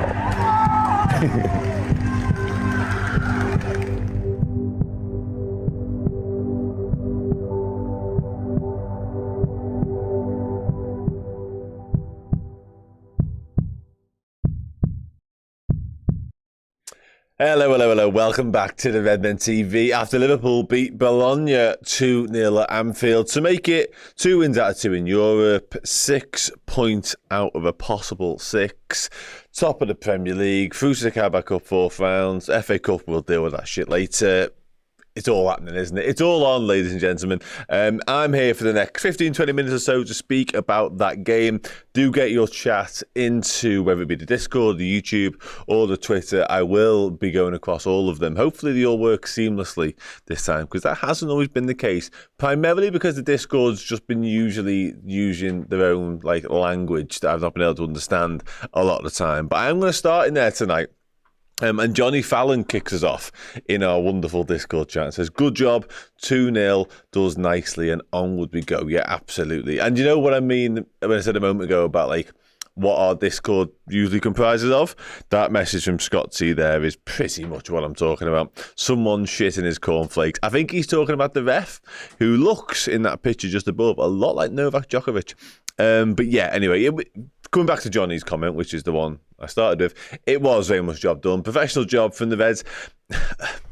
A little bit more nerve-wracking than maybe it needed to be. I think Alisson Becker was a little bit busier than Arne Slot would have liked, to be honest with you. I think that's an absolute given. We were just off it for a little bit in that first half, weren't we? But we managed to regain control, regain our composure, and really took control of proceedings again. There was little glimpses in the second half of Bologna having a bit of joy, but we just, I don't know, we were better team pretty much throughout. The first sort of half an hour, there's a 10-minute spell thereafter, and then even towards the back end of that first half, we managed to wrestle back the control of the composure that we'd shown previously, because, like I say, we were far superior for the most part. Sound. It looks like they're talking about the Aston Villa and Real Madrid game. Do keep me abreast of what's going on in the other games as well, if you can, and the Lille Real Madrid one as well, if possible, because I would like to know what's happening. I know Villa were winning against Bayern Munich a moment ago, so let me know if that stays the same, because what a result that'd be. We'll dive into the YouTube chat. Oh, they beat Bayern. That's the first thing I've seen. Wow. Okay, that is mad. I mean, that'll be going off at Villa Park, won't it? Let's be honest. Daniel, however, starts us off, despite Liverpool winning the game, says Nunes doesn't fit Slot's system. I'm not... Lille won as well. Lille beat... Jesus. Listen, it wasn't another... I thought that Nunes was okay. Obviously, the frustrating part of the night was for him when he's in behind and he shouldn't be offside, should he? And he finishes really well, actually. He actually takes the goal nicely, but obviously the flag goes up and it's disallowed, and he's quite comfortably offside, and he doesn't need to be. He's got the pace to stay onside in that circumstances. It's just the awareness, and it's just that understanding of when to make the run and when to go. It's just, it is frustrating. And I think, obviously, what needs to improve definitely is his hold up play and his ability to bring more people into the game and stuff like that, and his link up with those around him. That's where he definitely does have a disadvantage compared to Diogo Jota and people like that. And even when Cody Gakpo played in that role previously, I don't think we're seeing much of that, to be honest with you, anyway, from here on out. But yeah, I thought Darwin was good, and he does provide that different option. You need you can't be one-dimensional in how you go about your attacking play, and Darwin Nunes is very much not one-dimensional. So I like the fact he's in the squad, and also this is a good point. And he did that really well, and he chose the right option. Benfica beating Athletic 4-0, shit in hell. Billy, you're absolutely spot on, and he picked the right thing to do, because it would have been easy for him to get that out of his feet and have a shot. And listen, if he scores, different conversation. But yeah, he chose to bring Mohamed Salah into the play, and he can do it, and he's shown he can do it. I just don't think he does it on a consistent enough basis, and he doesn't do it at the same level that Diogo Jota does, and I think that's what gets Diogo Jota in the team more often than not. Sound, let's go back. Slot has set his first record. The red machine keeps on marching. I did hear that record right at the end of the coverage there. 23 is very happy with Arne Slot. Rav D wants to speak about Dom Szoboszlai. His work rate was unreal. Yeah, it was. And it was never more evidenced than right towards the back end of the game. Not long before he comes off, actually, when he's chasing back. And they're on the counter, well, they're definitely in a potentially dangerous situation on the counter. And Szoboszlai is that man. I think we just had a corner and he was part of the attacking situation there, and he sprinted all the way back to make sure we won it. And a lot of what he does is very selfless. He allows others to fire. There's moments, even in the goals, whereby he's in and around the play. He should do better early on. I think he tries to dummy one, he might have a go himself. He nearly scores a little bit later. Just drags it wide. So, yeah, I think a good night for Szoboszlai, and probably the sort of night that he needed, because they felt like there's a pressure growing sort of under the surface around him. He was the topic of conversation in our pre-match show, topic of conversation in a lot of Liverpool fan base sort of chats right now. And I think tonight he showed us again why he is so important to this side, like that work rate, that engine, that never say die attitude, the ability to chase people down and fight for lost causes. And like I say, his work allows others to thrive in the manner that they do. So, yeah, I was really, really pleased for him. And I think it was definitely a step back in the right direction in terms of the quality on the ball as well. Mihail says, the midfield dynamic is quite good, in my opinion. All three are playing at a good level. Grav a lot better, of course. Yeah, Gravenberch was just, he can do it all, can't he? He was just superb again tonight. Like, honestly, the strength that he shows is that he turns like, that's always been sort of the main eye-catching feature of his game, but it's gone to a whole new level again this season. Like, his awareness of what's around him, but it's not just what's around him, it's what's like 20 yards behind him as well. It's just phenomenal to watch. So there's one early on in the game, and he lets it run across him, and he knows the ball's been sort of overhit a little bit into his feet, but he knows there's no one behind him, so he can turn on a sixpence and go and get it anyway. And there's one a little bit later on where he basically passes it to himself and goes round it. Oh, honestly. And then he's fighting people off, he's winning his duels, he's winning head. Just wonderful. Wonderful to watch. He is the man at the minute. Like, he is Liverpool best player right now, and I'm aware that doesn't necessarily translate into sort of goal contributions, because it isn't doing. That will come, I'm certain of it, but yeah, he is the heartbeat of this Liverpool team, and once again tonight. And Mac Allister was brilliant as well. I thought he's right in the thick of the action all the time, it feels like. I think Liverpool actually could have gone up a couple of gears at stages. I think we were mostly in control, apart from that 10-minute spell that I mentioned earlier on, but that midfield working in such unison was once again the reason we were able to sort of get control and basically control the entire game of football, more or less. Josh Broadhurst is definitely having a little bit of Ryan Gravenberch. Said best midfielder in Europe right now. Hi. Do you know what? Yeah, this, Nick, and I've said it all season long, really. It was that sort of ability to do the defensive, not the ability to, that's wrong. Let me correct myself there. It was the willingness to do the defensive stuff that I had question marks about, because I knew he had all the flair, I knew he had all the grace. He carried the ball just superbly well. We saw flashes of that last season. We definitely saw it at Ajax, less so at Bayern Munich. I knew he was a proper footballer, and a sort of footballer who's worth the entry fee alone to go and watch. But it was, does he want to be a defensive-minded player? Does he want to put the hard yards in? Does he want to make tackles, do the dirty work? Yeah, he wants to do all of it. And I guess if that's a non-negotiable in playing in the side and playing in that role, and he wants to be in the side and playing that role, then he has to do all that. So it's kind of it's worked in perfect unison.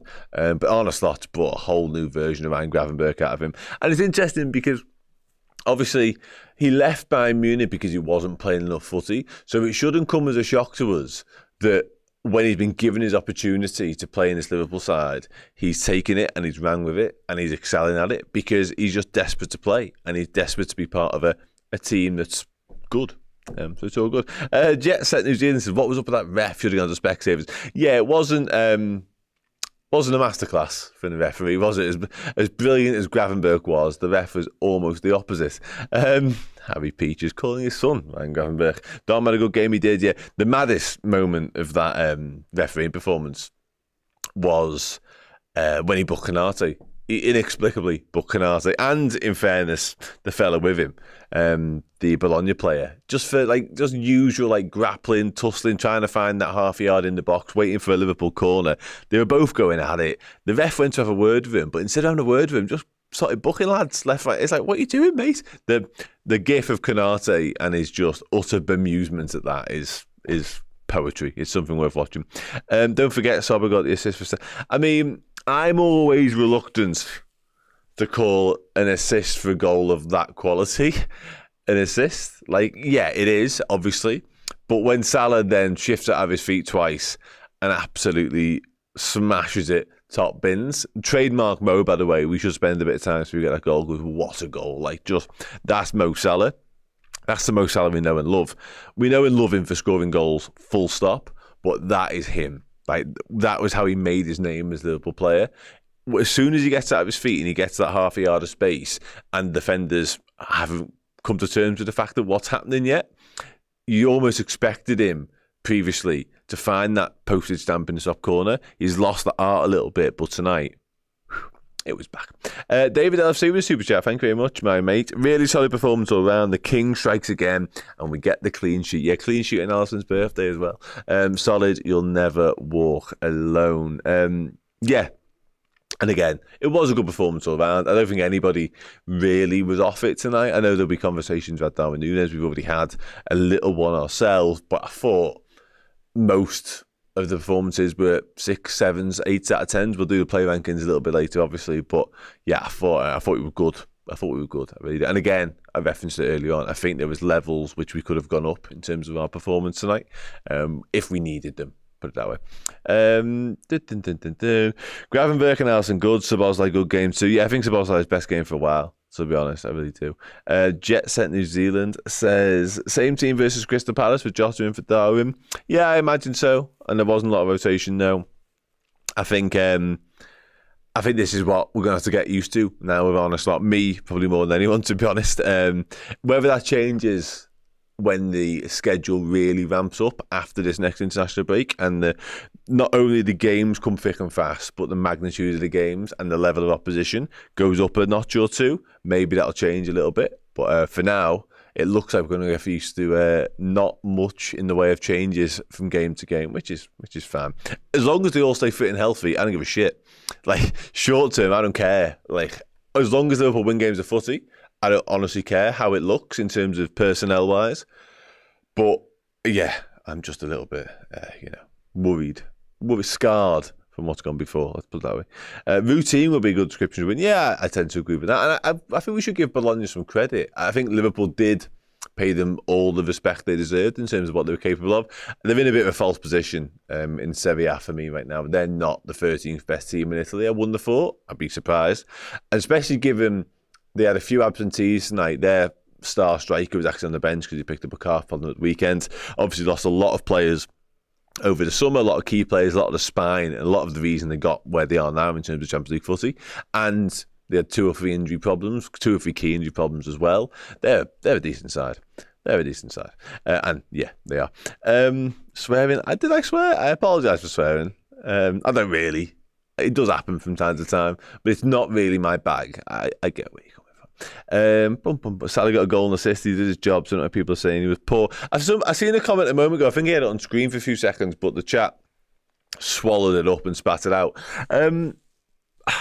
I guess we'll do the man of the match. Robbo's a shout for man of the match. I guess the Salah thing, and it's this kind of, we had this a lot last season, it felt like with Salah, where he wasn't nowhere near his best. Let's say it how it is. He was nowhere near his best, and then he was producing killer moments where we needed him most. He did it a little bit the weekend, didn't he? Mohamed Salah got a lot of criticism for his performance at the weekend, and rightfully so, because he was off it, and there were some moments whereby he made the wrong decision or didn't execute, whatever.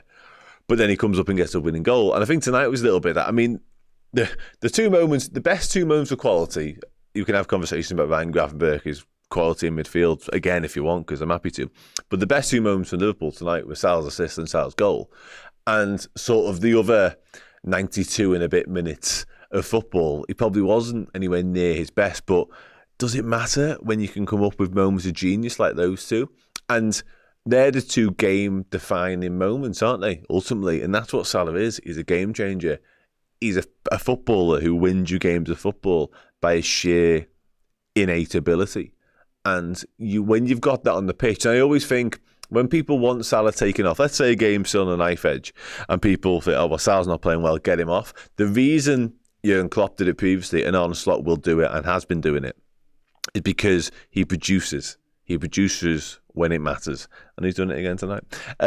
Cullen Co-op says, Quap. Virgil was massive, another great match. Yeah, Virgil's growing into that captaincy role more and more. I think obviously he's one of the best, he is the best centre-back in the world, one of the best centre-backs Liverpool have ever had. But I think their leadership is coming out in him more and more recently. He's really leading by example at the moment. And yeah, for tonight, it was wonderful. Wonderful again. Josh Broadhurst said he's getting older in the odd bad game now. That's why you never take him off when you need to go. Yeah, exactly that. And I think, again, I was going to say a moment ago, he did this quite a lot last season. It felt like, I want to say anyone, the derby at home as well, wasn't good, wasn't at it, not the Mo Salah we became accustomed to. And then bang, blink of an eye, he scored. He's won you the game of footy. It's just what he does. That yellow on Ibu was ridiculous. The ref should apply to Pedro. I mean, I feel like, yeah, he'd be one of the better ones, actually, wouldn't he, to be honest with you? He'd be one of the better ones.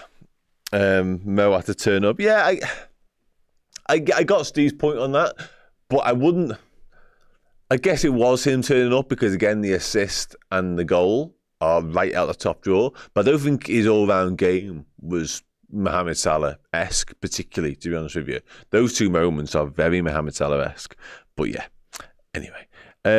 Bradley doesn't seem as good as he was. I just don't think we've seen enough of him to make judgments on Bradley's season so far. It's been short-lived cameos, hasn't it, really, apart from the Carabao Cup game. So I'm not going to have any hard and fast opinions on Conor Bradley. And it's hard to do that with a lot of the squad lads, to be honest with you. Wataru Endo is in that category. Tsimikas, to a lesser extent, we've seen a bit more of him, maybe. Curtis Jones, obviously, as well. There's a lot of Jarell Quansah. There's a lot of lads who we've just not seen enough of so far this season to know where they're at, really, in terms of their form, which, again, you know, might be absolutely fine.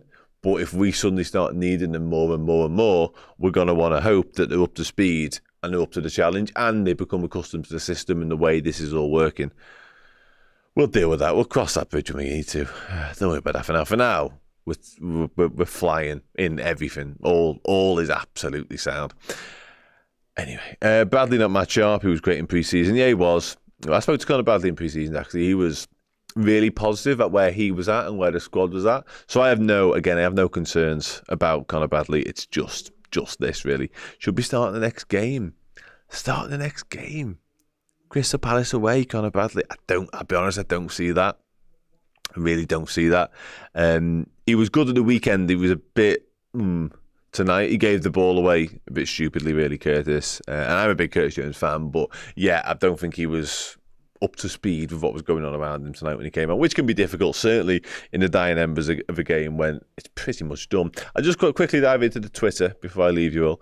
Barry Garlow says, Dom and Gravenberch outstanding tonight, though we seriously need to wise up at the back. Too many risks and not playing it quick enough. A better team punish us tonight. Yeah, that's very true.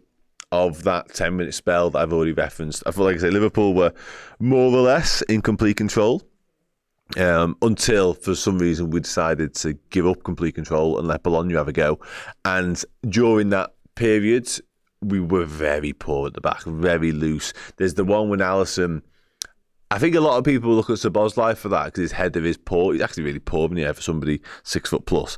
Just misdirects it completely, and Bologna hit the bar after that. They hit the post a few minutes later. We were very shaky. It all became very messy. But Alisson's pass into Szoboszlai doesn't do any favours. Like, I get he's probably running out of options, but if your only go-to option is dink it 40 foot head height to Dom Szoboszlai, who's under a little bit of pressure from the press around him, probably just get rid at that stage. Like, I'm all for playing out from the back because, you know, it can lead to beautiful things thereafter.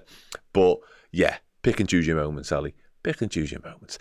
Pastor Nom in Twitter says, decent little game, learned nothing from our Reds. We are more controlled, but we still do not kill games off early enough. Grav was man the match again. Virgin Ibu, different class. Stala still proven to be the luckiest footballer ever. I was not expecting that whilst I was reading. Had another poor game but scored. I mean, whilst I agree with the last bit, had a poor game but scored and got an assist. I mean, can you have a poor game and score and get an assist is probably a bigger question. However, the luckiest footballer ever is a bit extreme, isn't it? You know what I mean? Like, come on. That is a wild take. Wild. Ali Hawks, Mo with a goal and assist after playing pretty badly, sums up just how incredible he is. Different take on it there. Dom doing so much off the ball, just need him to tighten up when he's on it. Gravenberch looks like he's from another planet. Man the match yet again for me. Luke Jones got the job done, a few rocky periods, but still a pretty solid display all round. Ref is a bit shite, which doesn't help either. Gravenberch is something else. It's impossible to speak about Liverpool at the moment in a positive sense and not mention Ryan Gravenberch, it feels like, which I'm here for. Last couple now from the Twitter. Dive back into the YouTube and I will get out of here. Street Logic Sports says, brilliant results. Given how poorly we played at times, doesn't matter how we win as long as we finish in those top 8 spots, which we're well on course for doing now, of course. And in a different iteration of the Champions League, Real Madrid not winning tonight would bode really well for us. I guess it still does in a roundabout way. But if they were literally in our group phase, instead of just playing them once, it would be even better news. Liverpool 365 Moose, honestly. Gravy Boat, honestly. Just about steals man of the match again, but Ali was close behind. You know what? We haven't spoken about Alisson. We will do, and we'll do it in the player rankings in a minute because he was brilliant. Mo can't pass water all night, but gets a magnificent goal and an assist, so I'll shut up about that. Yeah, it's probably for the best. People talk about Conor Bradley. I don't know. He doesn't. Nobody does. Not many people in world football do. He offers he's a very different profile of right back. He's more energy, he's more up and down all night, chalk on the boots type fullback who has a lot to offer in that sense. And I think actually, as games go on and defenders get tired, the last thing you're going to want to see is Conor Bradley coming on. But to the point about not offering as much as Trent, like, come on. Like, I'm not sure anyone does. I'll be honest with you, this is absolutely spot on. Job done, that's also spot on. Trent Alexander-Arnold, like, fella's a genius. The fella's one of the greatest exponents of kicking a football I've ever seen. Like, he has his moments, we all do. He's almost so ambitious, he's almost too ambitious to a fault at times with his passing range because nothing feels impossible to him.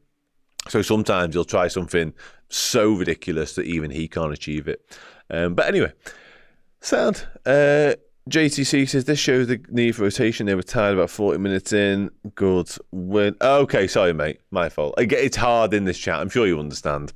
Because it just absolutely flies. I sometimes just see that and I have no idea what you responded to. So forgive me exclusively forever, everybody. But ultimately, who's asked? Because, again, Liverpool won 2-0. Salah's really boss at footy. Gravenberch is currently even bosser at footy.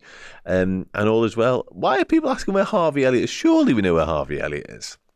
He's injured. Broke his foot. Dom is fast. He is fast. And he runs for days as well. So, cool. Oh, Lorenzo, we got a Bologna fan in the chat. Oh, I love that. I absolutely love that. That's nice. And that is nice. I like that a lot. That's one of the best things that's happened in the show this season. Lorenzo, you're welcome.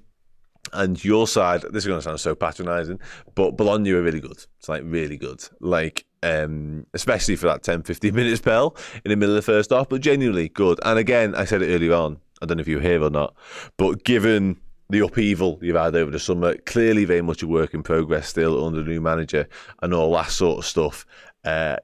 Proper performance tonight. Many a team have come to Anfield and not put up anywhere near as big of a fight, or they've come to Anfield and put up a completely different type of fight and just showed no ambition whatsoever. Bologna did neither of those things. You're really good, you're really aggressive, you had lots of quality. And if we're really honest, if it wasn't for Alisson Becker being the best goalkeeper in the world, you probably would have scored at least a goal and maybe even got something out of the game. So thanks for being here, and good luck for the rest of the Champions League. Wasn't that nice? I hope so. I've not heard anything about this, to be honest with you. It was meant to be after the international break, wasn't it? That was sort of the original timeline. So I guess we're not too far away from that.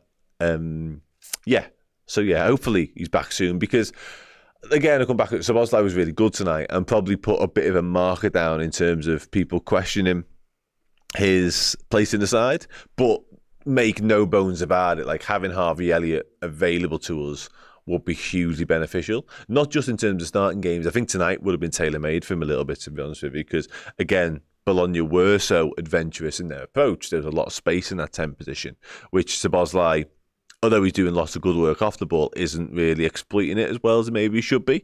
Harvey Elliott would have thrived in there, wouldn't he, to be fair? But I just think having him back available on the bench is as important as anything else right now, to be honest with you. So fingers crossed, he's not too far away, to be fair. Sound. Okay, double pivot of Jones and Gravenberch with Maka as a 10 against the low block. Yeah, possibly. We might need that intricacy, because Szoboszlai is a bit more of a battering ram. Again, physicality, energy, driving power, all that stuff. Doesn't shoot from range often enough at the minute for me, because we know he can. But without Harvey Elliott, it does feel like you need that guile, that intelligence, that eye for a pass, that sort of stuff against teams that sit deep. And Mac Allister might just be the answer. Okay. I love how loads of people are speaking about the lack of rotation. I got, not abuse, but shot down for my opinion on the rotation thing earlier on, so I'm not willing to broach the subject again right now. But yeah, all again, we're flying. It's sound. We're winning games of footy. Long may that continue. And as long as it does and everyone stays fit, I'm going to be happy. And I'm going to keep sitting here and I'm going to keep saying nice things about Liverpool Football Club, because we're boss at footy and that's all that matters. And speaking of boss, we are going to head over to the Player Ranking Show, because that was fun. And I appreciate everybody getting involved, as ever. Twitter, Discord, chaos. The Discord turned into other results, which is great, and I'm here for it. But yeah, sad. Cool. Crouchy saying Slot is not happy and I don't blame him. Arne Slot, I don't think we've come away from a game yet. And I rate this, by the way. He's very much a perfectionist. I've said this the whole time. I don't think Arne Slot has come away from a single game of football yet that we've won. He definitely not the Nottingham Forest one, because obviously we didn't win, where he's been completely happy with everything he's seen. But there will come a time whereby he just stands there and goes, yeah, we were brilliant, weren't we? And that's it. He'll have no critique. Even the weekend, it was a Canate thing. It was funny. Like, he's quite funny. He's got quite a dry sense of humour.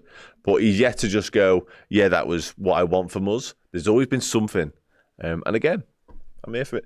Boss, what I'm not here for is much longer, because I'm going to go over to the Player Rankings show and do that board thing. And we're going to talk about all the players that played tonight. I'm going to rate them from boss to sound to your messing. And once again, I think we won't have your messing. I've got an Arne Slot card, so talk to me about that. And I've got a man the match card, though I think I may as well stick it on Ryan Gravenberch's head right now. I'm going to do that stuff. See you there. Bye for now. The message to those Liverpool supporters: we have to change from doubter to believer.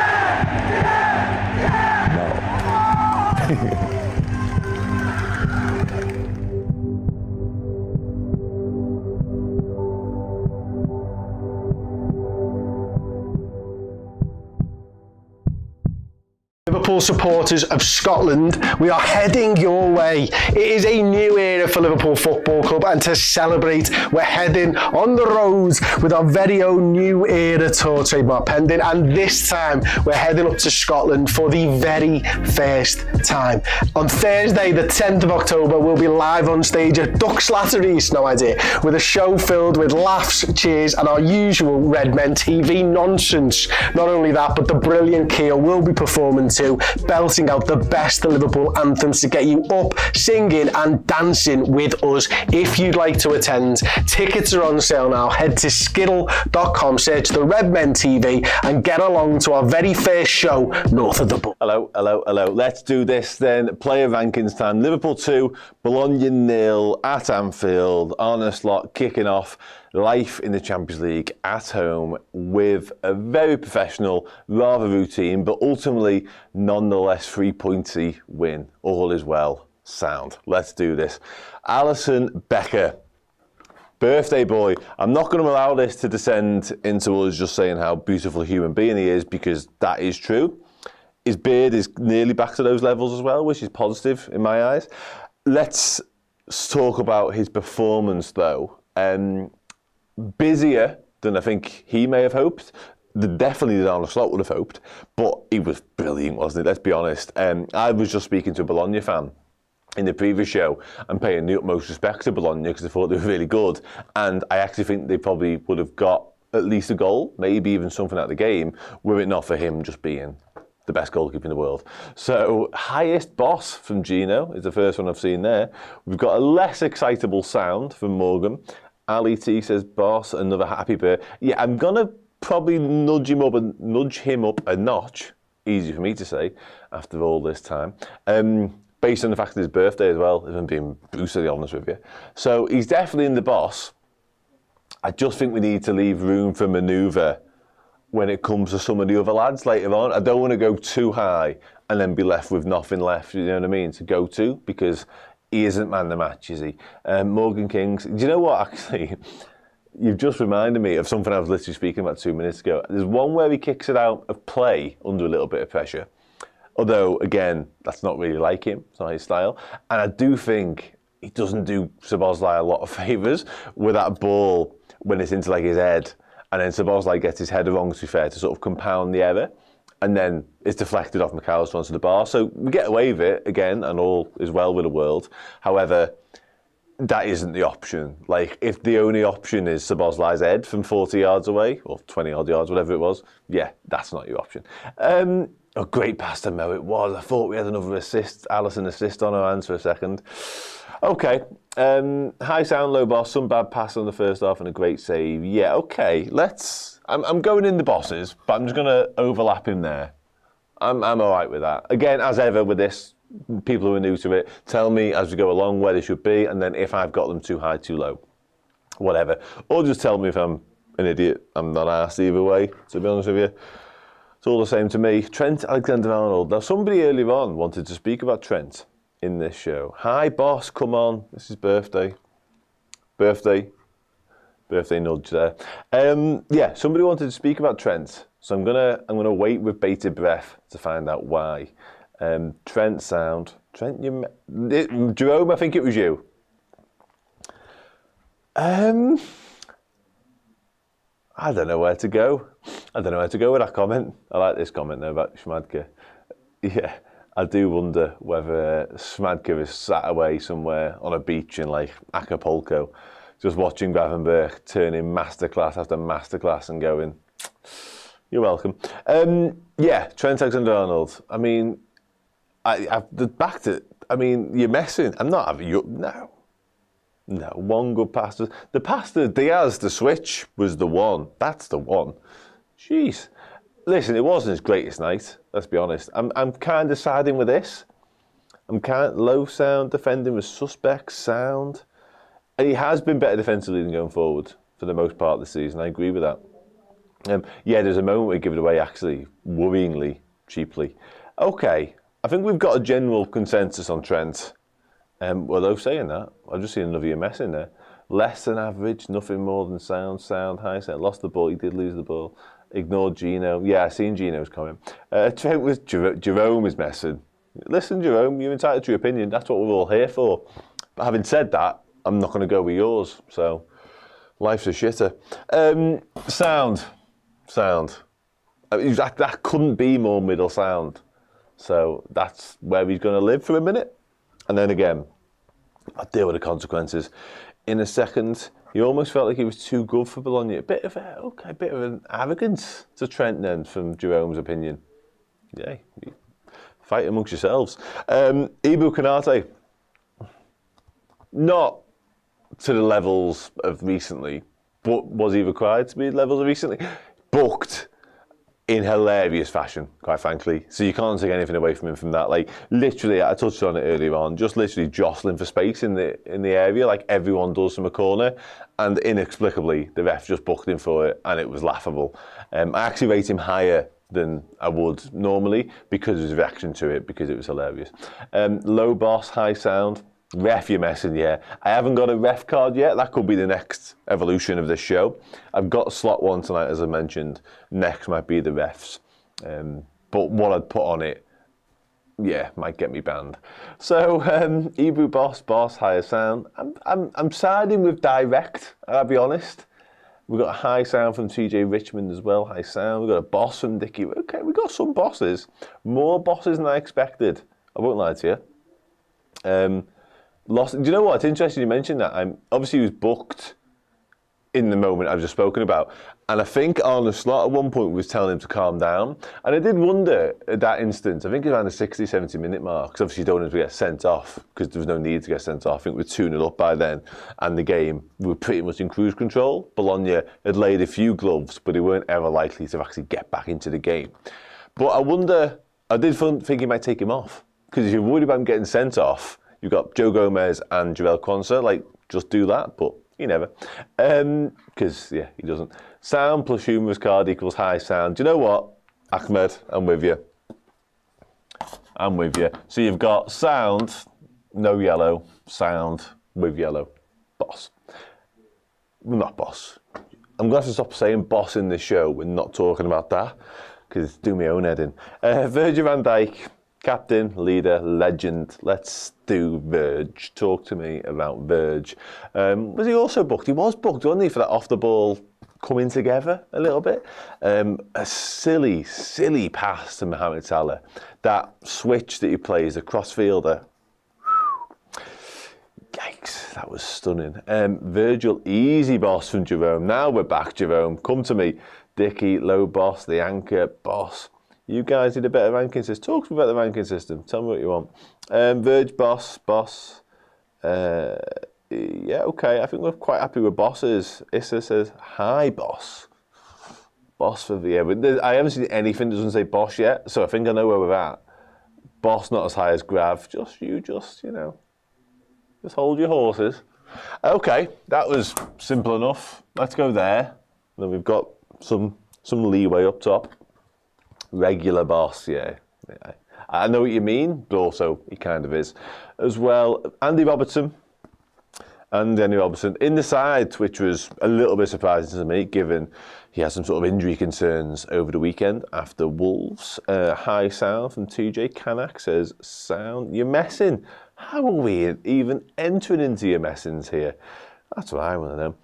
Average performance from Virgil, yeah, absolutely, 100%. That's run-of-the-mill boss for Virgil van Dijk. Robbo, high sound, a lot of high sounds. Got a regular sound from Luna, high sound. Same as Trent from Kieran. Yeah, okay, I'm inclined. I don't think he was quite as good as Robbo. He is Robbo. Quite as good as Ibu. So I'd be tempted to do something like that with Andy Robertson, if I'm being honest. Sound, nothing spectacular, but often nothing detrimental. Yeah, absolutely. Yeah, no, I agree. He was busier tonight than he's been in probably all the games this season when he's been there. Obviously, he's been Kelleher. And it was sort of a trait, an unwanted habit from last year. We were far too easy. It was far too easy to get at Alisson last year. We didn't protect him enough, and I think that crept back in a little bit tonight. So, yeah, Arne Slot, to reference the point I made earlier on, will want to put a stop to that. That'll be his main bugbear from tonight's performance. There's always something, and Alisson making saves will be tonight's problem. I'm absolutely certain of it. Robbo played better than Trent today. We good? We're good. Cool. Let's move into the midfield. Oh, here we go, everyone. The moment we've all been waiting for. I'm ready for the numbers to absolutely plummet after we've done Ryan Gravenberch, because we all came to speak about Ryan Gravenberch, didn't we? Quite literally. No, I don't see that, Mrs. Mango. I think we'll go again with this same group of players at the weekend, to be honest. But then the rotation, I'm imagining, I'm being proved wrong time and time again, to be honest. But I think the rotation will start to come after the international break. Raise the camera. Is it on? I don't know. Okay. Hi, boss. Turns on a sixpence and just glides, baby. You know I said put him.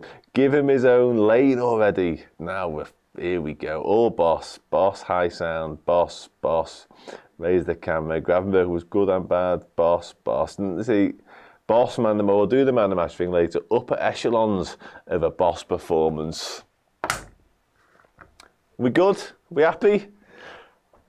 Make one new category just for this boss. I'm going to read a couple more of the comments. Different gravy. Imagine if you worked on his shooting. Hi, boss.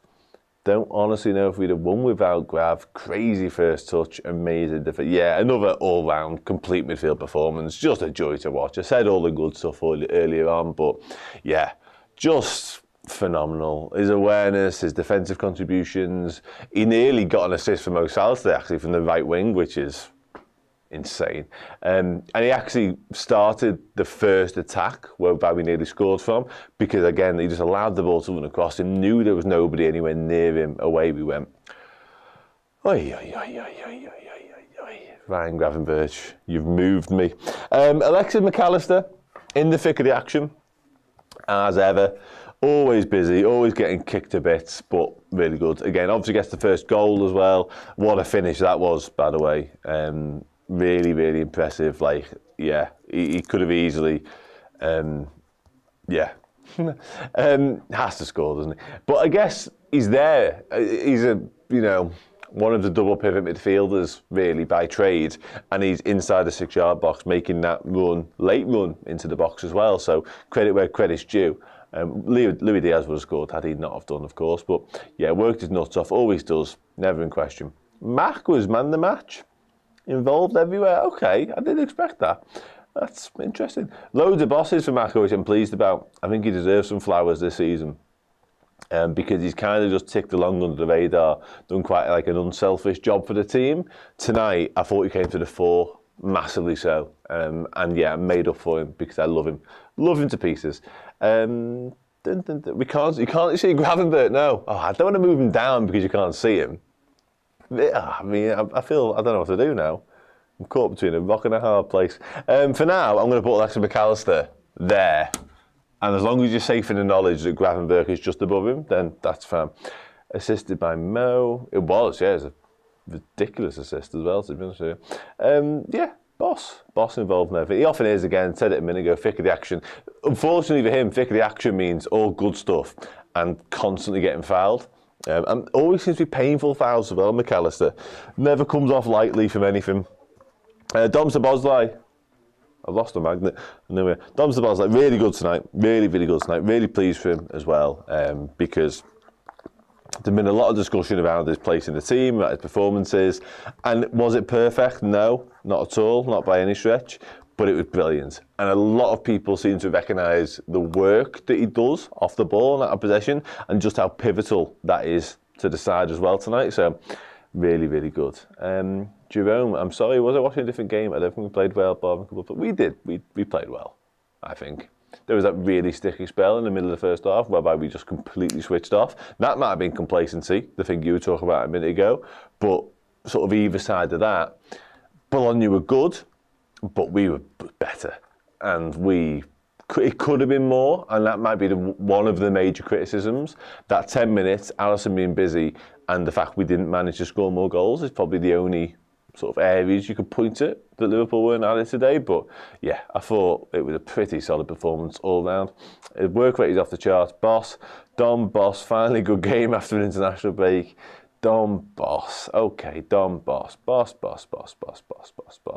Are assists counted as successful passes? Yeah, they will be. Absolutely will be. Yeah.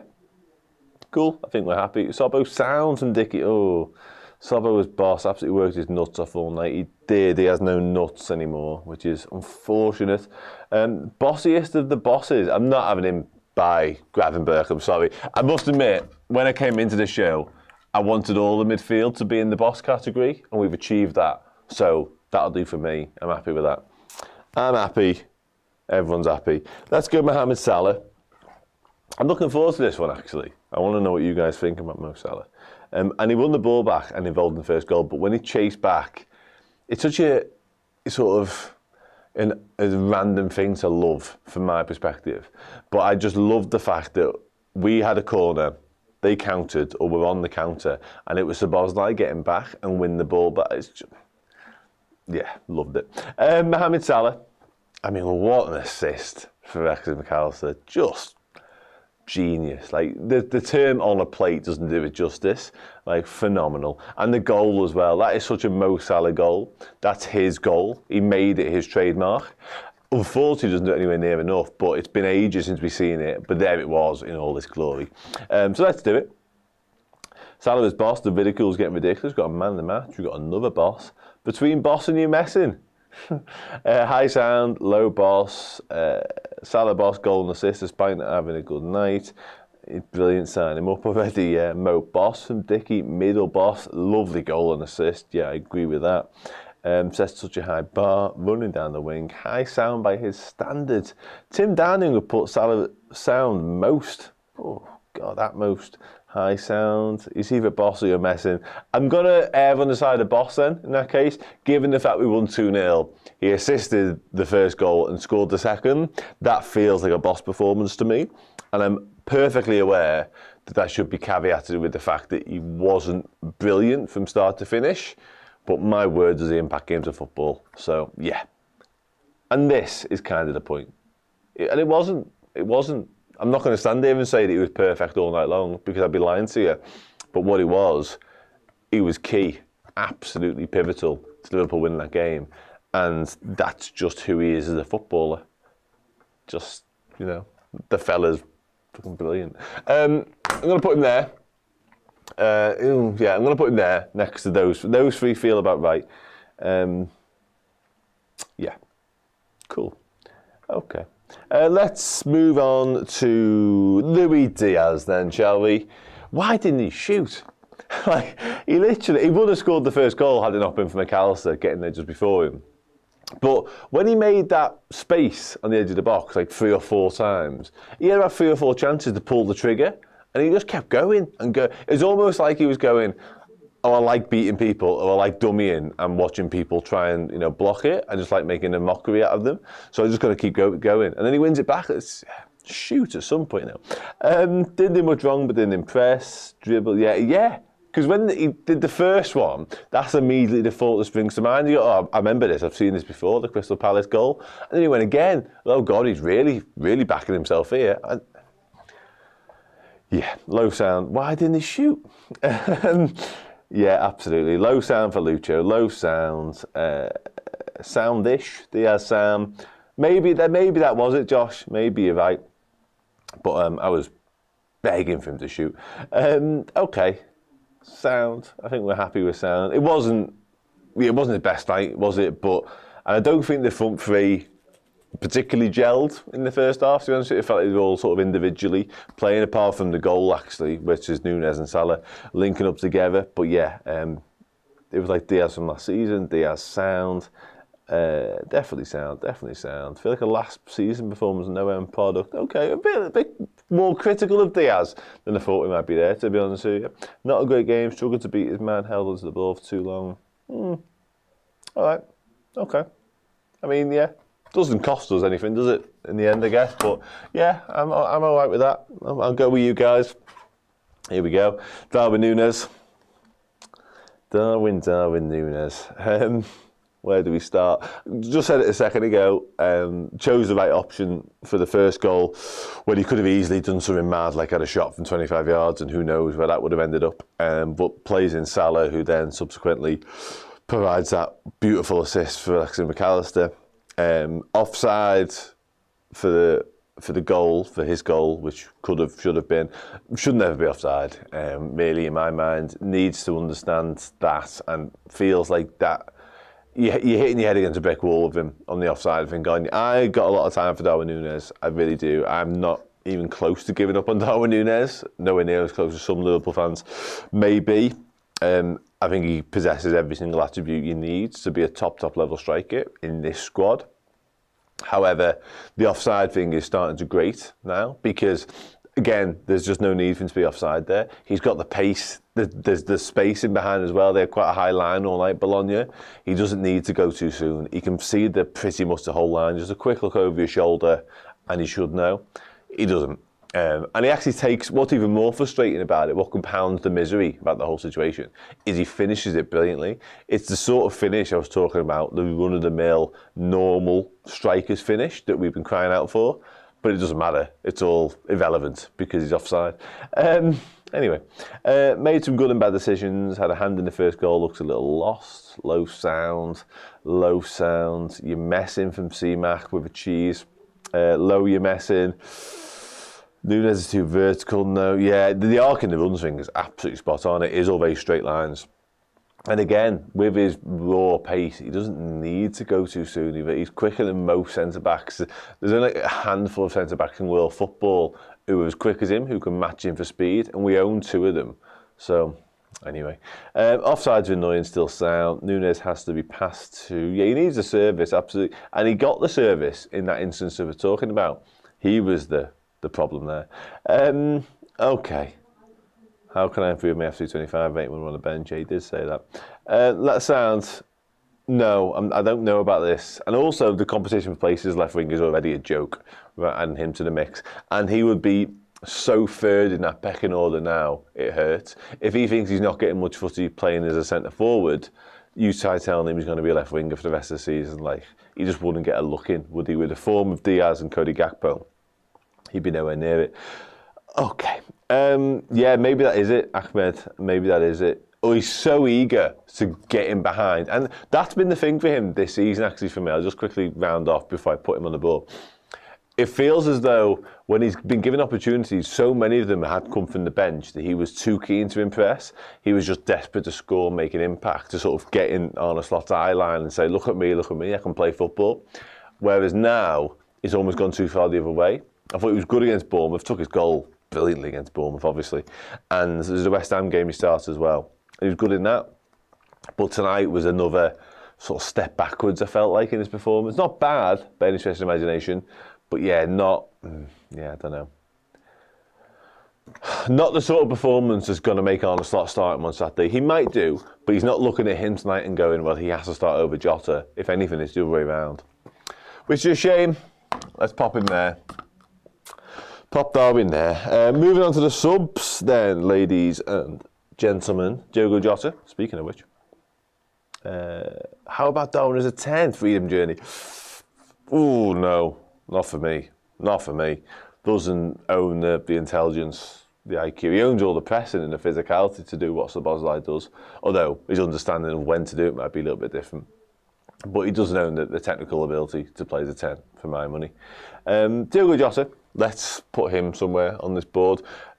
Good, I thought, when he came on. Actually, felt like he was almost destined to score, to be honest with you. Good to see him. Yeah, absolutely. And I was surprised to see him after the knock, I must admit. Given he went for a scan 2 days ago, I know it's clear, so kind of whatever. But, like, you go for a scan, there's usually something wrong somewhere. But to see him, like, 2 days later play him, yeah, it's good. Had a good pass for Sobo, didn't do too much else. Lots of sounds, mid to high sounds, Jota sound. Thought he made an impact, yeah, I tend to agree. High sound, livened us up, yeah. Okay. Jota's going there. Cody Gakpo. Talk to me about Cody Gakpo. What do you think? I wonder if he'll start on Saturday over Diaz. Because I thought he was going to start tonight, you see. So him not doing sort of trigger something in my mind. I think maybe he's got the shirt Saturday instead. We'll see. We'll see. Come on, talk to me about Gakpo. Sound for Gakpo. Yeah, the subs are the subs a little bit, aren't they? I don't think anybody... We're not going to spend long talking about any of these people, which is good. Somewhat forgettable compared to the bosses. Yeah, again, you know, he's coming into a game which is, you know, more or less won by that point. Should have started time really. I tend to agree with that. Jota's played better, so with Gakpo. Sound. I thought he had a chance. I've got a chance in my mind as well for Cody Gakpo. Let's pop him there next to Diogo. Slightly lower, maybe. Okay. Kostas Tsimikas gives away that foul. And I think I'm right in saying he was booked for it. And it was a perfect tackle. Like, their free kick around the edge of the box late on, it was a proper tackle. I mean, we've already spoken about the ref and how incompetent he was, so we're not going to dwell on that too much. But, yeah, never a foul. Never a foul. And listen, would it shock you if Kostas Tsimikas did come on and give away a foul? No. But in this case he didn't. So don't penalise him for when he actually gets it right, because, you know, perfectly mid performance from left-back substitution. Thought he did well, never a foul. Okay. Again, we're not going to spend too long dwelling on these people. Conor Bradley, I think we're going to go sort of, I mean, there's not much room left in sound, which is ironically not sound. Has anyone said anything about Conor Bradley in particular? I don't think so. Couldn't see through his eyebrows. Wow. Okay, let's make some more room. I feel like he could just fit on the end. I'm pretty sure you can't see him, but he's definitely there. Low sound looked a bit off it. I don't know how we can make judgments on Conor Bradley's form based on the lack of football we've seen. But anyway, Curtis Jones did give the ball away in that instance, but again, I think he's just a sort of sound thing. He's too close to your messing. I'm going to put him there, but promise you, Curtis, that is not a reflection on what you've done tonight, because it just wasn't. Arne Slot, and then man the match. Come on, let's do this. It's getting late, everyone. 100% agree about judging Bradley, unfortunately, from really low sound. Cool. Bradley sounding nothing wrong. Kostas isn't reaching pre-season form. Bradley done for 5 minutes. Force as usual. Yeah, he's a fighter, isn't he? He's a fighter. Arne Slot, look at him. Look at him. He's absolutely perfect. He's not stuck on by cell tape over somebody else's head whatsoever. Slot is boss. Is the boss. Slot is boss. Are we judging Slot overall here? I'm happy with both, by the way. I'll say that now. Or are we judging him on tonight? Can we have some sort of clarity on that first? Boss. It's all boss. But 8 wins from 9. I feel like we're judging him on the start of life as Liverpool manager. Head coach, I should say. Okay. Great timing. Okay, here's a bit more insight. Saw Darwin wasn't working. Great timing for the subs. Boss. Are we happy with his starting 11 then, in that case? Tonight. Okay, I've got my answer. Cool. Arne Slot. Slot now. He never is. He never is. And I love that as well. I'm all about that. All about that perfectionist vibes I'm getting from Arne Slot. Never satisfied. You know, because if you come out early doors and say, well, that was absolutely perfect, nothing to work on there, then players start to think, we're the absolute business. And that's nice, but it's also not true, because it wasn't perfect. So Arne Slot telling her how it is a little bit of me. Just tonight, yeah, thank you very much. Funky boss. I still think we've would have liked a bit of rotation. Okay, so we're starting to border on not so boss then in that case. Good selection, made no substitutions, still unhappy, even though his head doesn't fit. Mega mind. Okay, shiny Slot. Slot was boss. You can see that if you guess who the player is underneath, I'll give you a prize. DM me. If you get it, then I'll tell you to DM me, and then in the next 2 minutes, and I'll send you a prize. Something from the Redmen studio. I don't know what. I think I'll find something. Not enough rotation, but boss will keep winning. High sound, room to improve. Manage the game well. Like Canard. Yeah, that is true. That is good in-game management from the boss there. Gave big players a good rest. It's not Nat Phillips. It's not Harvey. It's not Andre. Andre's a good shout, though. Not Tyler Morton. Tyler Morton's there. Did nothing wrong this game. Okay, sound. I'm going to put him... I want to move on quickly before someone actually gets it right, and I've got to send you a prize. I'm going to put him there. In fact, I've got more room over here. What am I doing? I'm going to put him there, which I think is a lovely place. Not Jaden Dans. It's not Zubimendi. Not Thiago. Not John Joe Shelby. That's our Markovic. Are we all right? Sound. Okay, Origi. No, it's not Divock Origi. I haven't seen Divock Origi for a while, actually. His card. Hopefully it's around. Someone probably took it home. On the fridge. Man of the match. Not Pachetis, not Matip, not Carvalho, not Stee, not Bobby Clark. No one said it yet, I must admit. Can we do this before somebody says it? Not Billy, not Skirtle. Man of the match, who's man of the match? I mean, why am I even bothering? Fucking Ryan Gravenberch, isn't it? Like, why am I Sepp Vandenberg? No. It's Ryan Gravenberch, yeah? Can someone just tell me it's Ryan Gravenberch as man of the match? Thank you, Bert Brownie. Thank you. It's not Emre Can, not Matos, no. I think we gave the coaches their things. They signed them, and I'm pretty sure we gave them to them when we interviewed them all. So it can't be any of the coaches. Not Ozan Kabak either. Thank you very much. Yeah, I mean, I'm not that bored of it yet, I'll be honest, but yeah, I get your point. Gravenberch man of the match, even higher. It's definitely there. Happy days, job's a good one. Not one of you has said who it is. I'll tell you, shall I, because I'm about to go. And the battery's about to die, so it's Ben Doak. Ben Doak, with Ben Doak. No one said it, unlucky.